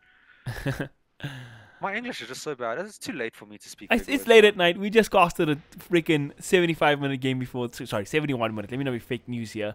Before this, so it's understandable. 14 minutes. I don't even know.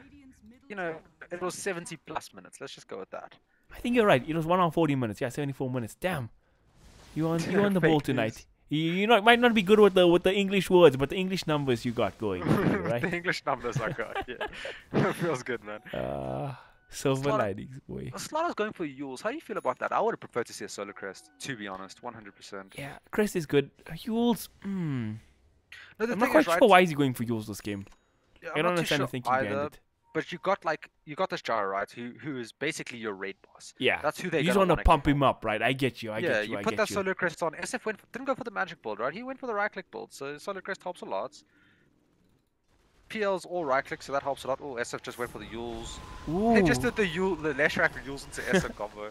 I called this before it happened, boys. Just saying, it didn't work out though, but I called it. Yeah, it's funny to see this guy just walk away from that. It's like 4 support. Yeah, he has a pipe first item, like, or Yeah. second item, so he's not going to be dying to that, not anytime soon.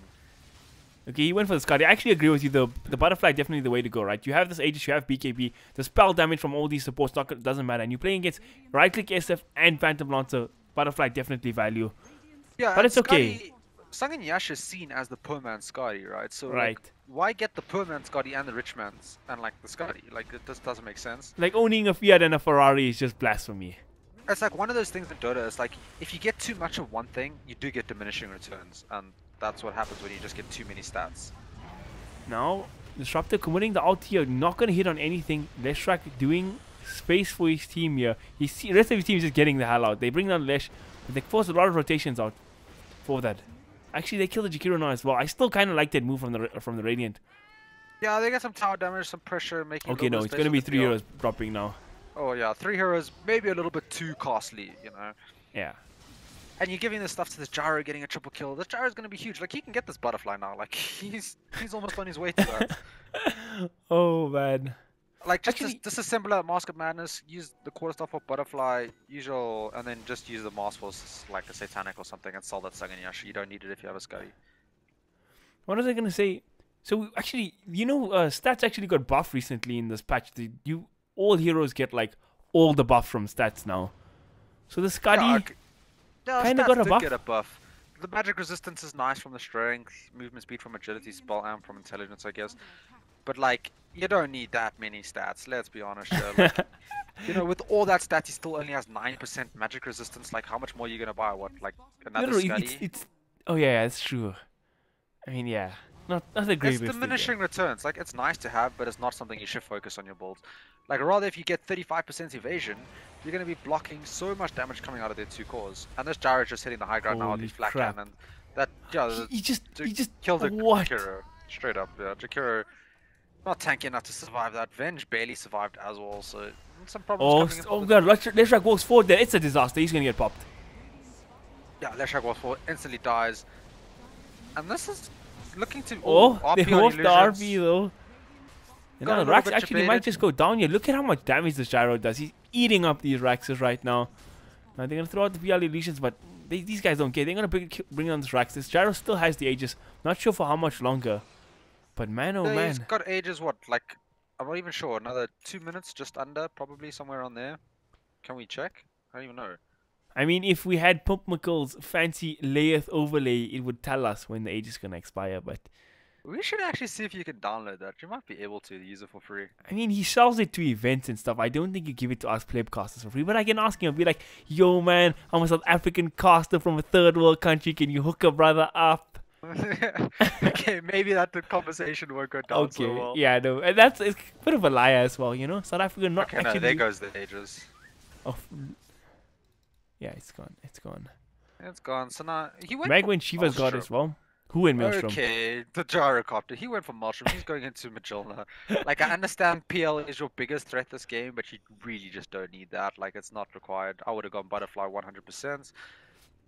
I mean, he's doing so much damage. I don't think he can go anything at this point, to be honest. He's more than Yeah, double the he PL's net could. worth.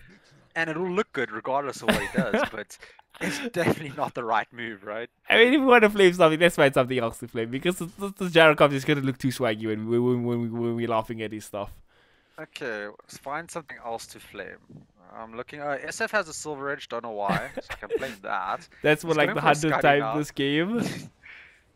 Well, you know, there's not that much more to flame. But gosh, let me look. Disruptor. Okay, Aether Lens on Or Disruptor. why You don't don't we need be that as first PMA and item. be positive instead, Damien? You see, Maggie went for the Shiva's Guard playing against Phantom Lancer, solid choice. See, That Damien? is true. That's some good PMA. PMA player. Okay. Oh, he's gonna get the double man RP. No, he gets QS first. He does have RP actually on cooldown for another 3 seconds. A bit hasty there, but he might just catch this Venge anyway. Sacrificial lamb for his team.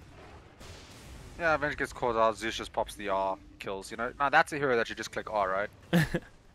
Yeah, but just click R, this- people die. But that's not you're not guaranteed to click R and win on Zeus though.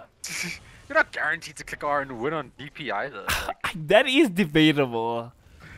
you know what? We watched a game last night by RGB Vape Life. You know that was a caster playing that hero, man. That doesn't count. That doesn't count. Hey, it looks like this Leshrac gets a solo kill in the dire base. He got on the tower as Disruptor, well. And got the tower, yeah. But the problem is top has been taken now. This Yeah. Gyro's already popped his BKB. He's like, I'm taking this tower. The SF Requiem is plays. prepping with the Requiem. Oh, but he BKB'd first. They just run away. Magnus, he's in trouble. Does he? He doesn't have mana for the RP, and Maggie's actually gonna go down here. Oh, ends up getting dusted. Shadowblade's not going to save you from that. Try to come to ulti, a bit of a whiff as well. And Slaughter did TB back for that, so they can't really jump in. They did get the top as a range rack, so it's still kind of worth, you know, for the Dire here. They are 16k net worth ahead. Like, they're super far ahead. They don't really have much to worry about. They kind of just, they can either wait for the next Roshan or just, honestly, just go down top or mid again and just fight. Yeah, they wait for the Don't mag to know- be back up in 65 seconds. Yeah, wait for the mag and then just go fight. Like, you don't need to farm. What are you going to farm now? Your Gyro's like Gyro's super 6 big. slotted. He's 8 minutes in. I mean, he can swap the MOM, but damn, he's huge. Yeah, no, there's still room for improvement, right? So you can swap the MOM, get like a Satanic or something, sell that Shilling and Yasha, get a Butterfly. So there's still room for improvement to be much stronger. But there's no need to take this game that far, right? You know that you're stronger than this PL now. This PL, he's trying to get this heart as fast as he can. He's super close to it. You know, he needs that heart. He needs that level 25. And when that happens, heart plus 25, maybe one more item, and this PL can start snowballing this game. Yeah, definitely. PL you can never count him out in a game. Oh, dude, that level 25 is one of the strongest in the game. It's a better crit than Juggernaut. So like, it's ridiculous. And you know what? The scary thing is, other 25 is also actually really, really good. Yeah, his other 25 is so memey. Have you seen the videos on YouTube where he just sits there and keeps spamming his doppelganger over and over and over and over again and just hits the throat and they can't hit the real PL Oh because yeah, it makes yeah. illusions It was. constantly. He had the 25 talent. He had a. Did he have Octarine Octarine and Core. Arcane Yeah, Moon? Octarine. Oh, Yeah. it was insane. And he just sat there, he's spamming illusions over and over again, hitting the throat, and they just couldn't kill him because he just never existed. It was just illusions hitting everything. It was so funny. Oh man. There's a gem on Slaughter. He finds the Venge. Venge is 100% going down here.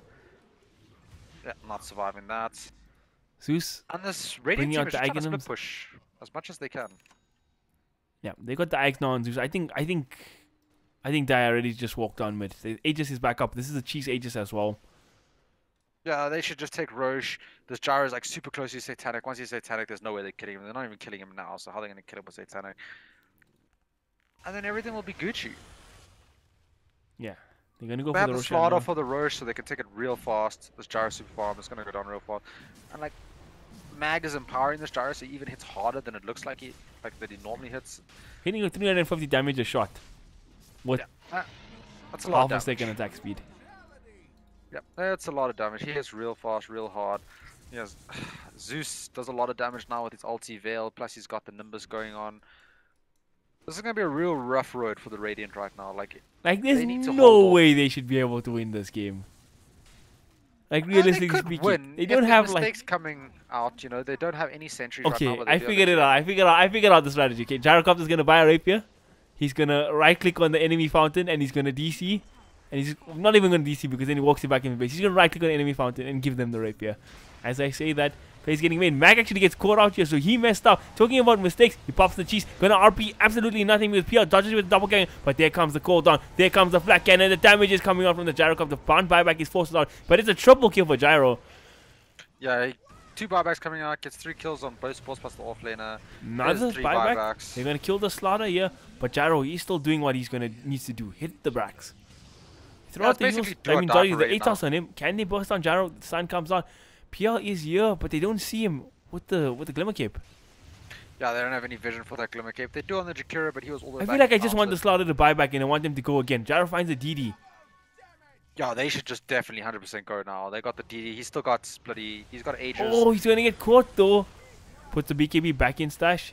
He actually had the BKB in stash instead of his MOM. That's pretty crazy. Now he's gonna fight up. He's gonna. Oh my god. Heroes are getting decimated. But PL, he's still fighting up. Can PL do this? No, he actually. He couldn't do it. Gyro's still Yeah, standing. he couldn't do it. Ultra kill for Gyro. Oh, they bring the SF back. Is this gonna be a rampage? Oh, Gyro's dead, so no rampage. Yeah, but the this Venge. SF's in trouble. The Venge is too good. The Venge illusion. Did it kill him again? Yeah. Oh, I feel bad, man. That would be so annoying. I'll be so upset. Okay, and this is the biggest issue is now the creep wave coming in. 4 range creeps plus double wagon. Actually, a whole nother wave of creeps. Holy crap. I'm just going to watch the top lane do creeps. This is a good decision by PL to buy back because he knows this creep wave is actually not dealing with it. The range tracks, this barracks is going to fall. He doesn't know what's going Yeah, on. he needs to go hit those wagons right now. That Rax is gone. Like, there's nothing to do bottom. Forget about that lane. Forget about mid. Nothing's gonna happen there. Just go kill those wagons, or you're gonna lose your Rax. Please, PL. Oh, he's saying illusions. Okay, the illusions dealt with it. Good old juxtapose. Oh, but how much damage did your Rax take now? For like, It's nothing? actually kind of concerning that Radiant didn't win the game. Okay, they lost 3 buybacks, I guess. Yeah, 3 buybacks. You know, it's a lot of commitment come out there. But now 21k behind. This is gonna be a real uphill battle. Like, I just don't see a way for them to win this game unless this PL just gets absolutely massive somehow. Yeah. Like, there were mistakes, right, in that fight. A lot of mistakes came out. The RP was, like, completely off, and things like that happened, but the fight just turned. Yeah. It was It's still in just the like, favor of the Dire. for It's sure. just- Because it's just so... Like, just the Gyrocopter alone is like winning fights. Yeah, so, like, if you do hit an RP, like, how do you win? You don't win, right? It's just Yeah. over. For sure. What does this Leshrac have? He's got the ATOS, he's got the hood. Working towards his own 25 talent soon. Is he 10 times? Oh, plus 50 Diabolic Edict Explosions is quite nice for, like, pushing, so that helps if they do manage to team wipe. Yeah, you have like a permanent slow as well with the Lightning Storm at that 25 talent. Is it yeah, it's a permanent slow. Slow duration goes to 4 seconds and it's 4-second cooldown, so it's basically permanent. It's quite funny. Slaughter, he's gonna be in trouble, yeah? Gonna be Slaughter caught. might be caught out What of is he position. doing? Oh, Oh, what? Okay, I Jules. was gonna flame, but he knows what he's doing. Oh, does he? No, he still gets caught. Never mind. yeah, he's still gonna die. Maybe No, no. He's is just gonna he? run. Okay, all right. What is going on? But now Gyrocopter comes in. It was all at Japan. Gyro going ham, slapping up this team. Is it enough? To burst down these heroes is more than enough. Shrines coming out from Shadowfield, keeping it alive. A little longer, shining up the Requiem, but it gets cancelled out. There's the RP. They bring down SF. 4 heroes get wiped there. Yeah, and this is the beginning of the end here. I don't think anybody has buybacks. I'll check right now.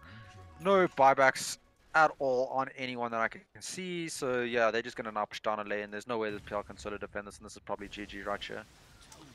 SF has his buyback, but short on souls. Has his buyback, but short on souls. Yeah. I Could be still a feel like ginger it's GG. SF. They're gonna go high ground here. They don't have their ultimates, but I don't feel like they need it. Jarakov is wailing away at this Rax. That's They're gonna need some miracle play right now. Like this PL needs to be spamming out lances, spamming his doppelganger to send illusions constantly to get rid of some mana here. Like one yeah, all last they can do is hurrah from the kinda side of watch. the Radiant. Milirak still standing, barely. All the supports are alive now. I feel like this is the go time. Shadowfiend, he's gonna walk in, he's gonna slap up the Gyrocopter. Gyrocopter, he pops his head tiny. He's just starting to wail on him. He's got the flat cannon available as well. And PL trying here in the backlines, but is it enough? He's actually doing a decent amount with this Gyrocopter, but Gyro just. PL's trying. Nope, he's gonna go down 120 seconds out without the buyback. And the Venge Illusion doing the job again. MVP Venge Illusion, right? They did lose their racks, so they have one melee rack standing left top. Oh gosh, this game is real hard right now for the die because they could just like honestly just use their BKB on the gyro to just go hit that melee racks top, right? And there's no way the opponents can really stop them. Yeah. Just BKB, flat cannon. If they try to stop you, your flat cannon hits them, you just take the racks, and then you get mega creeps. And PL not the greatest at dealing with mega creeps, neither is SF. Yeah, none of these heroes are like a particularly good. I mean, Lesh is like kind of decent, but like he's not all that farm to like just spam out spells to kill He these doesn't creeps have the anyways. items to deal with large amounts of mega creeps, so you kind of want your Bloodstone or something, Octarine Core, like a Shiva's, something like that to just help. You're gonna see this Lesh top. Do you want to make a move for him? I think they just wait for Gyro to respawn here and just charge on top lane. Yeah, you 100% just wait for Gyro. Oh, they found the SF though. Oh, this would be a big pick. SF uses buyback in the last engagement, channeling up the Requiem with the BKB. And look, Slaughter just stands next to him and he doesn't even care. He didn't act. Oh, he did activate his pipe now. They see Gyro. I mean, SF's gonna fall. Yeah, and that's a dieback from SF, so he's not alive for a long time. And I honestly feel like you just go down mid now, right? So just take the top racks. Like you don't even have to push out top, nothing like that. Just go straight down mid and take the top racks. Gyro Gyro's is alive back up in in 20 seconds. He has TP PL's boots. dead for 40 more seconds. They find the Jakiro. You're now 4v2. Yes, TP boots a Gyro. Yeah, just go push down middle. Like don't even bother with top. Like this slaughter should They just leave bothering this. with top. Yeah, they're playing the safe route, but you don't need to do things like this. And I don't even think that's a safe route because you're wasting time now. You have 15 seconds, PL's out of the game. Where you could have capitalized on. Now he respawns, so it's just like an inefficient route rather. Yeah, it's an inefficient route. It's not even the safe route, to be honest. Yeah, you're right on that accord. They could have just gone down middle. Gyro could have TV down middle, and they could have just taken like a 2-on-5 fight or 2-on-4 fight. And then those heroes die, you just thrown. Like, all game, they just call GG. It's over. But Yeah. it's going to happen now anyway. A bit Well, prolonged. we don't know. Something could We happen. don't know. You It's Dota. You never know. You never like, know. I'm calling it, right? 5-man Lesh done into 5-man Ice Wall with a 5-man Requiem. Or imagine. Shadowfiend's dead for 50 seconds. No buyback. Yeah. No buyback, yeah. So that's not gonna happen. Okay, PL's trying. He's And this hitting up Gyro, on this Gyro he's just cluster. hitting the building, yeah, with his BKB, and that's all he needs to do. Just hit the building, get the mega creeps. The backline Slaughter making space. There's the Megas. Nimbus Cloud committed as well. PL struggling to fight in this Cloud. Now he's gonna get gone on here. Oh, he's taking damage. He's at 100 seconds, no buyback. And that surely has to be the game. Yeah, that's Oh, RB comes out now as well. Onto two heroes. Just for the BM after the game. Double kill for the Magnus. Oh man, that was one of the most hard fought best of 3 series we've cast in a long time. Yeah, and it's like the Radiant team was so good in game 1. Game 2 was like super close, and then game 3 it kind of felt more one-sided than the other 2 games. But other than that, really hard fought series, well played to both teams. Showed an impressive amount of skill and like tenacity to play these games. Because man, Yeah. I'm tired after this. For sure, and we were just casting, ladies and gentlemen. Yeah. Shout out to my boy M, playing the carry Ember in game 2 and freaking Gyro in game 3. He actually, I think he 35 bombed this game. 34 for 4. 34 for 4. Holy snap. What 25 assists? That is some mad KD. Yeah, he went ham. He went like completely ham this game. It was great. Ooh. Thank you everybody for tuning in tonight, and goodbye. Good night, everyone.